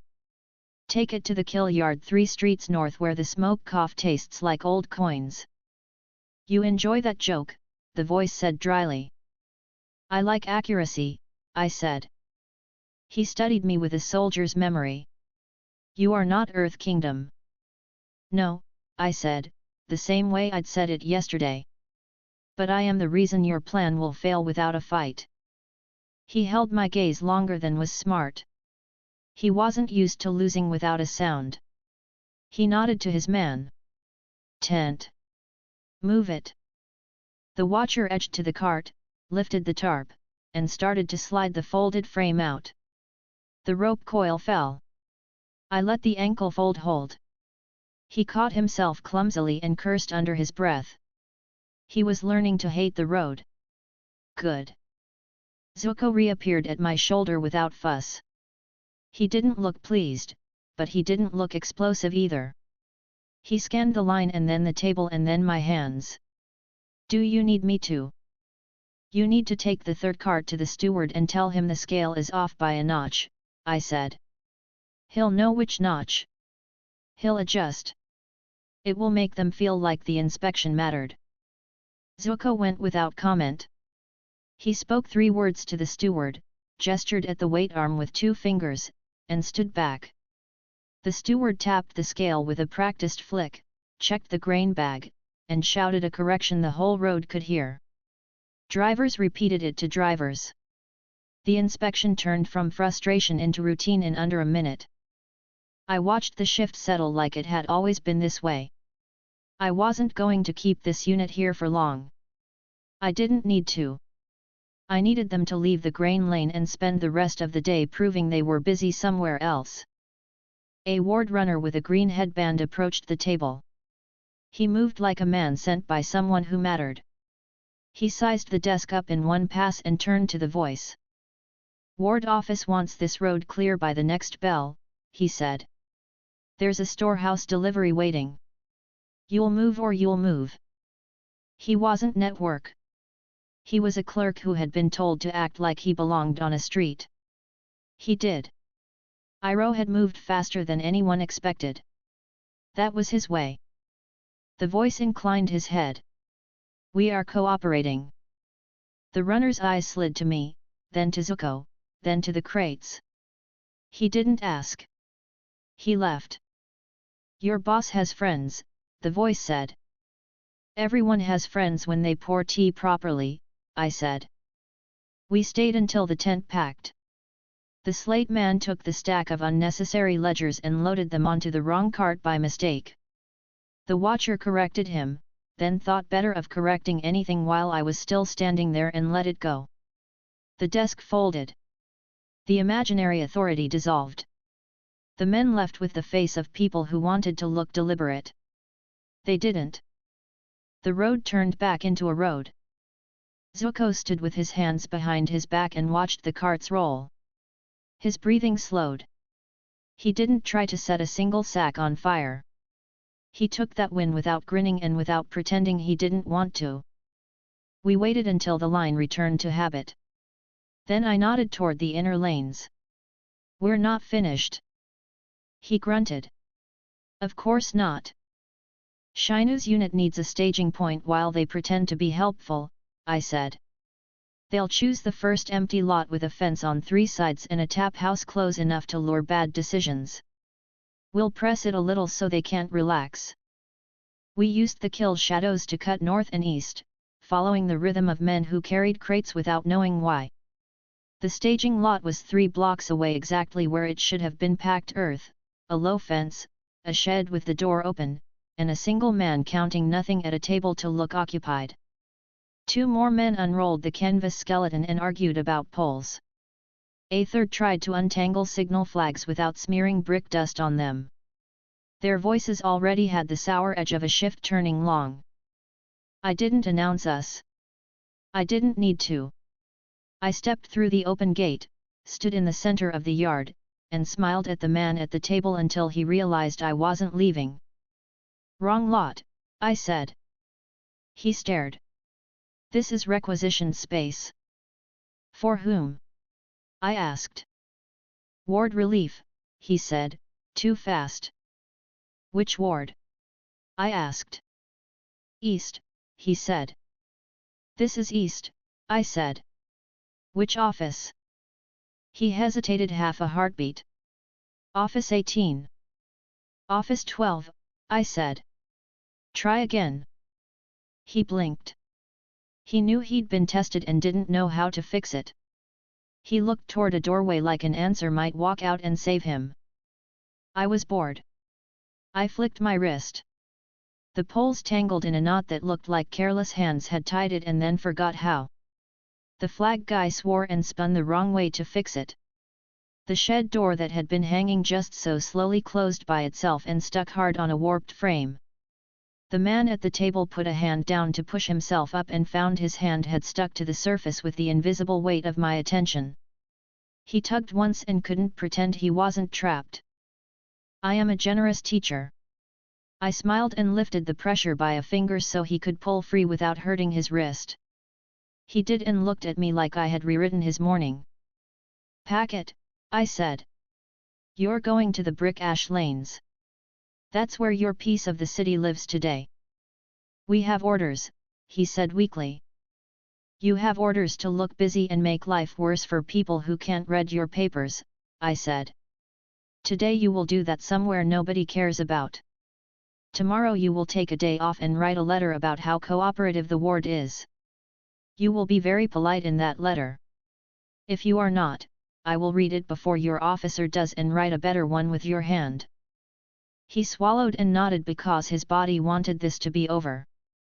Zuko watched me with an expression that hovered between irritation and respect. "You didn't have to say all that." "I like saying all that," I said. "It saves me time later." We did not stay for the pack-out. I felt the lot shift around us as if a pressure knot had released and the men could breathe like they were allowed to be ordinary again. We slipped back to the kill road, checked the carts, and walked the long way toward the ward. By the time we reached the corner near the Jade Turtle, the lines had thinned into a steady flow that sounded like work and not like anger. Iroh stood near the ward office with 2 stewards. He held his hands behind his back while they spoke. He nodded at the right places, gave one sentence at the right time, and made 2 people who argued for a living stop arguing. He saw us and walked over as if he'd simply finished his errand. "All quiet?" he asked. "Quieter," I said. "The east lane runs." They moved the tent to a yard they'll hate. Iroh's eyes softened. "And you did it without noise." "I like quiet when I get to choose it," I said. Zuko looked at the clay on his shoes. "They'll come back." "They always do," I said. "We'll move them again." He nodded once. "Good." Iroh smiled. I told the office clerk we would assist with evening pour if the night crew falls behind, he said. She thanked me like it was a miracle. Because it was, I said. You're you. Zuko made a face. Gross. We walked back to the hostel to finish the last of the afternoon. The owner had already told 3 customers that the tea tasted better today and didn't know why. Iroh smiled and accepted the compliment without owning it. Zuko carried a stack of clean bowls with steady hands and didn't break any. I leaned on the doorframe and watched the ward breathe like a living room. We finished our shift on time. We ate outside on the step plain rice, a pickled plum, and a shared bun. Zuko ate slower than yesterday and didn't look over his shoulder as often. He still did, but not as often. He was getting used to the idea of being hard to find. A boy ran down the lane, tripped, and didn't fall because he caught himself on a laundry line. He laughed at nothing. His mother scolded him. The sun dropped behind the edge of the inner wall and turned the ward into lanes of shadow and light. It was calm for that hour. Back at the housing block, the mat monitor was scolding someone for cooking inside. The stray cat yawned from her seat and refused to move. People were tired in the same way again. They would eat on time tonight. That mattered. Zuko put his pack down, stood in the doorway, and looked out at the lane. He didn't speak for a full minute. Then he said, "That was smarter than burning it." "I know," I said, pleased. He didn't say thank you. He didn't need to. He leaned against the frame with his arms loose and watched the lane instead of hunting for enemies in it. For Zuko, that was more than progress. That was trust. Iroh came up behind us with 3 small cups in one hand and the kettle in the other. He poured in a smooth line. "Tomorrow there will be a new problem." "There always is," I said. "It gives me something to do." Zuko grunted. "You'd get bored without trouble." "I'd make some," I said cheerfully. He sighed. "I know." We drank and watched the ward keep moving the way it had long before we arrived and would long after we left. The kill smoke drifted softer now that the grain rolled. The carts sounded like carts again. The day had gone the way I had decided it would. I liked days like that. Chapter 19, The Man in Green Gloves. We worked straight through the dinner hour. The Jade Turtle was louder than usual, too many people finishing late shifts, too many carts arriving on time for once. The owner moved from table to table with quick thanks and short apologies. Iroh stayed behind the counter and kept the line calm with nothing but measured purrs and small corrections. Zuko handled bowls and trays with steady hands. He didn't bump anyone. He didn't hunch or stare. He kept his head down without looking guilty. It fit him better today. When the last tray left the window, I wiped the counter clean and said quietly, "We close up fast. Then we walk." Zuko looked up under the brim of his hat. "Why?" "Because someone started asking questions at the ward office," I said. "And I don't like his shoes." Iroh's eyes flicked to me. He didn't need more than that. He washed the last cup and set it to dry. "Dai Li." "Dai Li," I said. Zuko's jaw nodded. "Already?" "Yesterday vanished a checkpoint," I said lightly. "Today a ward ran on time." Someone's career noticed those 2 facts in one sentence. We broke down the station. I let the owner press 2 meal tokens into Iroh's palm and pretend it was nothing. She walked us to the door and thanked us again with tired eyes. We stepped into the lane. The heat from the day clung to the stones. The ward settled into evening sounds: low talk, cartwheels, a dog barking twice, then stopping. I did not look toward the ward office. I didn't have to. The 6 eyes saw heat through walls and wood. Inside the office, a clerk shifted papers with quick, guilty motions. Opposite him stood a man with perfect posture and the kind of stillness that made rooms smaller. His clothes matched the city, but the cut was cleaner, the color deeper. His gloves were green. He didn't have to show a badge. He didn't have to raise his voice. The clerk answered things he hadn't been asked yet. Zuko tugged his hat lower. Plan. Simple, I said. You go back to the housing block with Iroh and wash your hands in the yard. Sit near the door. Drink tea.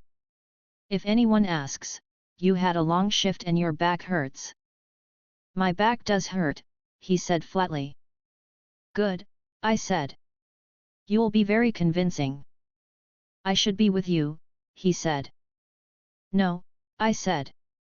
You'll stand out. Your face is a poster to anyone who pays for information. Let me be the friendly idiot tonight. Zuko didn't like it. He looked at Iroh. Iroh touched his shoulder and nodded. Listen to him, nephew. Zuko swallowed his protest and lowered his gaze. Fine. Good boy, I said with a smile. He made a strangled sound and walked off with Iroh, both of them folding into the ward flow the way people who belong to a place learn to do. I watched them until they turned the corner and disappeared behind a stack of crates. Then I leaned against the Jade Turtle's doorframe and looked like a man who had nothing important to do and nowhere important to be. The office door opened 3 minutes later. The man in the gloves stepped out alone. He didn't slam the door. He didn't linger. He walked straight into the lane and did not pretend to look at any storefronts. He didn't have to. People moved out of his way without knowing why. He turned his head a fraction toward me. Not enough to count as notice. Enough to tell me this was deliberate. I smiled and pushed off the door frame. I didn't meet him. I walked away first, hands in my pockets, aimless, like I was going to look for cheap fruit before the stalls closed. He followed at a distance that would look like coincidence to anyone not paying attention. The rhythm told me he'd done this 1,000 times. He didn't speed up. He didn't slow down. He just existed in your path until it became your idea to stop where he wanted you to stop. I picked the place before he did. A small equipment yard between 2 storage houses, empty but lit by one crooked lantern. There were no blind corners, no windows within arm's length, no loose stones high enough to be useful. I stepped into the yard, turned, and waited with my usual grin. He came in without checking the corners because he had checked them before I had. He stopped at a polite distance, far enough to cancel the idea of an ambush but close enough to read my breath. His voice matched his posture. Quiet. Flat. Trained. You work at the hostel? Sometimes, I said. You arrived 3 days ago. Sure. You came with 2 others. Everyone needs friends. He watched my face. One of them is older. One younger. Family. We pour tea together, I said. What did you do before pouring tea? Wandered, I said. He studied me without blinking. His gaze ran across my face and hair and blindfold, then down to my shoes, then back to my hands. He noticed the way my shoulders sat relaxed but ready. He noticed the way I didn't shift my feet and didn't pretend to lean. He noticed everything, the way men like him always did. Name, he said. Gojo, I said. He didn't write anything down. The Dai Li didn't need paper to keep records. You were seen near the east gate when the crowd moved unusually fast.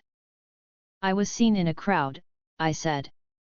You have a way of being near crowds when they move in useful ways, he said. I grinned. I'm useful. Useful to whom? Hungry people, I said. He did not smile. We observed a change in checkpoint behavior near the kills. There was no documented order to relocate the inspection desk. Sounds like the desk learned manners, I said cheerfully. Desks do not learn manners, he said. They did today, I said. Big day for furniture. He looked past me for one slow beat, taking in the edges of the yard and the shadows, then returned to center. He did not step forward. He did not threaten. He didn't need to. His presence was a threat by training. "You are not afraid," he said. "Should I be?" I asked. "It's recommended," he said. I tilted my head slightly. "I don't take recommendations." His jaw moved once behind the calm. He lifted one gloved hand and turned his wrist. The earth beneath my feet shifted a finger's width to test balance. He wanted to see if I'd reach with my toes, if my ankles would flex the way most did when the ground moved under them. I didn't move. The field around me made the shift meaningless. He noticed that too. His eyes didn't widen. His lids lowered very slightly, which said more than surprise would have. "You stand like a fighter," he said. "I stand like someone who likes good posture," I said. "You speak like a person who enjoys being difficult," he said. "I enjoy a lot of things," I said. He let that sit, then asked in the same calm tone, "Where did you learn to move like that?" "Practice," I said pleasantly. "At what?" he asked. "Everything," I said, smiling. He waited to see if I would fill the space. I didn't. He was patient. He could wait longer than most. I could wait longer than all. A cart rattled past the yard entrance and broke the silence. The lantern hissed. Someone coughed 2 buildings away. The ward kept its steady hum. The man in the gloves breathed and then reset his posture by a degree.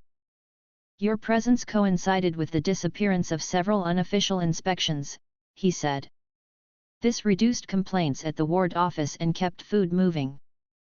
"Sounds good," I said. "It also created questions," he said. "People hate questions," I said. "They love dinner." "Dinner keeps order," he said. "I'm a big fan of order," I said lightly. "It means I don't have to break anything." He moved his left hand a fraction and the lantern at the yard's edge quivered. The hook holding it straightened and then bent back without sound. It was neat and practiced. "A test." "You didn't flinch," he said. "I blinked earlier," I said. "I'm not doing it again." He regarded me like he was considering whether to take me apart or add me to a file and walk away. "This city has rules," he said. "I'm following them," I said. "You are pushing the edges," he said. "I'm smoothing them," I said. "Your city is rough. People trip on jagged parts. I don't like seeing people fall." He ignored the phrasing and pinned my eyes again. "Who do you report to?" "No one," I said. "Who sends you?" he asked. "No one," I said. "Who taught you?" he asked. "Me," I said, smiling. He did not like that. He didn't show it in his face. He showed it in the way his weight shifted imperceptibly onto his back foot, the way a man does when he decides the person in front of him is going to be an effort. He tried a different angle. "Your friends." The older one is calm. He is careful with words. He asks about schedules and never about power. He is more dangerous than you. "I disagree," I said cheerfully. "The younger one carries himself like a soldier," he said. "He hides his face with a hat. He keeps his hands closed until he remembers to open them. He looks at exits when he enters a room." "He had a hard trip," I said, "easy." "Does he use fire?" the man in the gloves asked, "just as easy." I smiled wider. "You trying to play a game with me?" "I am checking the safety of the ward," he said. "There are rumors about refugees who are not what they claim." "There are rumors about everything," I said. "You live on rumors." "We live on results," he said. "You measured 2 days of them," I said. "They were decent." "Decent doesn't remove suspicion," he said. Suspicion never leaves this city, I said. That's your business model. He did not deny it. He straightened a sleeve with 2 fingers and looked at my blindfold again, like it was an offense against his catalogue of faces. You will continue to work. You will continue to avoid disruptions. You will ignore matters that do not concern you. Define concern, I said. The stability of the lower ring, he said. I like stability, I said. I like eating on time. You will not go near the upper ring, he said. I am too handsome for the upper ring, I said. His eyes did not change. If you interfere with this city, we will know. If you endanger its order, we will remove you. I nodded lightly. That was almost friendly. It was a courtesy, he said. He turned without a step of hesitation and walked out of the yard the way he had come in. He didn't look back. He didn't need to. I watched him until his heat pattern merged with the warts and faded. I let out a slow breath and twisted my neck until the stiffness from not moving broke. I went home by the long path, just in case he'd left a second pair of eyes to watch my route. I stopped to help a woman lift a water cask. I paid for a steamed bun and burned my tongue on purpose in front of a line of men talking about carts. I made sure 3 separate couples had a chance to see me not being interesting. Then I cut behind the storage sheds and came up the back of our block. Zuko was in the yard, just like I said he would be, sitting on the low step with his hat on his knee and his hands clean. His jaw was still tight. He looked up when I entered and tried to read my face. I gave him a half shrug. He was tall. He wore gloves. He wanted to be scary. He was fine. Zuko stood. Dai Li. Very Dai Li, I said. Iroh stepped out from the doorway. He must have been waiting just inside. He offered me a cup. Tea. Always, I said. He watched my grip on the cup and saw the steadiness I was showing him on purpose. He nodded and relaxed by a small degree. Questions? A few, I said. He stuck to safe ones. Names. Work. Where we came from. He noticed we help without asking for credit. He won't stop asking, Zuko said. He will if we keep pouring tea and not being exciting, I said. We let him get bored with us. That's easy for you, Zuko said. It will be easy for you too if you don't make speeches, I said. You have a very speech face. He grimaced. I don't make speeches. Iroh coughed softly. Zuko glared at him with half a smile and then stopped himself from smiling all the way. We moved inside before the ward bell. The room smelled like straw and warm dust. The mat monitor snored in short bursts and then stopped, listened to her own sound, and went back to it. The stray cat had stolen the same seat again and licked its paw with the patience of royalty. I sat on my mat and leaned back on my hands. Zuko copied me without trying to. He adjusted his pack to block casual hands and then realized he didn't need to and moved it anyway. Iroh folded his blanket with exact edges, then unfolded it because he said the room needed more softness and he meant Zuko needed fewer angles. Tomorrow we show up early, I said. We're dependable. We clean before anyone asks. We help without looking helpful. Zuko nodded. And if the Dai Li comes back? They always come back, I said. We do the same thing. Lie, he asked. Stand, I said. Smile. Wear down the edge. Give nothing. He looked at my blindfold. He asked about your eyes. He asked about everything without asking about anything, I said. He was good. Not better than you, Zuko muttered. Obviously, I said cheerfully. He shook his head and lay back with his arm under his head. His eyes stayed open a while. He didn't clench his hands. He watched the low window without counting the breaths between footfalls outside. He was learning to be still. Iroh lay on his side facing both of us. He stayed awake longer than he looked. He always did. I woke before the ward horn and walked the perimeter alone. No new flags. No new tents. The kill road was quiet. The carts lined up in the right lane and moved in time with the first bell. A worker dropped a sack and 2 neighbors helped without making a show of it. A clerk at the ward office drank tea without looking over his shoulder. The man in the gloves didn't reappear. He would. Just not now. We went to Jade Turtle early and set the counter before the owner arrived. She looked startled and then grateful. She gave Iroh the first pour. Zuko took the back station and washed the boards twice. I stacked bowls and hummed a little, off-key enough to be forgettable, steady enough to be reassuring. By mid-morning, the lane breathed fine. By noon, the lunch line wrapped the corner. By afternoon, the dish stack towered and then disappeared. It felt like a city breathing.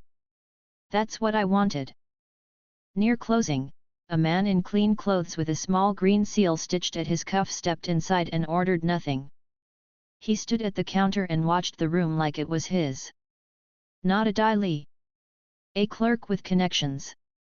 He had the smooth voice of someone who lived in offices and liked to be respected on streets. He waited for a break and then said quietly, "The ward appreciates stability." I looked up from the counter. "Me too."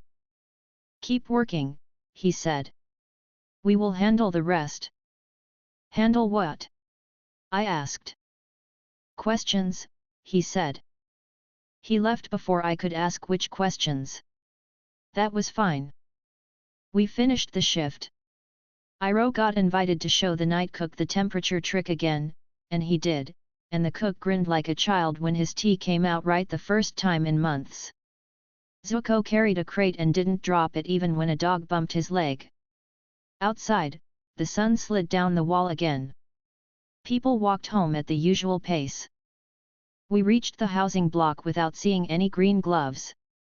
The mat monitor scolded someone, the cat ignored her, and the world did exactly what I had asked it to do for one more day. Zuko leaned on the doorframe again. He waited. He didn't ask for news I couldn't give him. He let the ward speak for itself. "Good," I said. He nodded once. Iroh poured tea. "Tomorrow."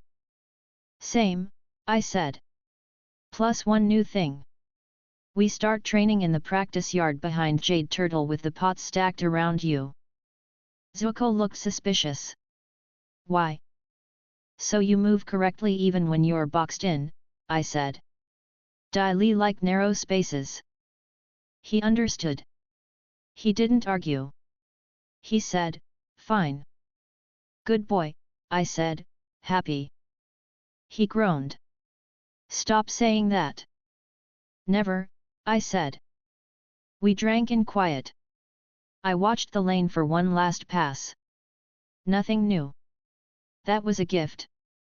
I lay back and listened to the room settle, to the ward settle, to the part of the city beneath all of it that would never settle and would pretend it was fine anyway. I closed my eyes. I kept watch the way I always did, even asleep. The man in the gloves would try again. The city would keep testing.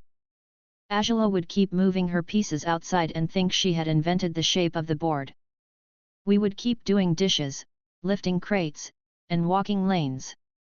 We would keep being exactly who we said we were until we needed to be something else. For now, we were tea sellers who didn't like lines. That was enough. Chapter 20, Tea, Trouble, and Green Eyes. The morning came fast.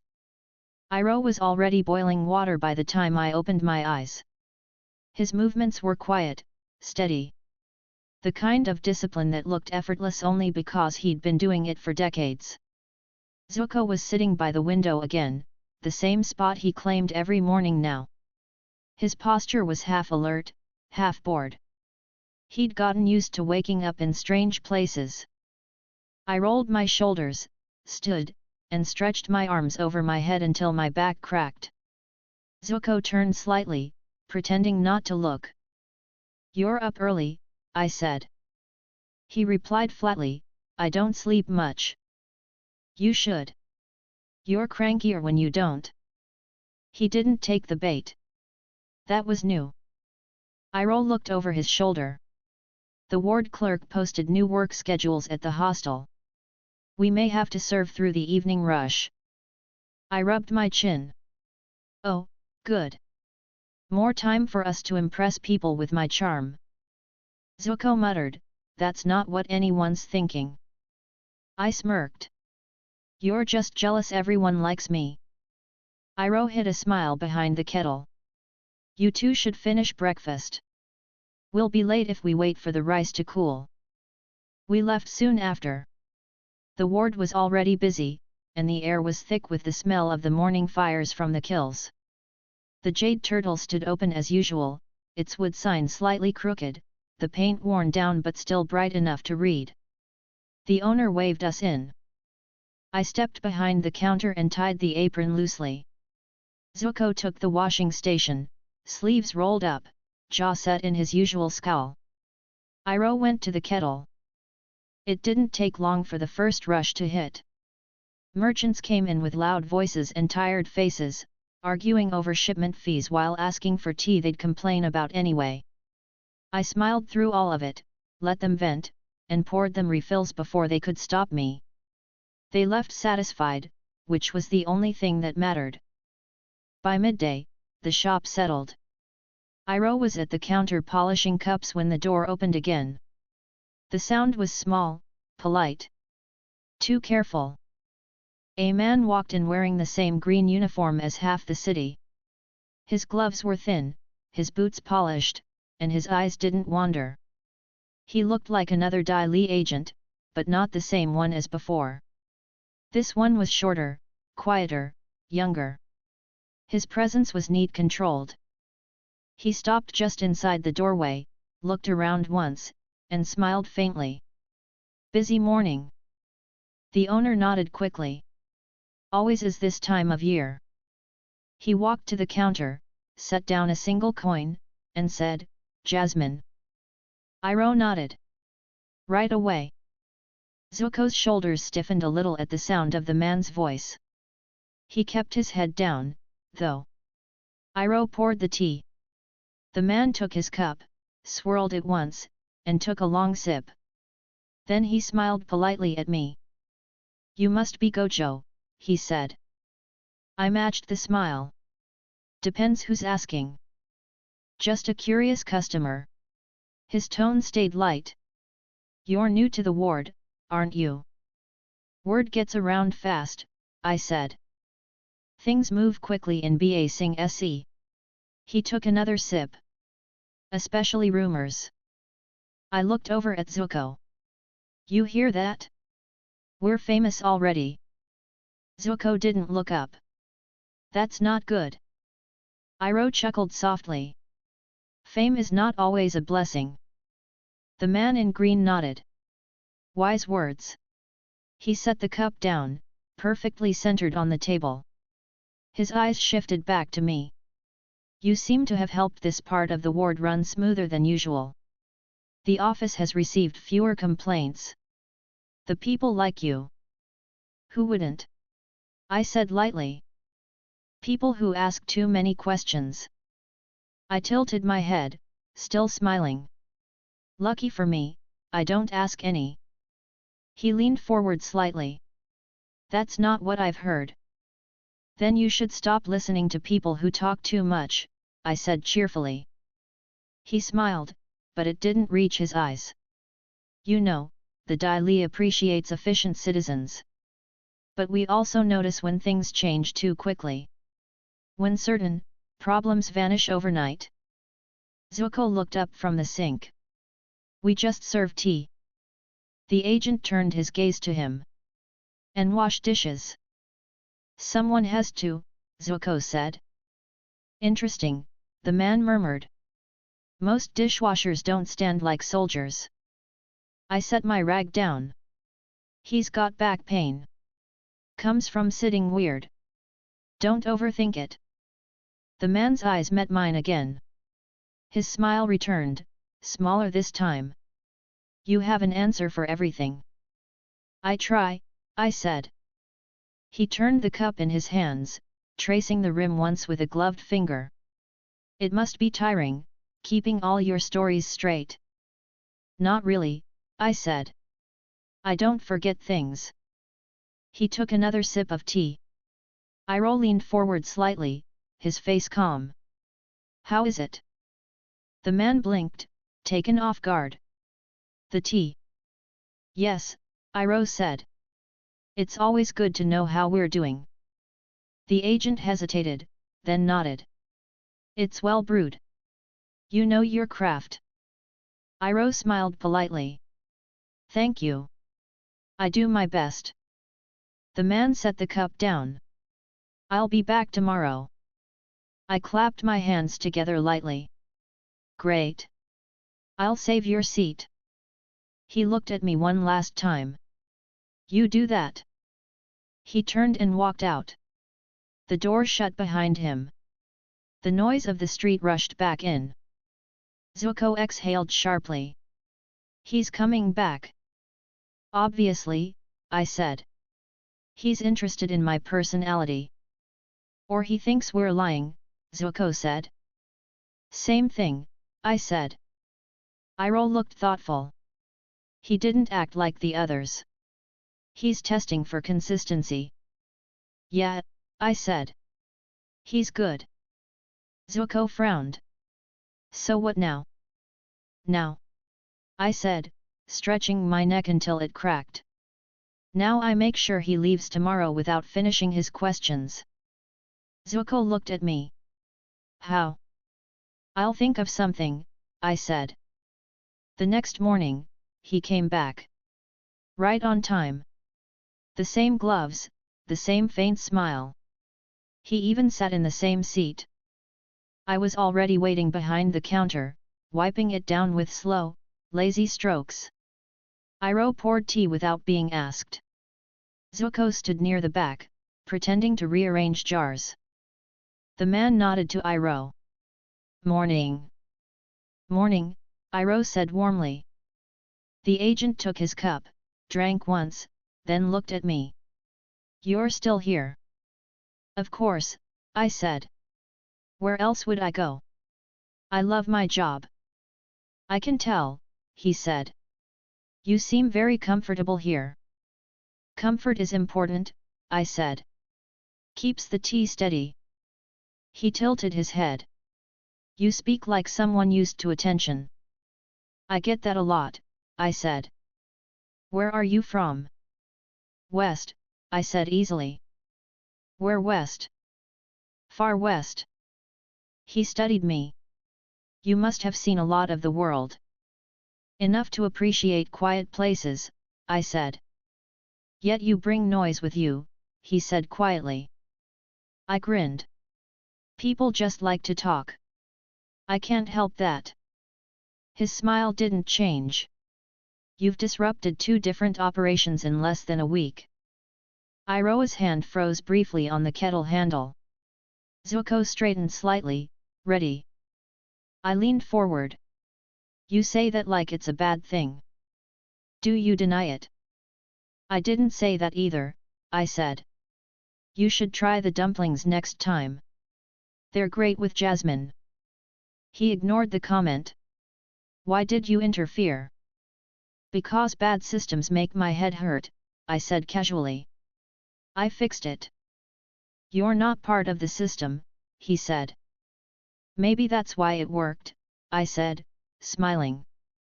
He stared at me for a long time. Then he set the cup down, slow, deliberate. You know, for someone who claims to like peace, you attract a lot of attention. I'm magnetic, I said cheerfully. Zuko rolled his eyes hard enough I could feel it. The man looked toward him again. And you? You never talk. Why? I don't like small talk, Zuko said flatly. Or maybe you're afraid of saying something wrong, the man said. Zuko's jaw tightened. Careful, I said lightly. You're gonna make him mad. He's sensitive. The man ignored me. What's your name? Zuko didn't answer. His name's Lee, I said, smiling wider. He's shy. The agent looked between us. You like protecting people. I like my co-workers, I said. He leaned back slightly. You're clever. I know, I said. Clever people get themselves hurt in this city. I shrugged. Not me. His hand brushed his glove, the same motion as before. The ground shifted slightly under the counter. I adjusted my stance without moving my feet. He noticed. I smiled. You keep doing that, you're gonna break a tile. He blinked once. Then his attention moved to Zuko again. Lee, how long have you worked here? Zuko's shoulders tensed. A week. And before that? He hesitated. I stepped in. He followed me here, I said. He owes me money. I made him work it off. Zuko turned to me. What? I smiled. Don't ruin the story. The agent studied the two of us. So you're not family? God, no, I said. I'd never claim that. Zuko's glare could have burned a hole through me. I waved it off. The agent rose from his seat. You're entertaining, Gojo. I get that a lot, I said. He looked at Iroh. And you, old man? You're too calm for someone surrounded by chaos. Iroh smiled softly. I find calm helps the tea taste better. The agent inclined his head slightly. We'll be seeing more of each other. I look forward to it, I said brightly. He stepped toward the door, paused halfway, then turned back to Zuko. I'll talk to you next time. Without your friend here. Zuko didn't answer. The man smiled faintly and left. The door closed. The silence hung heavier this time. Zuko exhaled through his teeth. He knows. He suspects, I said. There's a difference. He's going to come back for me. Probably, I said.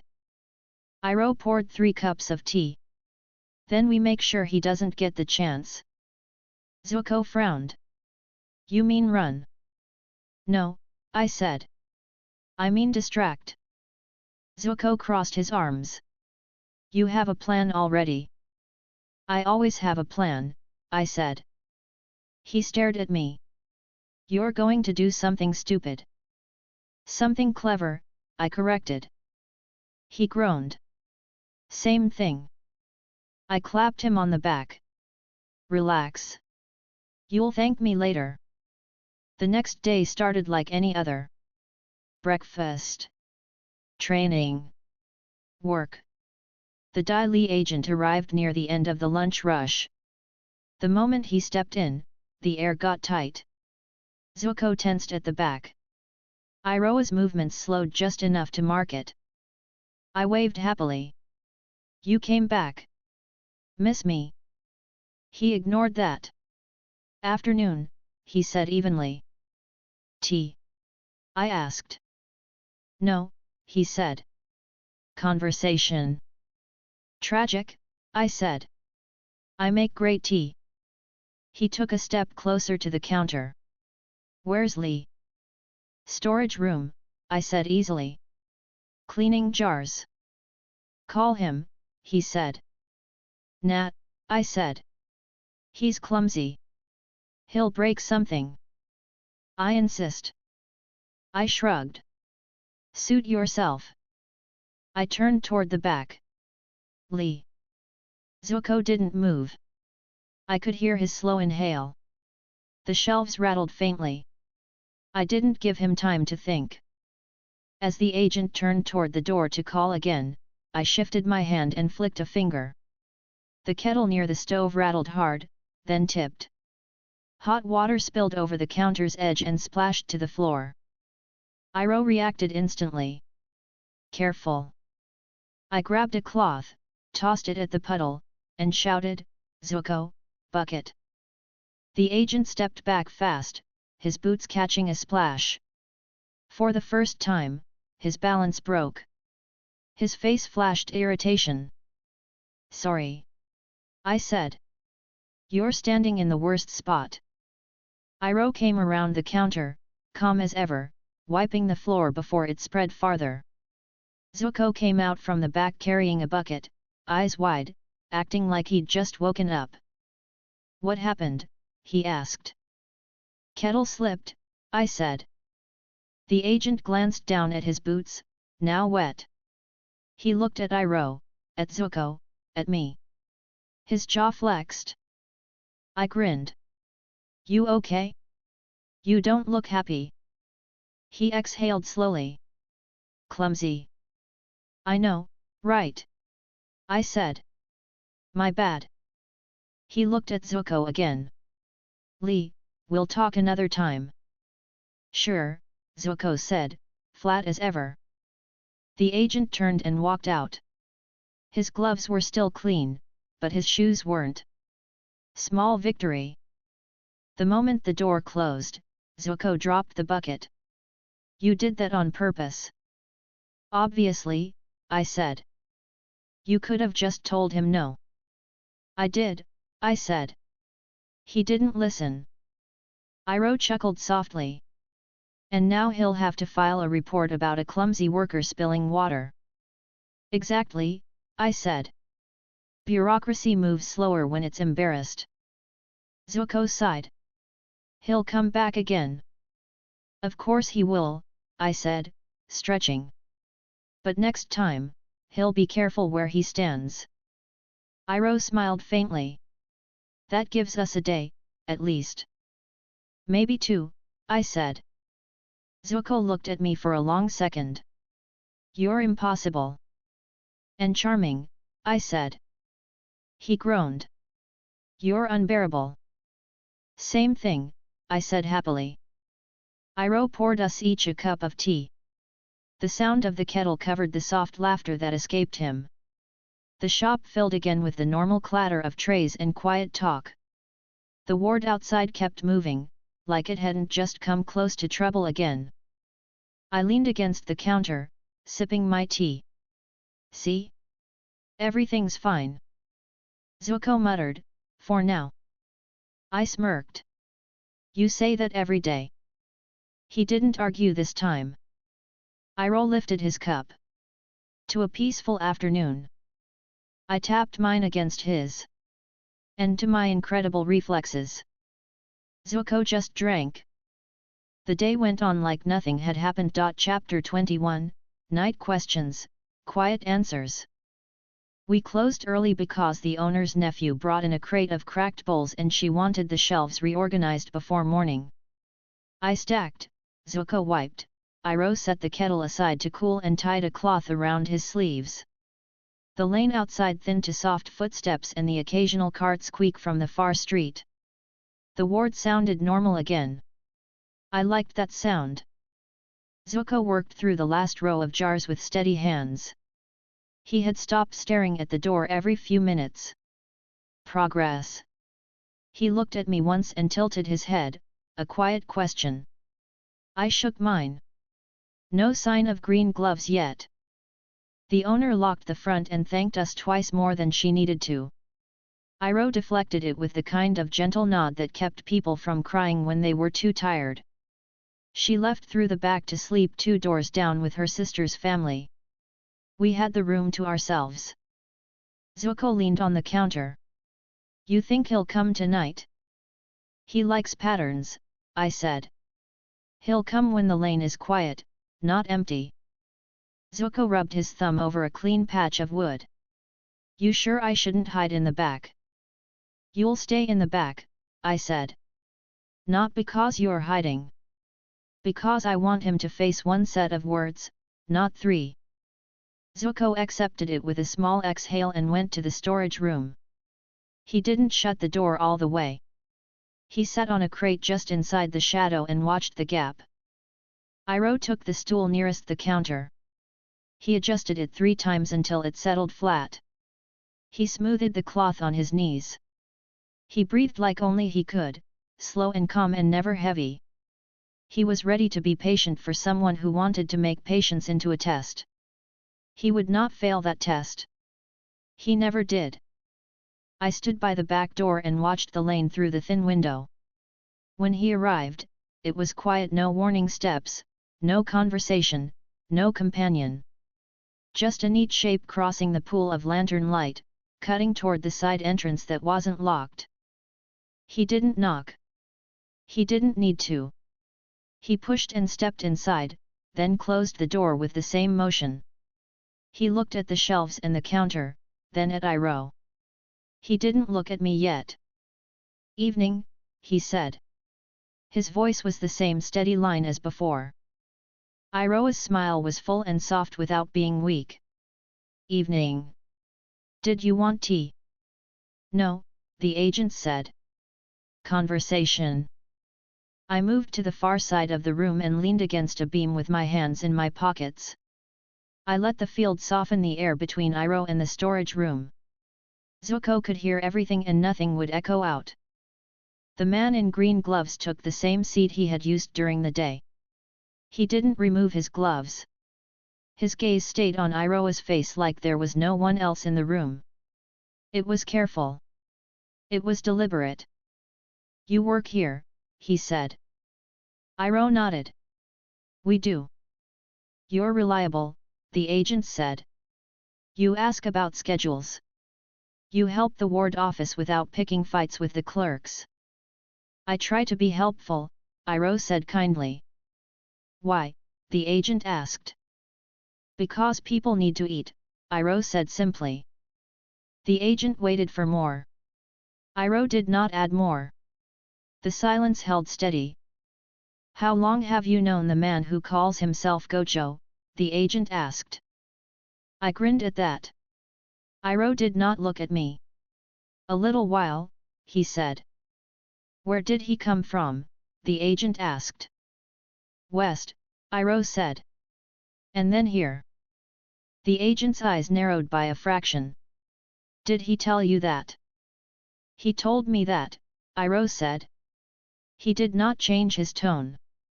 The agent leaned back slightly. "He disrupted 2 operations in this ward." "I saw a desk that blocked hungry people," Iroh said. "I saw the desk move." "And you approved?" the agent asked. "I approved of food arriving on time," Iroh said. "The rest is not my business." "You say that often," the agent said. Iroh's mouth quirked. "I think it often." The agent glanced around the shop again.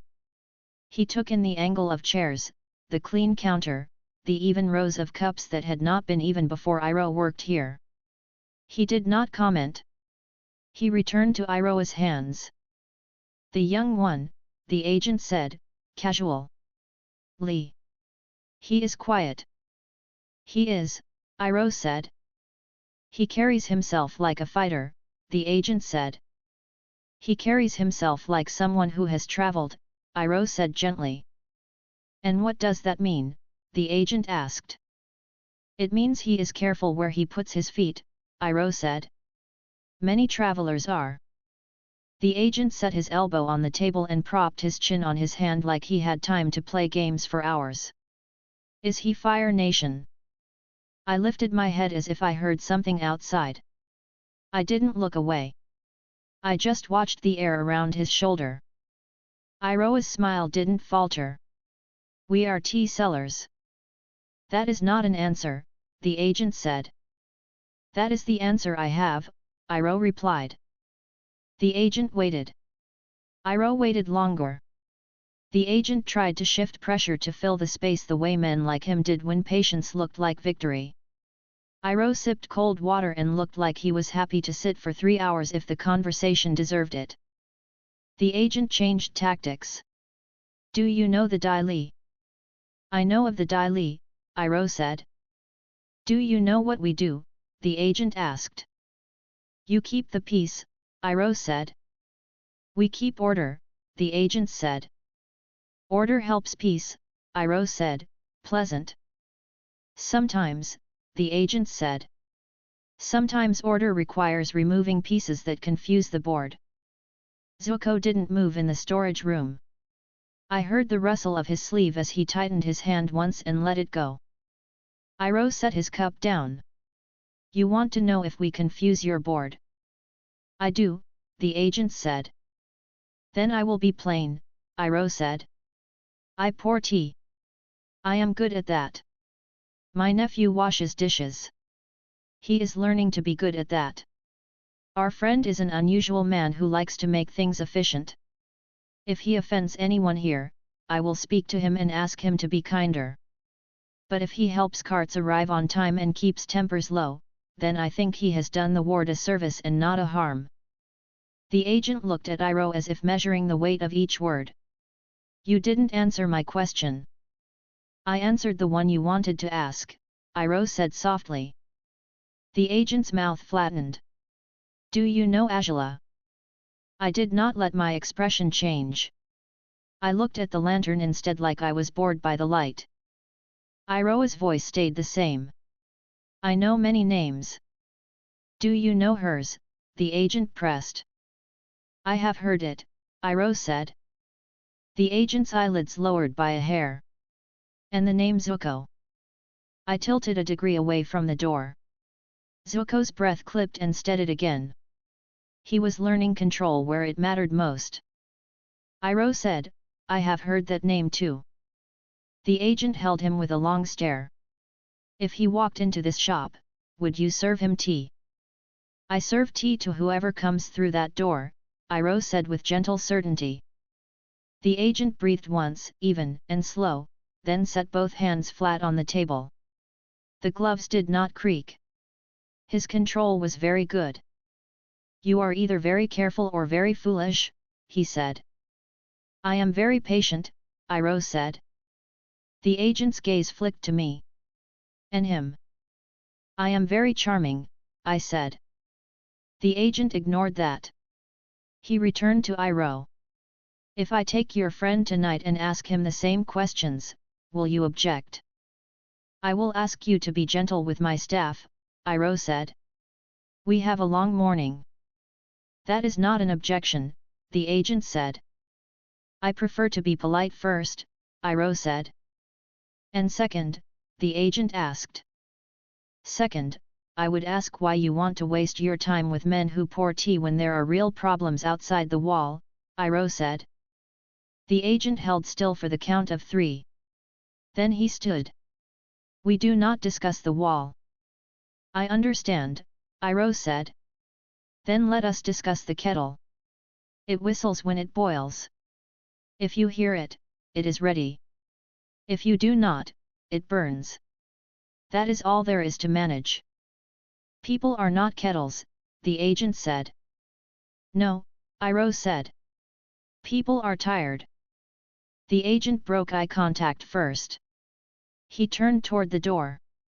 You will continue to work here. You will not roam. You will not interfere with city operations.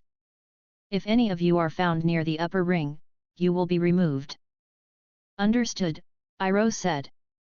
And if you see anything unusual, the agent said, you will tell us. If something threatens the ward, Iroh said, we will help you keep it safe. The agent understood the difference.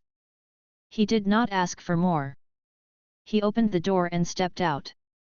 He didn't look back. He didn't hurry.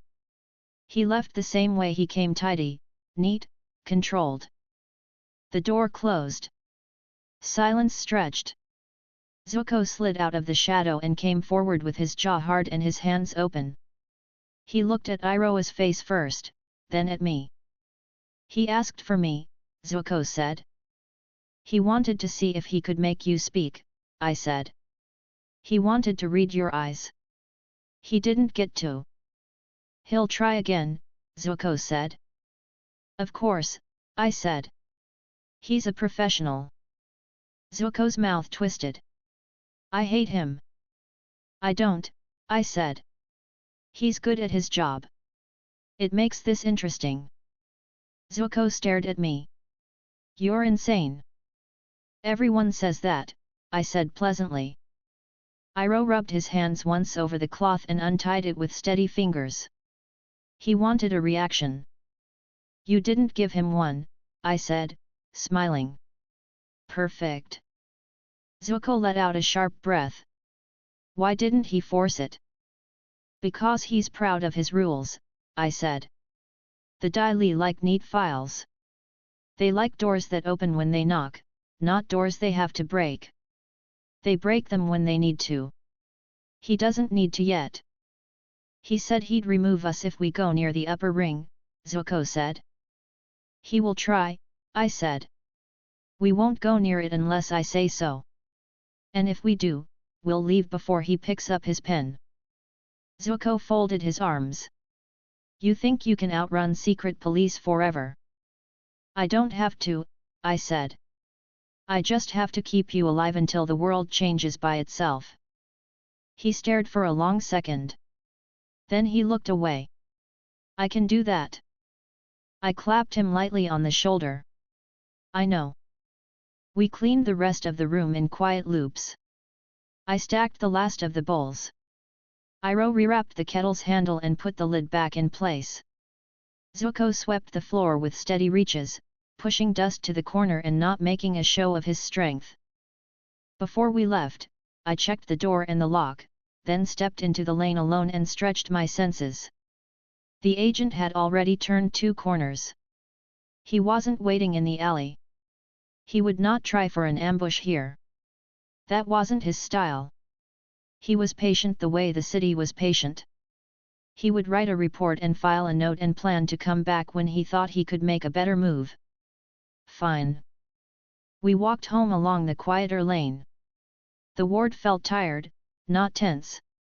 The kill heat had settled into the stones. The stray cat had stolen the mat monitor's footstool again. People breathed evenly. The housing room smelled like straw and old smoke. It was normal. I liked normal when I decided it was normal. Zuko sat on the step in the yard and looked up at the sliver of sky visible under the wall's edge. If he drags me in and starts asking about the Fire Nation, what do I say? You say you wash dishes and you hate speeches, I said. And if he pushes? Zuko asked. You ask him if he wants tea, I said. He'll say no. Offer again. Zuko made a face. That's not a plan. It's the plan you need, I said. He wants to write down a pattern. Give him one that doesn't break. Zuko let his head fall back for a second and then straightened. I can do that. You can, I said. Also, if he touches you, I'll break his fingers. Zuko choked on a laugh he didn't want to admit was a laugh. Good. Iroh stepped out with 3 cups. He poured a thin line, the same as every night, steady and never spilling. He handed Zuko the first and me the second. He kept the third. He delivered the look he used on new recruits and old friends when he wanted both to calm down without being told to calm down. We will be fine, he said. We will, I said. Zuko held his cup with both hands and let the warmth ease the tightness in his fingers. He didn't say thank you. He didn't have to. It was in the way his shoulders dropped. We slept early. I listened to the ward breathe. I listened to the agent's steps far away, not in our lane tonight. I kept watch the way I always did, eyes closed, attention open. Nothing needed to burn. Morning came and the city rose with it. We worked like we lived here. We trained after shift in the narrow yard behind Jade Turtle. I set clay pots around Zuko in tight rings and made him move without touching any of them. He complained once and did it anyway. He improved by inches and didn't insist he hadn't. I counted that as growth and told him so. He scowled, but the edge of his mouth tipped. He couldn't help it. The agent did not appear that day. He would. The file would tell him to try different angles. He would pick a new time and a new distance. He would speak to a neighbor or a clerk. He would want to catch Iroh alone again. He would want to catch Zuko without me in the room. I would not let him do it easily. At sunset, a clerk from the ward office stopped by to ask Iroh for help with the night staff schedule. Iroh agreed before the clerk finished asking. We walked him to the office and made sure he wrote the names in the right order so that no one had to argue in the morning. The clerk thanked Iroh 3 times. He nodded each time and passed by 2 lines of refugees without making them feel small. He had that skill, and I was jealous. I rarely admitted that out loud. On the way back, we paused near the corner where a fruit vendor was closing her stall. I bought 3 pears and overpaid by a coin. She pressed a coin back. I pressed it forward. She glared and stuffed 2 extra pears into the bag with a huff. Zuko pretended not to smile and failed. I did not tease him for it. I had a heart. We reached the housing block. The mat monitor argued with a man about blanket space. The cat refused to move. Zuko sat by the window and took his now usual watch. I sat by the door because I liked that spot. Iroh lay on his mat like a man who could fall asleep anywhere and did so out of principle. The ward settled. So did I. The night was quiet. The agent did not come. He had made his move and decided to wait. He would choose a new day when he thought we would be off balance. He would pick a small pretext and try to slide under our guard. I would be there when he did. I made that promise to myself and kept it because I always kept those. When I finally slept, I did it knowing the next day would look like work, training, and maybe something else. If it did, we would handle it. If it didn't, I would invent something so Zuko didn't think about the door and the gloves. I liked simple jobs and messy problems. They kept my hands busy and my head clear. For now, we had tea to pour and a ward to keep boring. That was enough. Chapter 22, False Paths and Quiet Hands. Morning work went smoother than it had any right to. The line at Jade Turtle wrapped past the doorway and down the short step, and nobody yelled. Iroh calibrated the kettles by feel, turned a valve a hair, and the steam settled. Zuko cleaned and stacked with a rhythm that kept time with the counter. He moved around the tall pots in the back practice yard without touching them. He pretended he hated it. He liked that he didn't knock any over. I took the front, swapped empty trays, and kept a running count of faces. The ward sounded ordinary. I wanted it to stay that way. By late morning, the crush eased. The owner vanished to count tokens in the back room. I leaned on the counter and watched the lane with the blindfold loose. The 6 eyes tracked heat and stride without effort. Most people moved like they belonged to the street. 3 did not. 2 men and 1 woman, city green, plain cloth, new boots. No insignia. Their posture turned every step into a measure. The woman adjusted the weight at her hip like she expected a sword there and had to remember it wasn't.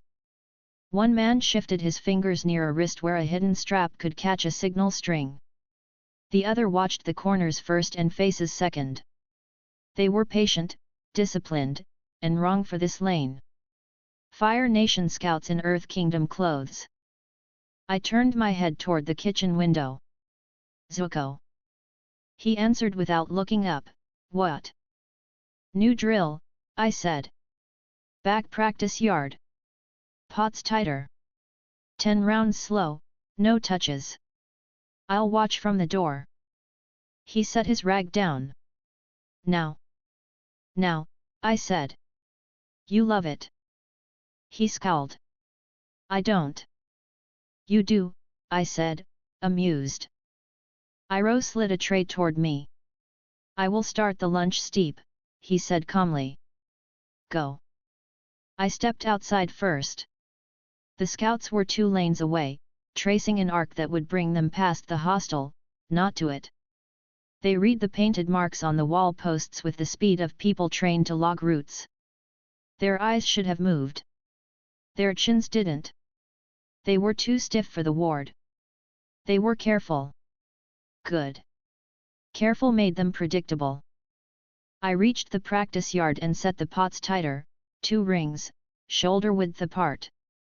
Zuko slipped in and gave me an annoyed look. I heard the annoyance. I didn't see the mistake on his feet. 10 rounds, I said. Breathe with your steps. I know, he said.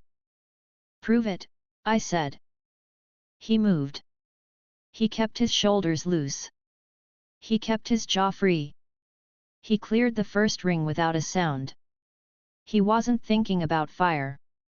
He was thinking about not hitting clay. That was the point. I turned back to the lane and saw the scouts pause at the far corner to watch a loader argue about a delivery tag. They were collecting details and waiting for something bright. I would give it to them, just not here. I walked into the lane and bought 2 steamed buns. I overpaid by 1 coin and made sure the vendor muttered about it loud enough for the nearest 3 stalls to hear.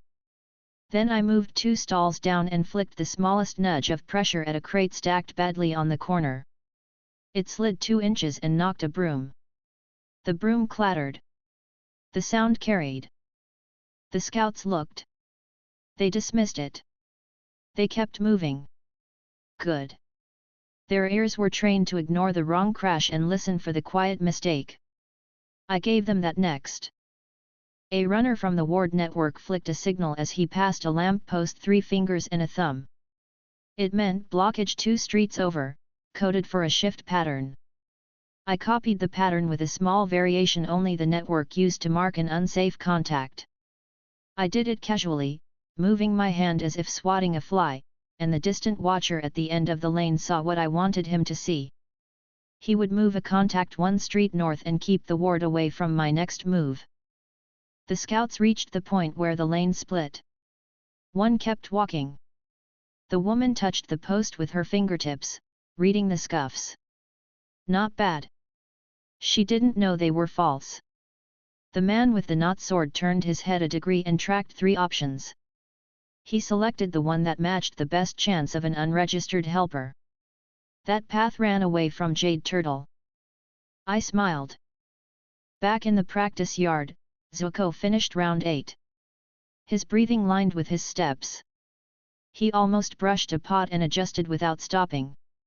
He caught the correction himself and didn't ask for praise. I gave it anyway. Better, I said. Again. I know, he said, but his voice had less bite. Iroh came to the door with a small towel and a cup. Water. 10 minutes, then lunch. Zuko took it, drank, and reset. He didn't look at the lane. He didn't ask questions. He trusted me enough to run the drill when I told him to. It made my shoulders loosen a little. The scouts turned toward the loading sheds that lined the path to the brick yards. They blended with a group of drivers who pushed empty carts. They followed the motion and looked like they belonged. Almost. Their boots stayed too straight. I moved along the storefronts, never getting closer than 20 paces. I bought a handful of dried pears and gave 2 to a crying child on the stoop. The mother said thank you like she didn't want to owe anyone anything. I nodded and left. The scouts hovered at a corner where the wall posts opened a cut that looked like a service lane. It wasn't. It led to a locked yard the ward used when barrels broke. The lock hung crooked. Someone had kicked it last week. The wrong eyes would see a place to meet a contact. They stepped in. I put a hand on the post, flicked pressure, and let the lazy hinge on the gate bite down. It stuck a degree tighter. Not a trap. Just a delay. I walked past, humming an off-key tune nobody would remember. Inside the yard, a hawk sat in a cage under a tarp. The scouts didn't see it yet. I did. It wore no Fire Nation band. It wore a cloth tie with 2 knots and a cut the network used when they wanted to play tug-of-war with a rumor. The ward was baiting thieves with false messages. Someone had been stealing notes and selling them. They were about to catch the wrong thieves. I wasn't going to let that happen here. The man with the knot sword lifted the tarp corner with 2 fingers. The hawk shifted and didn't panic. It was used to people. The woman looked at the knot and marked it as unfamiliar.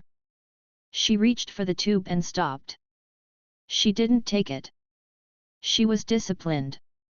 I respected that. I tipped the space at the edge of the yard so sound thinned.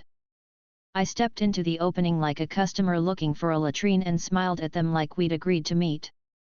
Wrong yard, I said. They froze. The knot sword man put his hand near where his weapon would be if he wasn't pretending. The other man spread his weight like he'd been taught to cut off a runner.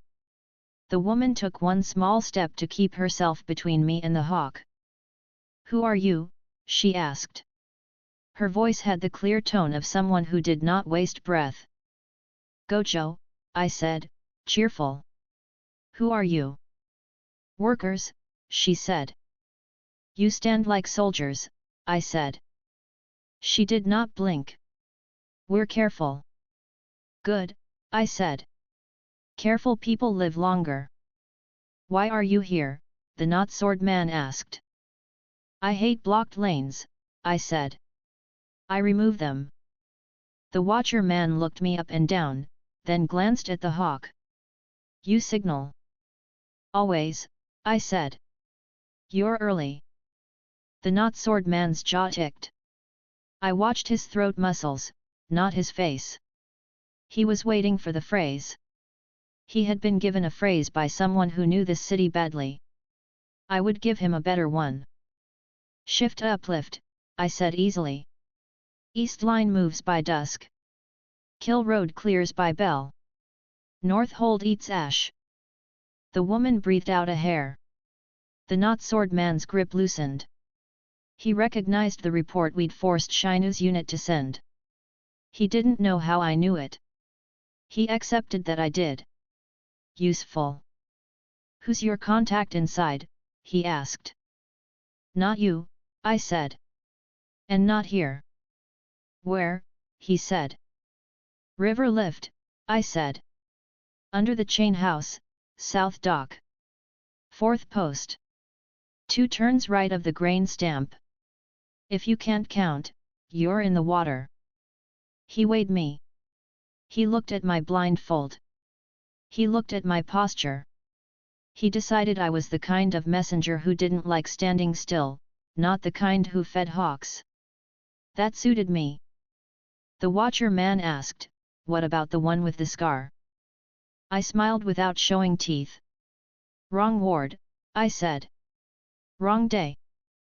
He nodded once like he had expected that. The woman lowered the tarp over the hawk gently. She wasn't stupid. She was responsible. When? Tonight, I said. After the bell. You move fast, you eat. You move slow, you watch others eat. Dai Li, the knot sword man asked.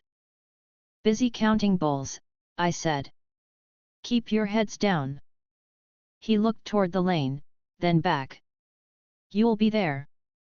I'm everywhere, I said lightly. He didn't like that. He stepped where he could watch both the door and me. You're too confident. I'm always confident, I said. He accepted it. We'll move. You will, I said. And you won't come back to this yard. The woman lifted her chin. Why not? Because I said so, I said, amused. They left without arguing. They moved like a unit trained to blend and not bump. I kept the world quiet around the yard until they turned the corner. Then I opened it again. The hawk ruffled under the tarp and settled. I bent and checked the knot. The message inside read like bait, too neat, too useful. I left it and retied the cloth as it had been, then nudged the hinge so the gate unstuck. The yard returned to being a yard. Back at Jade Turtle, Zuko finished the drill. He wiped his face with his sleeve and didn't look satisfied. He did better when he hated that he liked something. How long? He said. You're done, I said. Lunch. He eyed the lane. What happened? 3 visitors, I said. Wrong boots. They're going to the river instead of here. His eyes narrowed. Azula's. Her scouts, I said. Polite, cautious, good posture. They'll try the chain house. I should go, he said. You should not, I said. You should stack bowls and practice after shift. He wanted to argue and didn't. He went back inside. Iroh met my gaze over the kettle. He didn't ask. He didn't need to. He handed me a cup and set a second near Zuko without saying his name. He kept the room tempo even while a pair of loud workers tried to skip the line. He corrected them with one word and a smile. They apologized and waited. Through the afternoon, I shaped the lane the way I wanted the ward to remember it: boring, direct, efficient. The owner missed the agent's shadow at the door twice because he didn't show. Better. He would prefer a different hour now that he'd felt me move the room under him. He would pick a time when I was tired. He didn't know I didn't get tired. When the bell neared, I took my break early and moved south. I didn't walk fast. I walked like a man who knew where he was going and didn't need to prove it. The river district smelled like rope, wet wood, and old fruit. The chain house sat above the main dock, a squat building with 4 posts set into stone. A ladder hung off the side. 2 men counted crates with chalk on a slate. A woman mended a net with her jaw clamped against the knot. The water rolled, dark and solid. Good cover and bad surprises both. Scouts liked it. I checked the posts. The 4th had a mark at knee height from a worker who sat there every day and kicked the same spot. I made a second mark below it with a small press of pressure. To the right of the grain stamp, 2 turns counted like a code and looked like nothing. I leaned against the post where a messenger would wait. The 3 scouts appeared near the chain house roofline, heads below the parapet, not silhouettes against the sky. Good training. They split and rejoined, then stepped into the shadow below the 4th post without making anyone look up. The woman spoke first. Where? I looked at the ladder. Down. We're not meeting under a dock, the not-sword man said. You are, I said. If you want to breathe where nobody cares. We like to see exits, the watcher said. You have to, I said.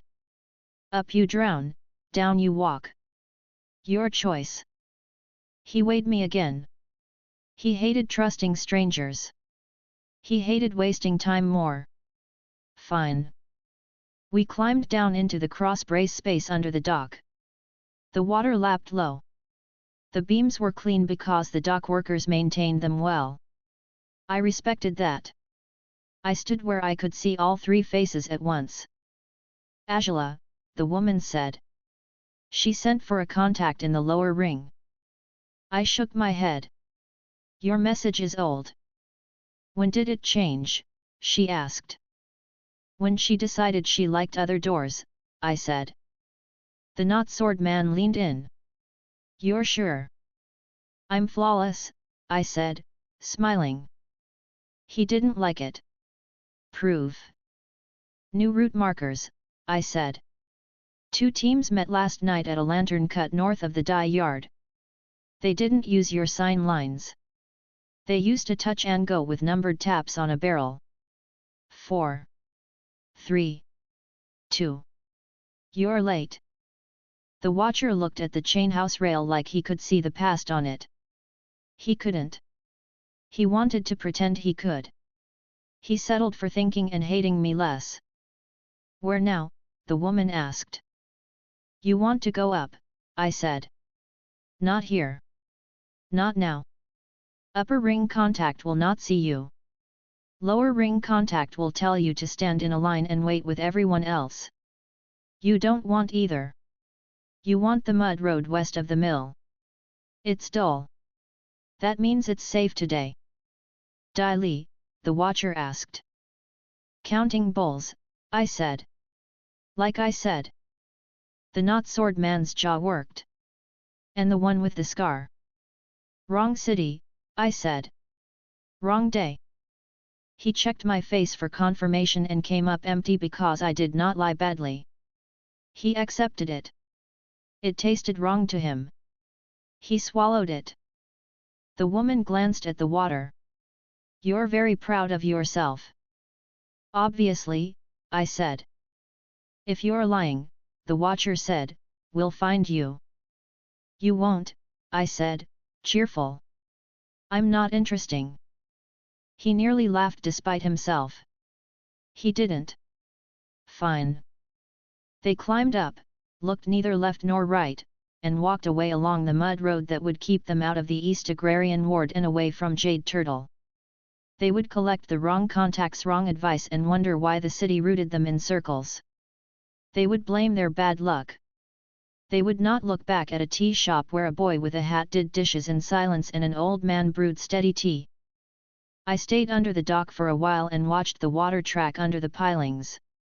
Then I climbed up and bought a dried fish from a man who didn't look at my face and paid less attention to my hands.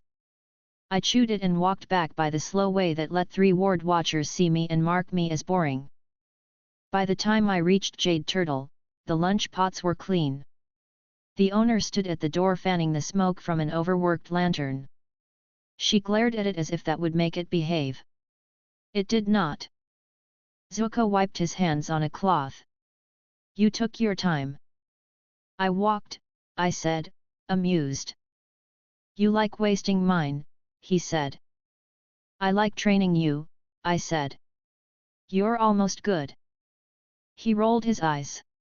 I hate you. You adore me, I said. He groaned. He didn't deny it. Iroh poured me a cup without asking. Problems? Not here, I said. 3 visitors took the scenic route west.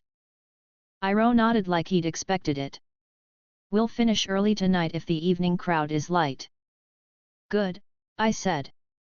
Zuko needs to run the pot drill again. Zuko made a noise. I don't. You do, I said. 15 rounds. Narrower ring. He glared. I hate you. Love you too, I said, smiling. We fell back into the work. The afternoon rush came late by 20 minutes because a delivery got stuck at a corner and had to be pushed by 6 people who didn't like each other and liked pushing even less. They laughed at the end because nobody fell. That made them friends for 10 heartbeats. It was enough for the ward. Near closing, the man in green gloves appeared at the far end of the lane and didn't come in. He watched the door for exactly 10 seconds, tilted his head, and kept walking. He had read the day and decided it was too smooth to break. He would try again later when the lane had a hitch. He was learning my tempo. I was learning his. We took the long way home. Zuko stayed between me and the wall because the road was full of people who walked too close. Iroh walked on my other side and made every passerby slow down without using his hands. The ward was tired. The mat monitor had fallen asleep with her chin in her hand, and the cat had climbed onto her shoulder like a scarf. Zuko set his pack down. They'll be back. Of course, I said. They're her pieces. She likes moving pieces. You sound amused, he said. I'm always amused, I said. You're impossible, he said. I know, I said. We ate on the step. Rice. Pickled greens. 1 sweet bun cut in half by Iroh, who gave Zuko the bigger piece without saying it. Zuko pretended not to notice and ate slower. When the ward quieted, I went to the door and looked up at the dark slice of sky. I checked the lanes without leaving the threshold. No new flags. No new boots. The chain house settled. The mud road carried 3 sets of tired prints and nothing else. Jade Turtle locked. The owner put her head down and slept straight through until dawn. Good. I lay on the mat and kept the habit of listening with my eyes closed. Zuko's breathing evened out fast and stayed even. He had learned how to sleep without clenching. That would keep him strong. I appreciated it. Morning would be the same. Work, moves, drills. The ward would keep its pace. The agent would return at a different hour with a different angle. Azula would feed a new plan to her scouts, and they would chase a line that looked promising and found nothing. It would tire them. It would keep us ahead. For now, we had a small shop where the tea was hot and the bowls were clean. We had a lane that sounded like it should. We had a city that noticed when the carts arrived and did not bother to thank anyone, which was the right way to be thanked. I smiled into the dark. That was enough for the night. Chapter 23, Crowd Control. The ward broke open after the morning bell.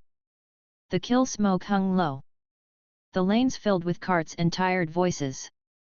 The jade turtle door swung on a loose hinge that squeaked every fifth push. Iroh adjusted the front kettle and lifted the spout a finger's width to steady the pour.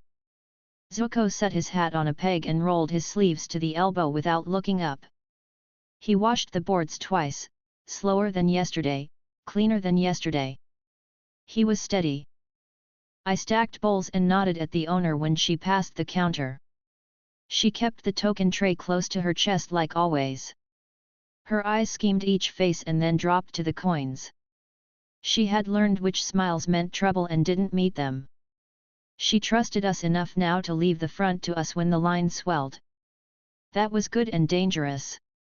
I took it. By mid-morning, the lane's rhythm settled into a constant push. Workers came in straight from the carts with clay still on their hands. The clink of cups and the scrape of chairs under shoes filled the room. The heat built and then leveled. I took each bill of sale and returned change without looking, because I didn't need to look. Zuko carried trays along the aisle and kept his shoulders narrow so he didn't bump anyone. He kept his eyes down, but he didn't shrink. He didn't try to be invisible anymore. He aimed for unimportant. That worked. Iroh stayed at the kettles and moved the shop's tempo with pressure and calm. A pot threatened to boil too fast.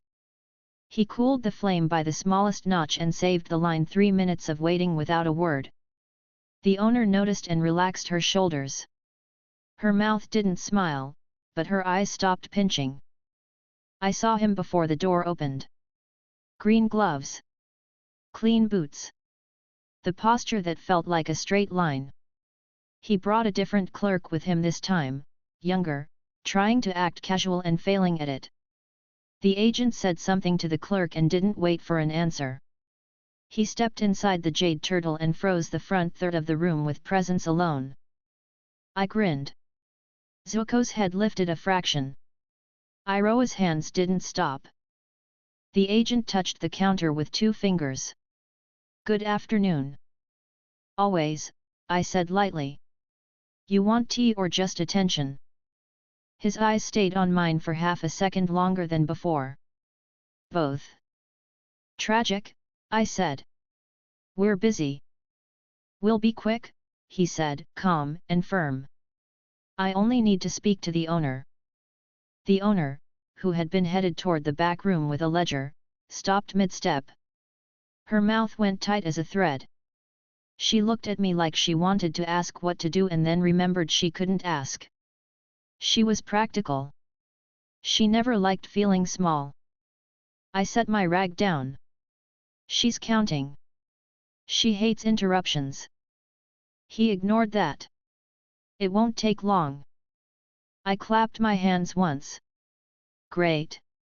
Then wait. He looked at me without moving his face. He turned his head a fraction. Miss. The owner didn't answer at first. Iroh stepped around the counter with a cup of tea in each hand and set one carefully on the small service table near the door. He put the other in front of the owner without asking. For you, he said softly. You wanted to check the rear shelf. I can fetch the ledger. She blinked and took the cup because it gave her something to hold. Iroha's body angle blocked the agent's direct line to her without looking like a block.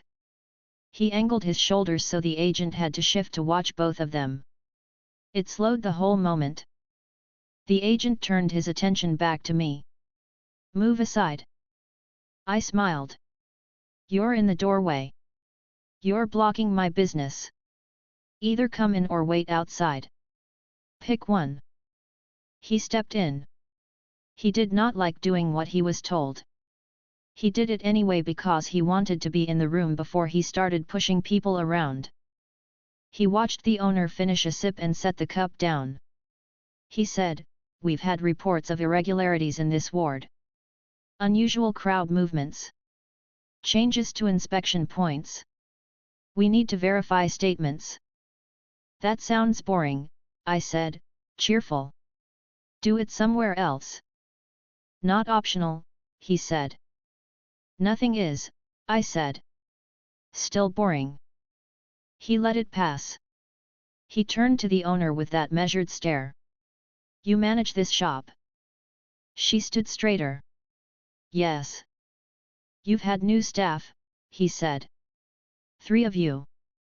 "Tea sellers," she said. "Hard workers." He looked at Zuko. "Him." The owner's mouth flattened. "He washes dishes." "How long?" he asked. "A week," she said. "What did he do before?" he asked. "Carried crates," she said. "Where?" he asked. "Out west," she said. He leaned in slightly.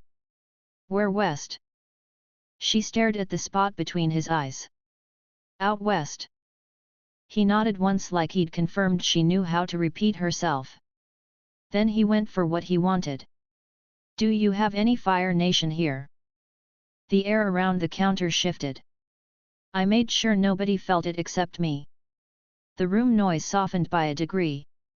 Iroh stepped through the gap on the right and picked up a tray just as someone new tried to cut the line.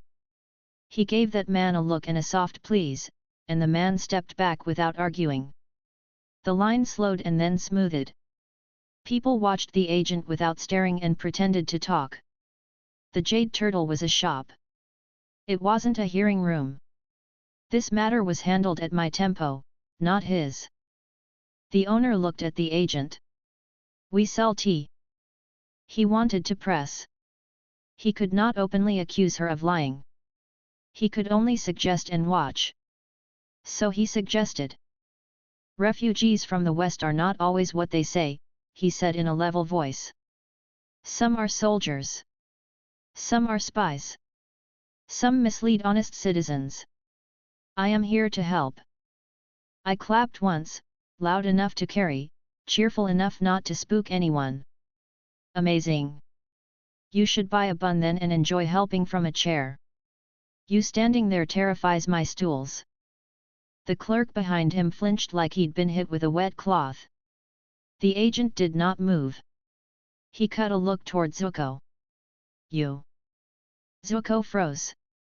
His hands were steady, but I saw his fingers twitch once like an old habit triggered by a memory he didn't want to touch. He kept his head down.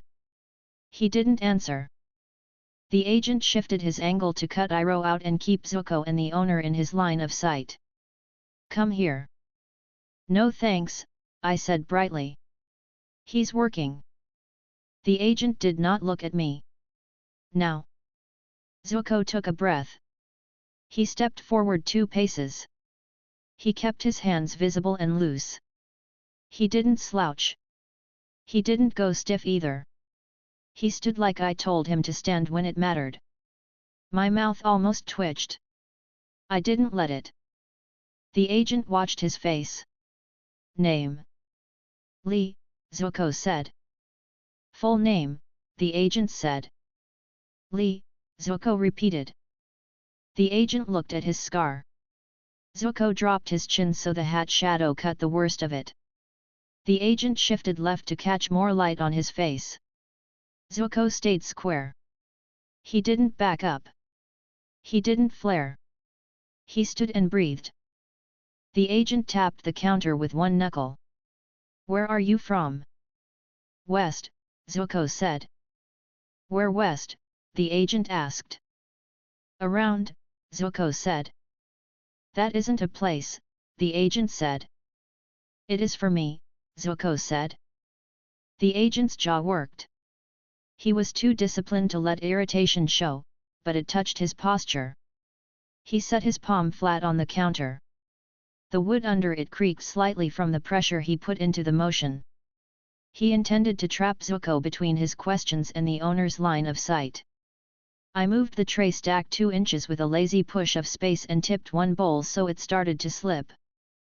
Whoa, I said. The bowl slid off the edge and fell toward the floor. The agent instinctively shifted his foot back to avoid the fall. I stopped the bowl midair a finger's width above the ground and lifted it up into my hand. I grinned and put it on the stack again before anyone could register what happened. It had looked like a lucky catch. People are generous with luck when they want to get back to their meal. Fast hands, a worker said, impressed. Beautiful hands, I said. Perfect hands. Zuko snorted under his breath and then covered it with a cough. Iroh took the open space and stepped between the owner and the agent with complete innocence. He held the ledger, bowed slightly, and said to the owner in the tone of a gentle employee, "You asked me to bring this." She took it and understood the cue. "Yes. Thank you." She turned to the back room without asking permission. The agent reached half a step, then stopped. He could shove a dishwasher. He could not shove an employer in front of her customers without making a different kind of noise. His code clipped his reach. He had pride. He had rules. He stopped. He looked at me instead. "You like playing games?" "I like winning," I said. "You won't win here," he said.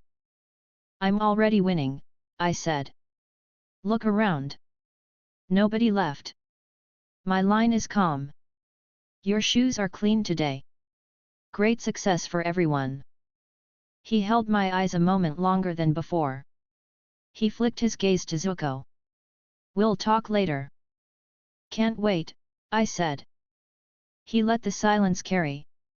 He turned to go, then paused in the doorway and aimed for one last angle. "We had an incident near the river. Scouts were seen. You wouldn't know anything about that, would you?" I smiled. "The river is wet. That's all I noticed." He stared for a long breath. He left. The door shut. The room breathed. The owner exhaled and set the ledger on the counter. She looked at Iroh and nodded once. That single motion carried more words than she ever gave. Iroh nodded back with the same soft gravity. Zuko leaned on the counter and stared at the door. He kept his jaw set the way he always did after encounters like that. He didn't tremble. He didn't speak. He was steady because he needed to be. I tapped the counter and said lightly, "He'll be back at early lunch tomorrow. He thinks he figured out our slow hour. He's wrong."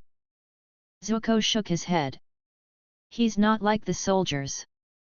"He's smarter," I said. "He uses the room, not his fists. He's good. That's why I like him." "You like everyone who tries to make your life harder," Zuko said, deadpan. "I like being right more than I like being bored," I said, smiling. Iroh poured tea for the owner and for 2 stewards who had stepped in and pretended to need a refill even though they came to see if we needed help.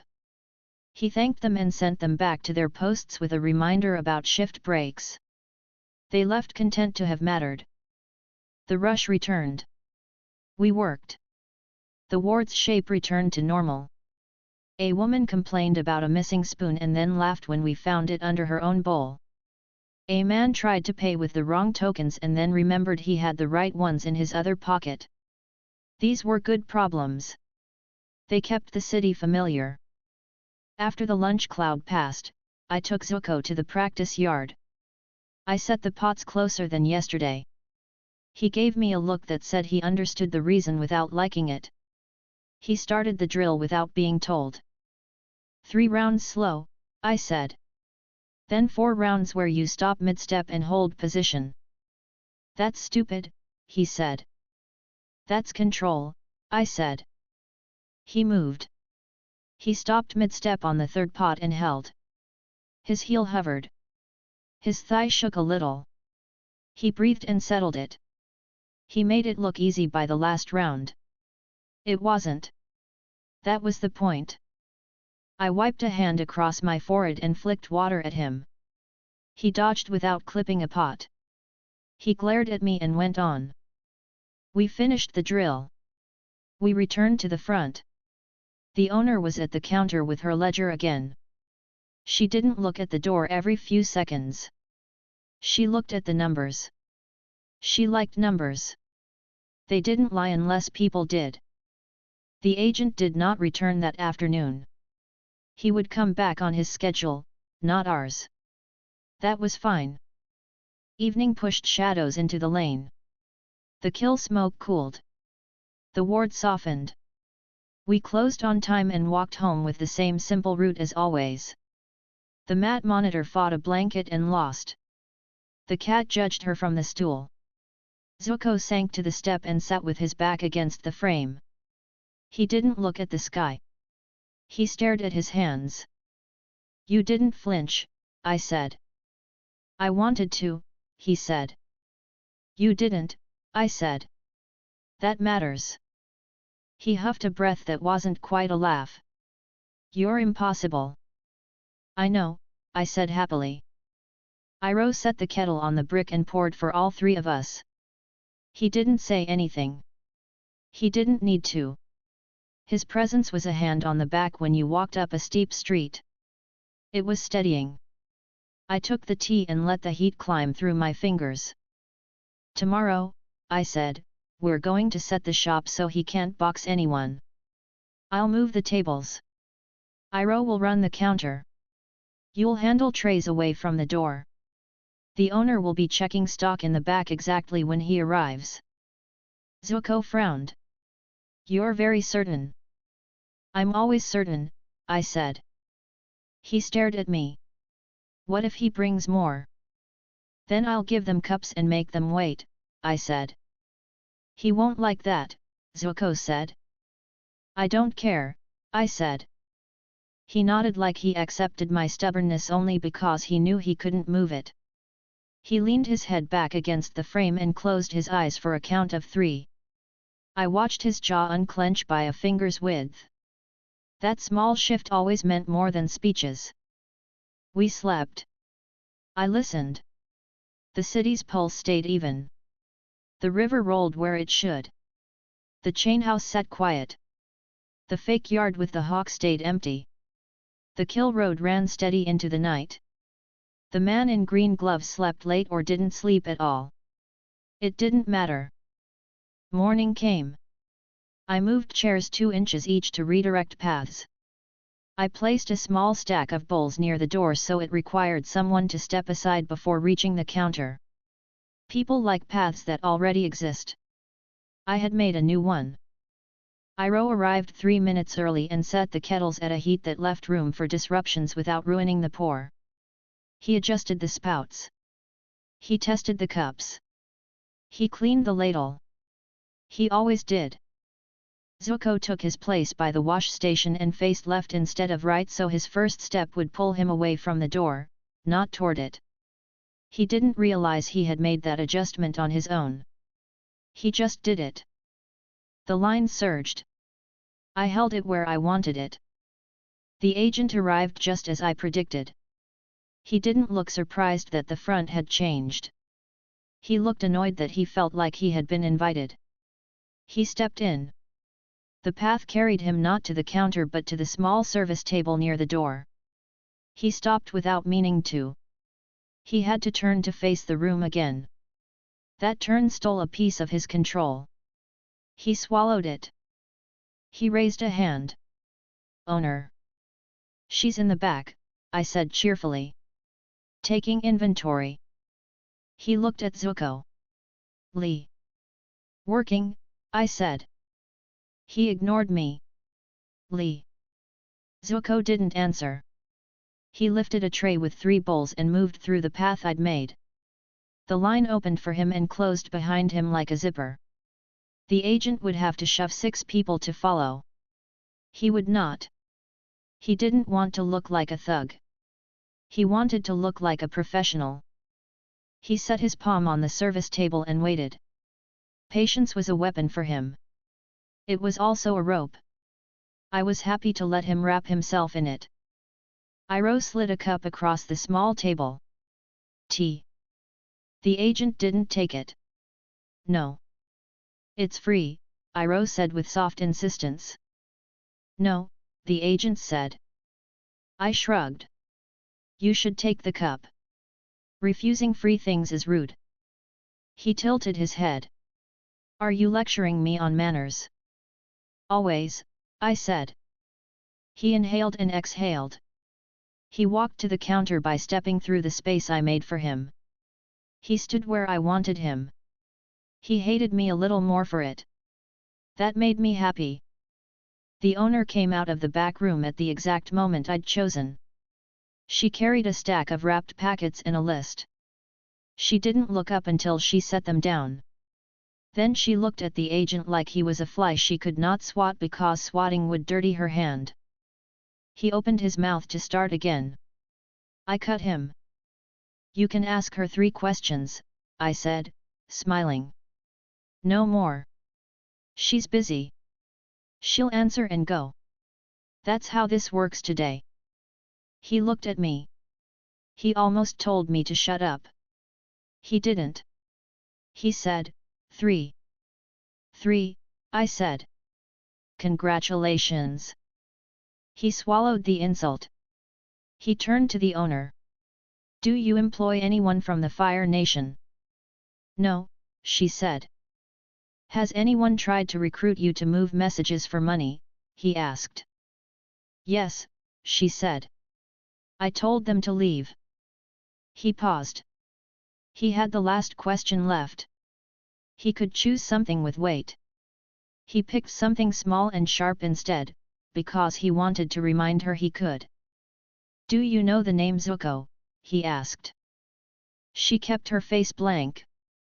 I know many names. He frowned. That's not an answer. It's the one I have, she said. He ran his tongue behind his teeth. He had hit the wall again. He had to stop, because he had agreed to 3 and because he wanted to keep proving he was reasonable. He stepped back and nodded once. He forced a smile that didn't belong on his face. Thank you for your time. Buy tea next time, she said evenly. Standing at my door is rude. I laughed. I couldn't help it. He did not look at me. He left. The door closed. The room breathed. The line kept moving. The owner went back to her list and her packets. Zuko looked at me across the counter and rolled his eyes with exaggerated annoyance. I winked. He didn't smile, but his ears flushed a little. That counted. We worked until afternoon. We trained after a shift. I set the pots tighter again and walked a slow circle around Zuko while he moved so he had to ignore me. He did. He improved. He hated that I saw it. He liked that he felt it. We ate a late meal, simple and hot. Iroh separated the rice and the greens so the textures stayed clean. Zuko chewed with slow, precise bites. He wasn't a prince tonight. He was a tired worker who wanted sleep and got tea instead. It fit. By the time we reached the housing block, the mat monitor had regained the stool from the cat and was victorious for once. She guarded it like a small throne. The cat slept on a windowsill and pretended it had chosen the location. People in the room did the same as always, worked on mending, whispered about schedules, dozed with their heads on bags. Life moved. I checked the lane one last time. No new boots. No new gloves. The ward settled. I settled with it. Tomorrow would bring adjustments and another pass by the man with the gloves. He would try to surprise me again. He would try to isolate Zuko. He would try to make the owner say a name with fear in her mouth. I would not let him. I liked this pattern now. It kept us sharp without spilling anything we wanted to keep. Zuko leaned on the frame and looked at his hands again. He turned them palm up and then palm down, testing the way they felt. He nodded once to himself. I saw it. He was proud that he hadn't shaken. He didn't say it. He didn't have to. Good, I said quietly. He made a face. Stop. Never, I said. Iroh poured tea and handed it over. Tomorrow the docks shift their starting hour. The ward will need help earlier. Then we wake earlier, I said. Zuko groaned. You're a monster. Delightful monster, I said, grinning. He rolled his eyes again and drank. The ward kept breathing. That was the measure. I kept count in my head until I fell asleep. Chapter 24, Night at the River. The river district changed after dusk. Ropes held the night together. Lanterns swung under the chain house, throwing steady circles of light onto wet planks. Water hit the pilings in low, even slaps. Dock workers spoke in short phrases meant to carry over the noise. I watched the flow from the edge of the grain quay and let the pattern settle. Pressure moved here, I said. Shinu's people want the boats. Iroh stood beside me with his hands behind his back, taking in the same picture. He nodded slowly. If the boats stall, the ward stalls.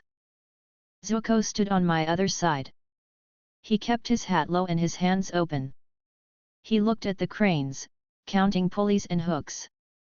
How many? More than yesterday, not enough to matter, I said. They're trying to look official. That's their mistake. He exhaled hard.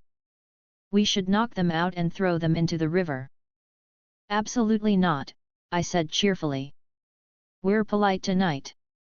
No river baths, no screaming, no broken anything. We loosen 2 bolts and the whole frame falls apart by itself. He gave me a flat look.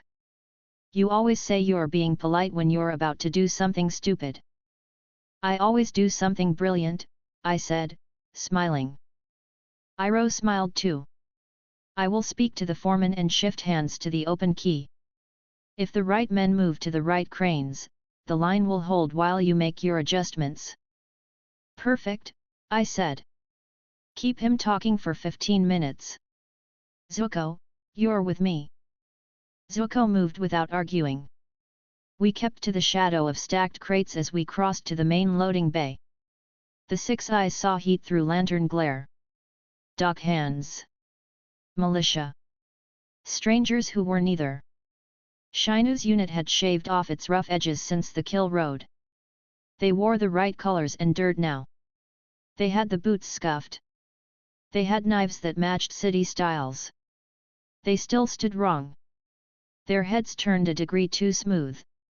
Their feet planted too evenly. The command chain lived in 3 points. A small desk under the chain house eave where a ledger waited for signatures. A runner station beside the hoists where flags lay rolled in a crate. A cluster of men near the second crane who watched faces, not cargo. Those 3 points fed one another with nods and hand cues. That would be enough to choke a dock if you let it.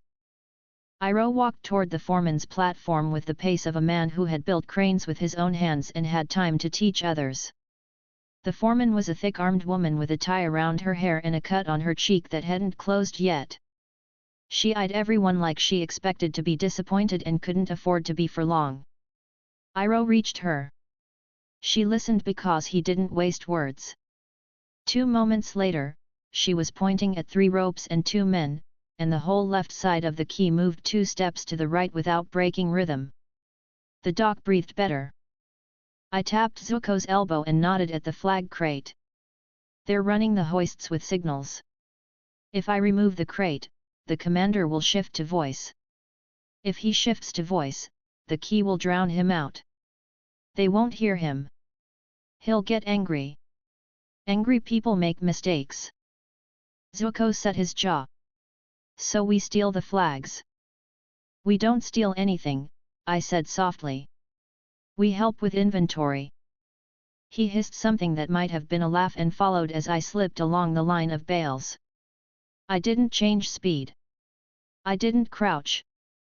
I walked like a worker who had been told to fetch. The field around us softened eyes and feet. Nobody wants to bump the man carrying an empty crate. It might become their job. The flag crate wasn't heavy. I lifted it just enough to make the boards scrape. That sound fit in the dock without calling attention. Zuko stepped in front of me and made the path with his body. When the commander at the crane looked over, he saw two men he had decided not to memorize earlier. He saw an empty crate headed somewhere else. He dismissed it because he wanted to. We set the crate on the far side of the hoist, behind a stack of dried nets. I nudged space to anchor it in place with the weight of a bag of grain. It wouldn't move if a stranger tried. It would slide easily if a dockhand needed it. The difference mattered. Step 1, I said. No signals. The ledger desk under the eave had a neat stack of visitor passes. A man at the desk wrote names that didn't exist and stamped them with a city mark he shouldn't have had. Shinu's unit were not soldiers here. They were clerks playing soldier with paper. I already knew where the next cut had to be. Zuko looked at the stamp, then at the man's hands. What's the play? You're going to ask him for 3 passes for the Western Key, I said. Tell him the foreman sent you. Put enough annoyance in your voice to sound real. He'll look for a boy. You're not a boy. You're a problem. He'll focus on your face and not his stamp. I'll fix the stamp. Fix, Zuko repeated, skeptical. Make it useless, I said. Same thing. He glanced toward Iroh. Our old man had one hand on the crane post and the other lifting a coil of rope with the foreman. He was not pretending. He was working. The foreman barked an order that carried over 2 boats. 2 workers snapped to it. The pace improved. Zuko went to the desk. He didn't hunch. He didn't swagger. He put a hand on the edge like he belonged and said in a tone that sounded like a million short-tempered dockhands, 3 passes, West Key. The foreman's yelling. Move it. The clerk at the desk stared at him for a beat and saw only a dishwasher with a scar and a temper. He shoved the ledger toward him. Names. Zuko didn't blink. You know their names. The clerk hesitated. He looked down at his stamp and then up at Zuko, trying to decide whether to push. I walked past the back of the desk and brushed the air above the stamp with 2 fingers. The iron handle warmed a fraction. The rubber head hardened. When the clerk pressed it into the ink, it didn't take. When he slammed it down on the clay, it left a smudge. Try again, Zuko said. The clerk did. The stamp failed again. He swore under his breath and smacked the bottom of the tool with his palm. A small crack spidered through the rubber. He didn't see it. He tried again. The mark fainted and died. He set the tool down in disgust and reached for a second. The second had a bent shaft I'd noticed earlier and refused flat contact. It smeared the clay like wet bread. Zuko tapped the desk with one knuckle, impatient in the right way. The clerk snapped, "Come back later." Foreman said now, Zuko shot back. "Tell your foreman to come here herself," the clerk said. Zuko stared at him without speaking. Then he snorted contempt and left with a small roll of his shoulder that looked exactly like a worker who had decided the office wasn't worth the trouble. The clerk returned to his ledger with a sour mouth and didn't notice that the next 3 men he tried to stamp also left with smears that nobody at the gate would accept. Step 2, I said. No passes. Zuko watched a boat push its nose against the quay. He'll move to wrist marks next or shout for inspection. Neither will help him, I said. The rope teams are about to join the foreman's side. As if he'd heard me, Iroh lifted a hand and made a simple circle in the air. The rope captain near the second crane nodded once, then whistled sharp. His men split into 2 teams and took positions that would keep the sacks swinging without hitting bodies. The commander watching the crane tried to call an adjustment. The rope men pretended not to hear him. They listened to their captain instead. The commander didn't like being ignored. He stepped up to the captain and started to talk with his hands. The captain had the city in his bones. He cut the commander off with a call for time and pointed to the foreman's platform. The foreman met their eyes and raised an eyebrow in a way that meant this was a stupid fight to pick. The commander swallowed it. He stepped back, pretending it was his idea.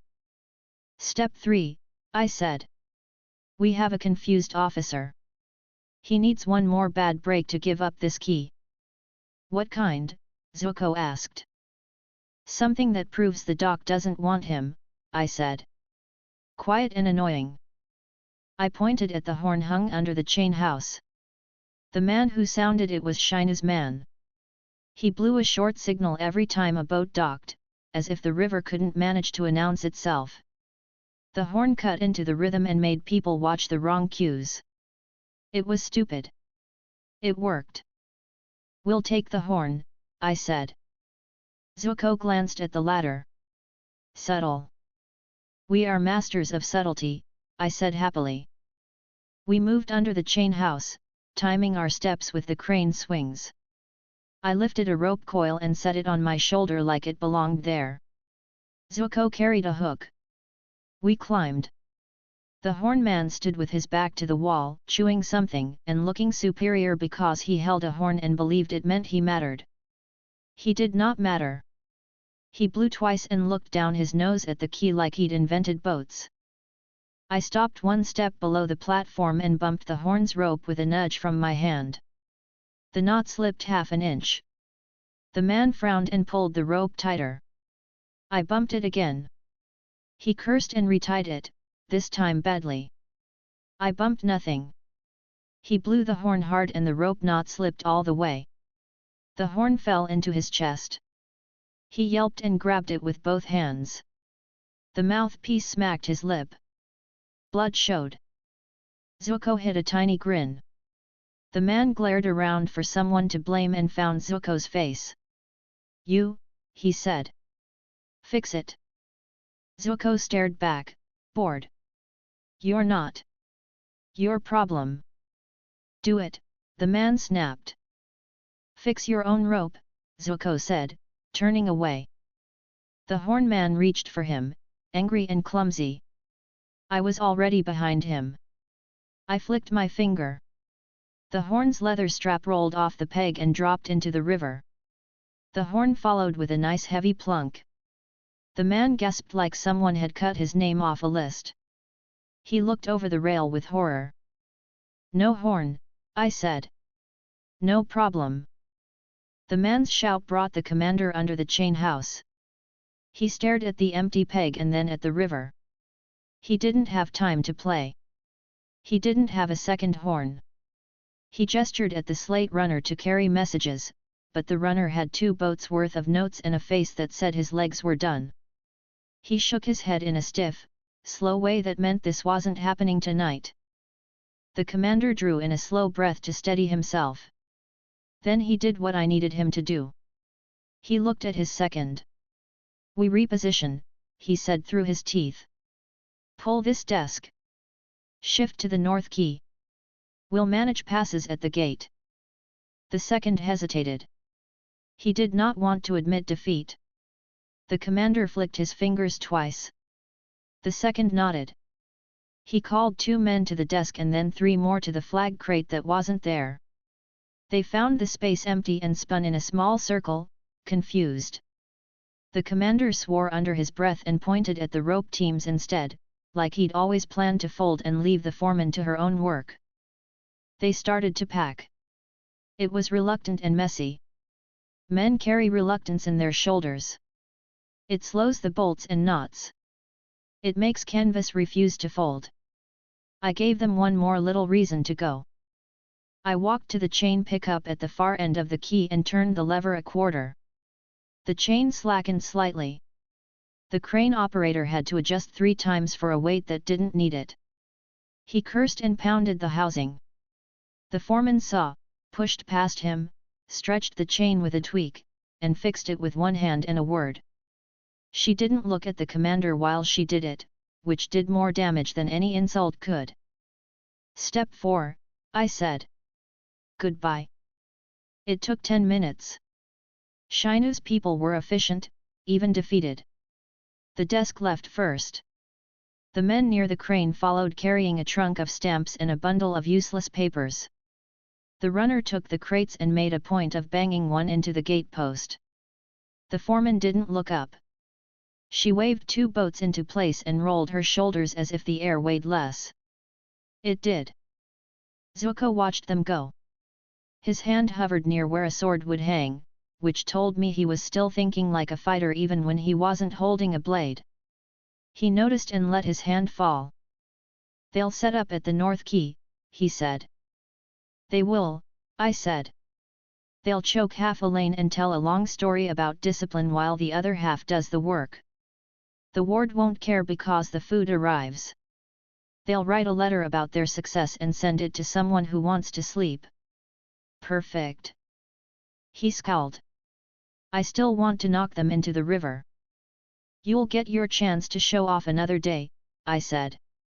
Tonight is about being the most boring men in Ba Sing Se. He grunted. You don't know how to be boring. I'm very versatile, I said. Iroh rejoined us quietly. He had rope dust on his hands and a light sweat at his temples. The foreman had already gone back to yelling, this time with approval baked into it. The rope captain flicked a grateful look at Iroh and then pretended he hadn't. Pride was important here. Respect lived under it. Done? Iroh asked. Done, I said. They'll try the north. The river doesn't like them. The foreman asked if we intend to show up again tomorrow, Iroh said gently. We do, I said. Zuko needs morning drills between shifts. The pots are jealous of his attention. Zuko made a face. I hate you. Consistent, I said cheerfully. We stayed at the quay until the last boat tied. I helped a boy pull a rope hand over hand when his arms gave out. He looked at me like he wanted to throw up and then laughed instead because he had just moved something bigger than himself. Zuko caught a sack that swung too fast and set it down without planting his feet too hard. He didn't like the praise from the rope captain. He accepted it anyway. Iroh told a man his leg would hurt less if he tied the cloth higher. The man tried it. He nodded in surprise at his own comfort and said nothing else because he wasn't going to thank anyone in public. Pride again. It held the ward together. We walked home by the slow road. The chain house faded behind us. The quay kept moving. The grain would make it to the storehouses. The ward would get its food on time tomorrow. The man in green gloves would struggle to frame a complaint without looking like he was complaining about success. At the housing block, the mat monitor fought the cat again. The cat won. Zuko collapsed onto the step with his back against the frame and closed his eyes. He let his hands hang loose between his knees. He looked like a worker who had moved boats all evening. He felt like one too. That was good. You didn't go off, I said. He cracked an eye open. I wanted to. You didn't, I said. That's what I care about. He grunted and let his eyes close again. I know. Iroh poured tea and handed it out without comment. He sat and stretched his legs carefully. He was composed even when he was tired. He had the city's manners already. Tomorrow, the North Quay? Iroh asked. Tomorrow, we let them think they want it, I said. Then we show them they don't. Zuko's lips tugged into a small, quick, reluctant smile. You'll ruin it for them. I ruin it for everyone, I said happily. He shook his head. He didn't argue. We slept. The river kept working. The ward turned over. The day's small fights became the next day's small stories. It was enough. In the morning, Jade Turtle opened early to feed men with rope burns and women with ledger hands. The owner didn't stare at the door. She stared at the token tray and checked weights with her thumb. The Dai Li didn't appear. Shinu's unit didn't either. They would. I would be ready. Zuko ran his drills between pots with the kitchen noise pressing in. I threw a cloth past his face without warning. He didn't flinch. He slipped his foot between two jars and held the position with steady breath. Iroh nodded once to himself, satisfied. I smiled openly because I don't pretend when I'm happy. Zuko rolled his eyes and did another round. The city kept moving in the way I liked.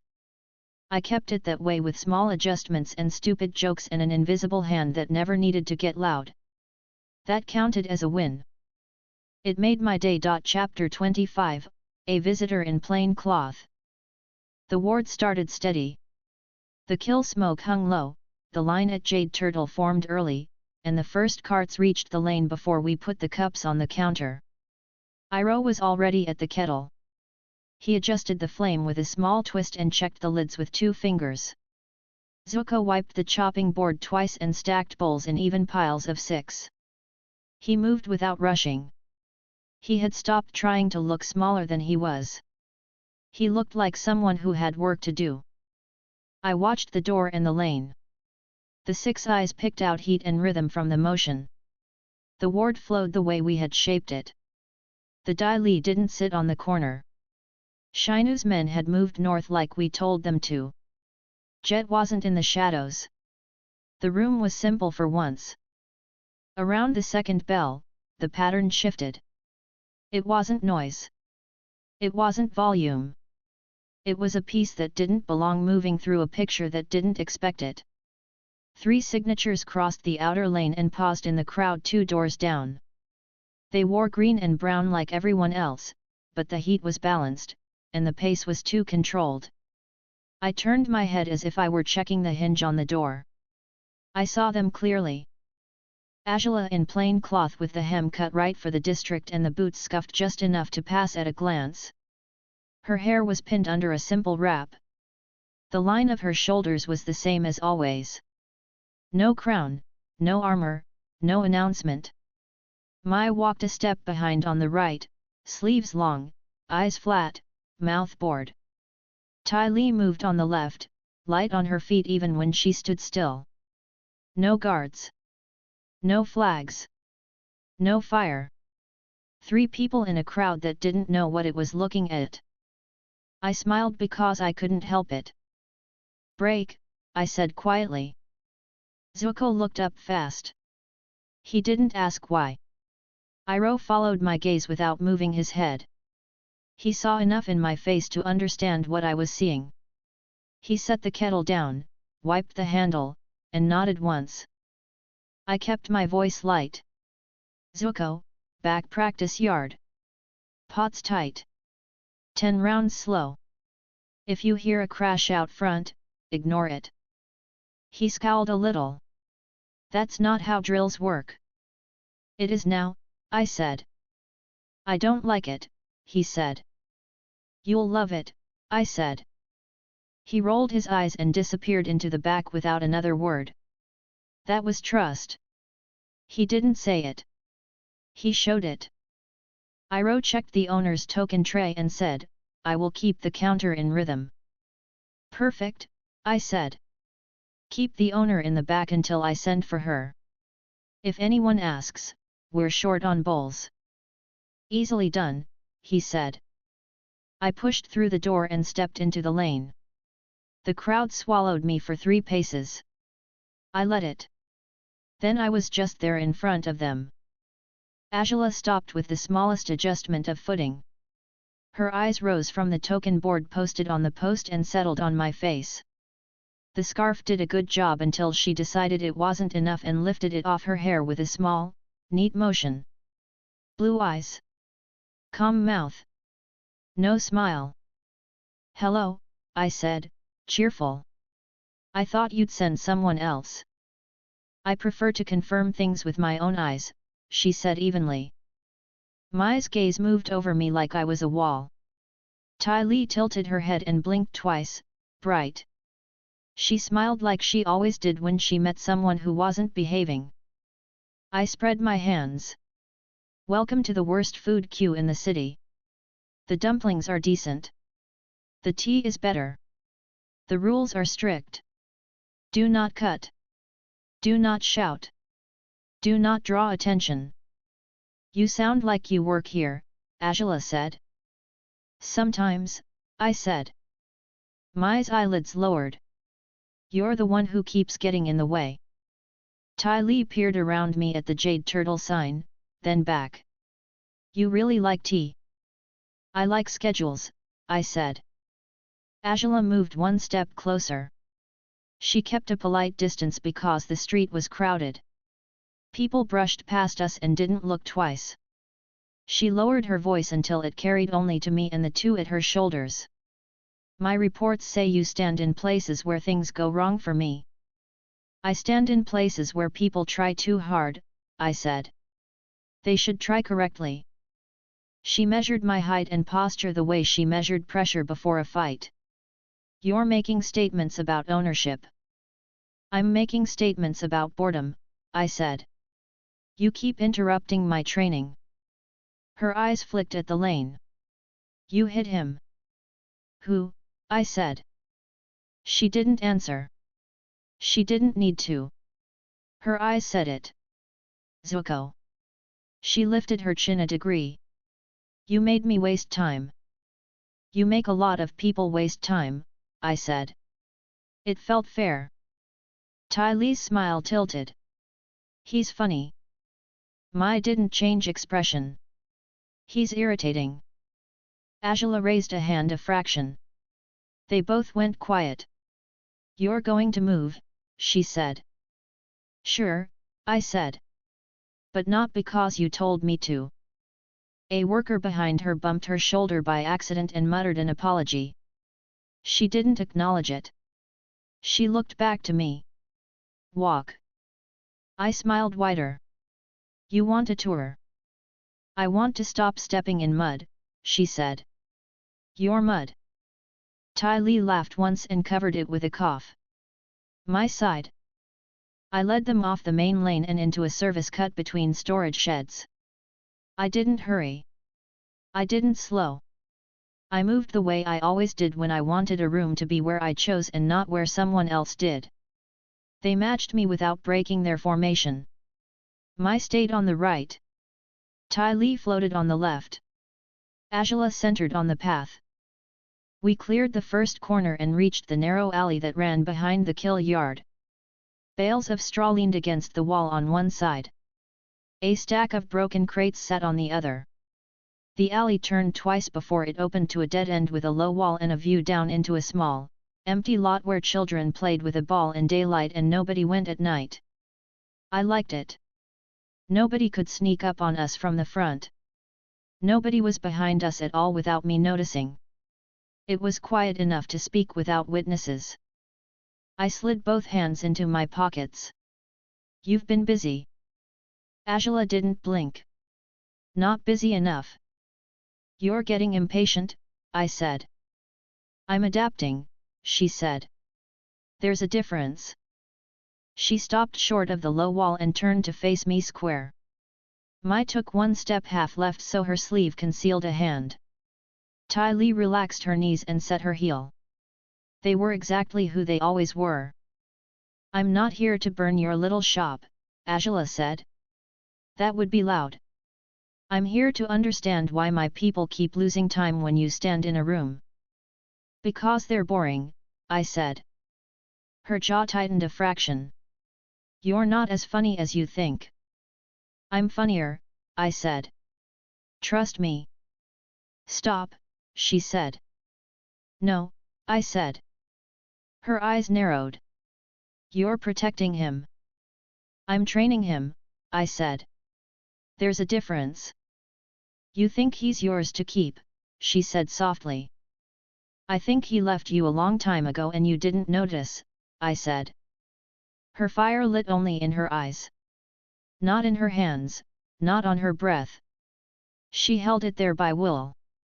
You're very proud of yourself. I'm accurate, I said. Ty Lee swayed a little in place, then stilled. You move weird. Thank you, I said. Mai raised an eyebrow. That wasn't a compliment. I take it anyway, I said. Azula didn't look away from me. You keep changing lanes. You stop lines without touching them. You push pressure in ways nobody in this city understands. What are you?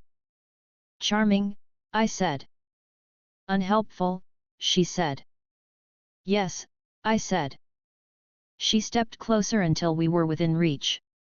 She didn't touch me. She didn't try.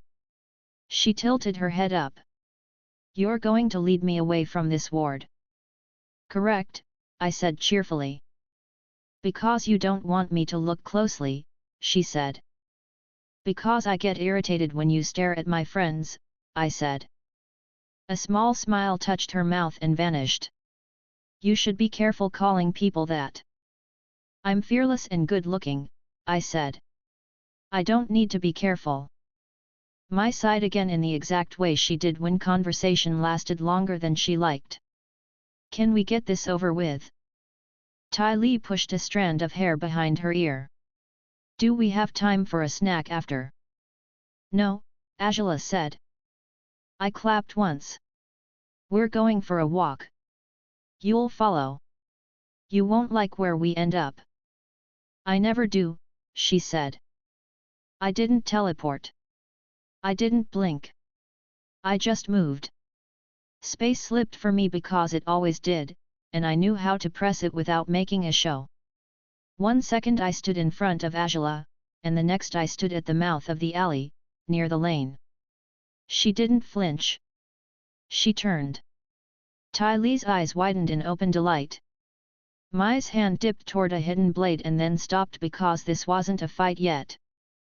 This way, I said, waving. Azula walked.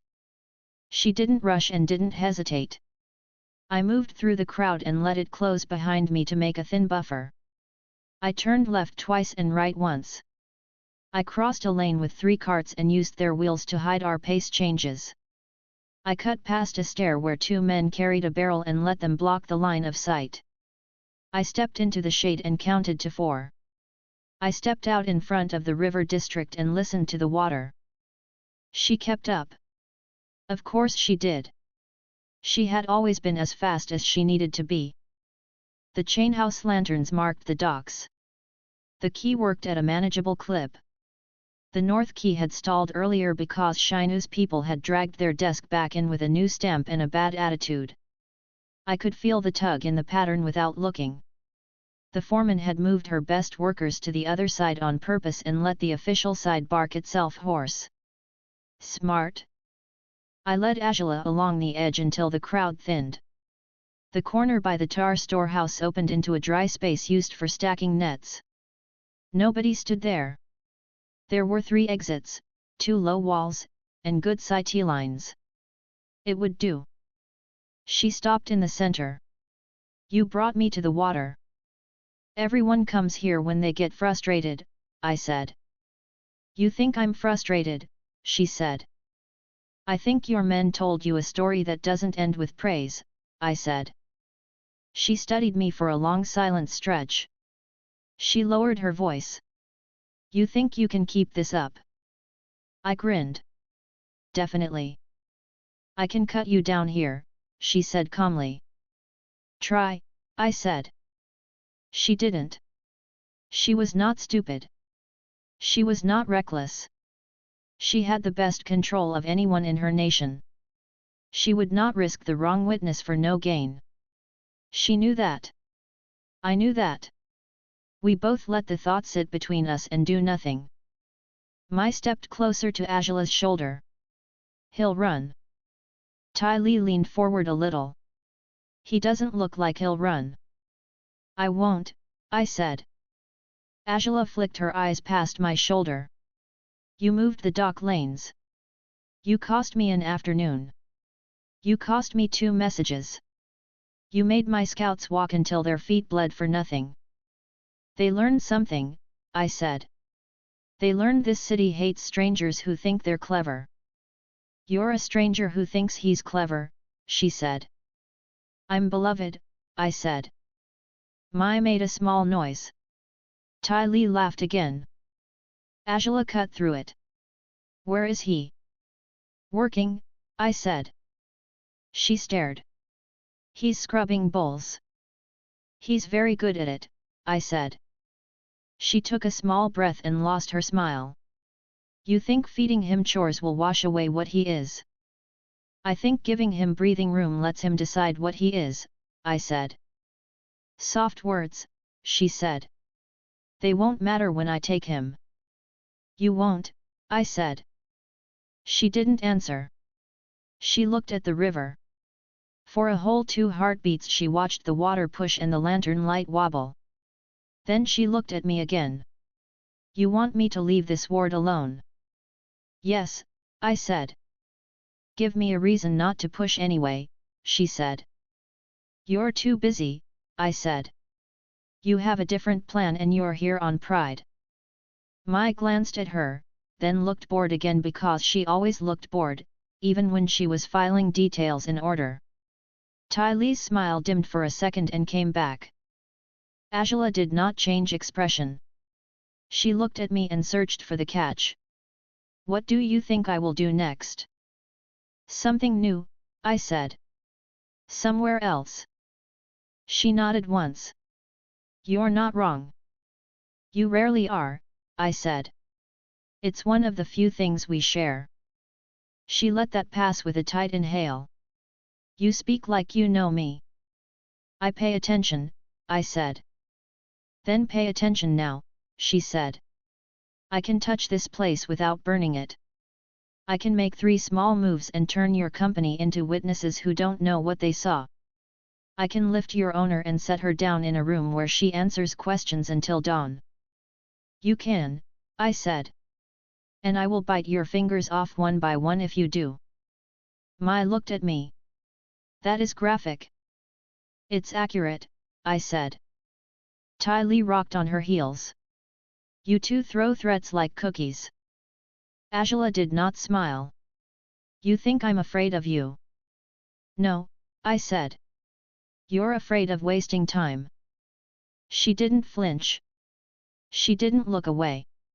She set her shoulders. You're a problem that does not belong to my to-do list. Finally, I said brightly. She looked past me again toward the warehouse roofs and the thin line of lights that marked the path to the inner rings. I watched her eyes and saw the decisions she would never say out loud. She wasn't giving up. She never gave up. She was moving the focus to a place where my hands would be slower. That was fine. I would let her. Zuko needed days like this. He needed one more week of drills, one more shift of trays, one more step without shaking. Azula stepped closer until the distance between us was plain. We will have another talk, she said. I love our talks, I said. She glanced at my blindfold. Those eyes of yours see too much. They're perfect, I said. She turned. Mai moved first, unhurried. Ty Lee followed with a bounce that always looked natural, even when she was measuring every shelf and shadow. Azula walked away without checking if I followed. She didn't look back. She didn't need to. I watched her until she and her 2 shadows were absorbed by lanes that didn't know their names. I didn't move for a full minute. The dock kept working. I listened for the beat that said Shinu's men had changed plan and did not hear it. I watched the lanterns to make sure no new pattern appeared. Nothing shifted. Good. Back at Jade Turtle, the line had thinned. The owner counted tokens and nodded to herself. Iroh talked with 2 stewards about shift breaks and tea temperature. Zuko wiped the counter with slow, even strokes. He kept his hands relaxed. He kept his eyes on the work. He didn't look at the door. He had learned that lesson and didn't need to be told again. I stepped inside and flicked a bit of dust off the threshold with the edge of my shoe. "Still alive?" I said. Zuko looked up. "You took too long." "I was on a date," I said. He stared at me. "Don't say that." I grinned. "She likes me." He made a disgusted sound. Iroh poured me a cup and slid it across. "Visitors." "3, I said. "Polite clothes. Impolite agenda. They're leaving." His eyes thinned a little. He didn't ask which 3. He already knew. "And us?" "We keep working," I said. Zuko narrowed his eyes. "She was here." "Yes," I said. He closed his mouth tight and finished the row he was wiping. He didn't slam the cloth. He didn't rush. He took a breath and held it and let it out. He looked calmer when he set the cloth down than when he picked it up. "You didn't fight," he said. "No need," I said. He nodded once. Then he said, very quietly, "Thank you." I flipped the cup in my hand and caught it. "Always." We stayed open through last call. The workers who got off late spilled in and ate fast. A boy fell asleep on a bench with his head against his father's arm. A woman stirred her cup until the leaves were a paste and the owner took it away and replaced it with a fresh one without charging her again. Iroh reset the kettle and parted the steam with his hands so the pour kept steady. Zuko didn't break a single bowl. We closed on time. We wiped the counter and swept the floor. We folded the cloths and stacked the trays. I checked the door twice out of habit. The lane beyond was quiet. On the way back to the housing block, I listened for the pattern of 3 moving through the outer ring again. I didn't hear them. They were already gone. Azula never lingered when she decided a place wasn't worth another half hour. Zuko carried his pack in one hand and walked with his other hand open. He looked less tense than he had in weeks. He didn't grin. He didn't brag. He didn't show anything much. He just walked and looked like he could finally sleep. "You realize you can't do that every time," he said. "I can," I said. "You can't always be there before her," he said. "I don't have to," I said. "I only have to be there when I choose." "That's nonsense," he said. "It's confidence," I said. He grunted, which was his way of saying he accepted it without wanting to. Iroh listened without commenting and smiled small into the passing lantern light. The mat monitor at the housing block had her stool back. The cat slept over the door and didn't wake up when we pushed it open. People snored, muttered, and rolled over. It sounded like a room full of strangers building a life out of days. That was enough. I lay down on the mat and stared at the ceiling until my eyes closed on their own. I ran the day in order and filed it. I checked for gaps. I didn't find any worth worrying about. I didn't rehearse the next talk with Azula. I didn't need to. It would happen when it happened. I already knew which lane I wanted to stand in when it did. Morning came. We moved through it the same way as always. Jade Turtle opened. The ward flowed. The Dai Li agent passed without stopping. Shinu's desk assembled north and immediately jammed itself. The dock foreman worked around them like she had always done it and did not look at them once. Zuko ran the pot drill between stacks. I miscounted on purpose to see if he would argue. He didn't. He just did one more round. He was getting stronger in the ways that lasted. That was my favorite part.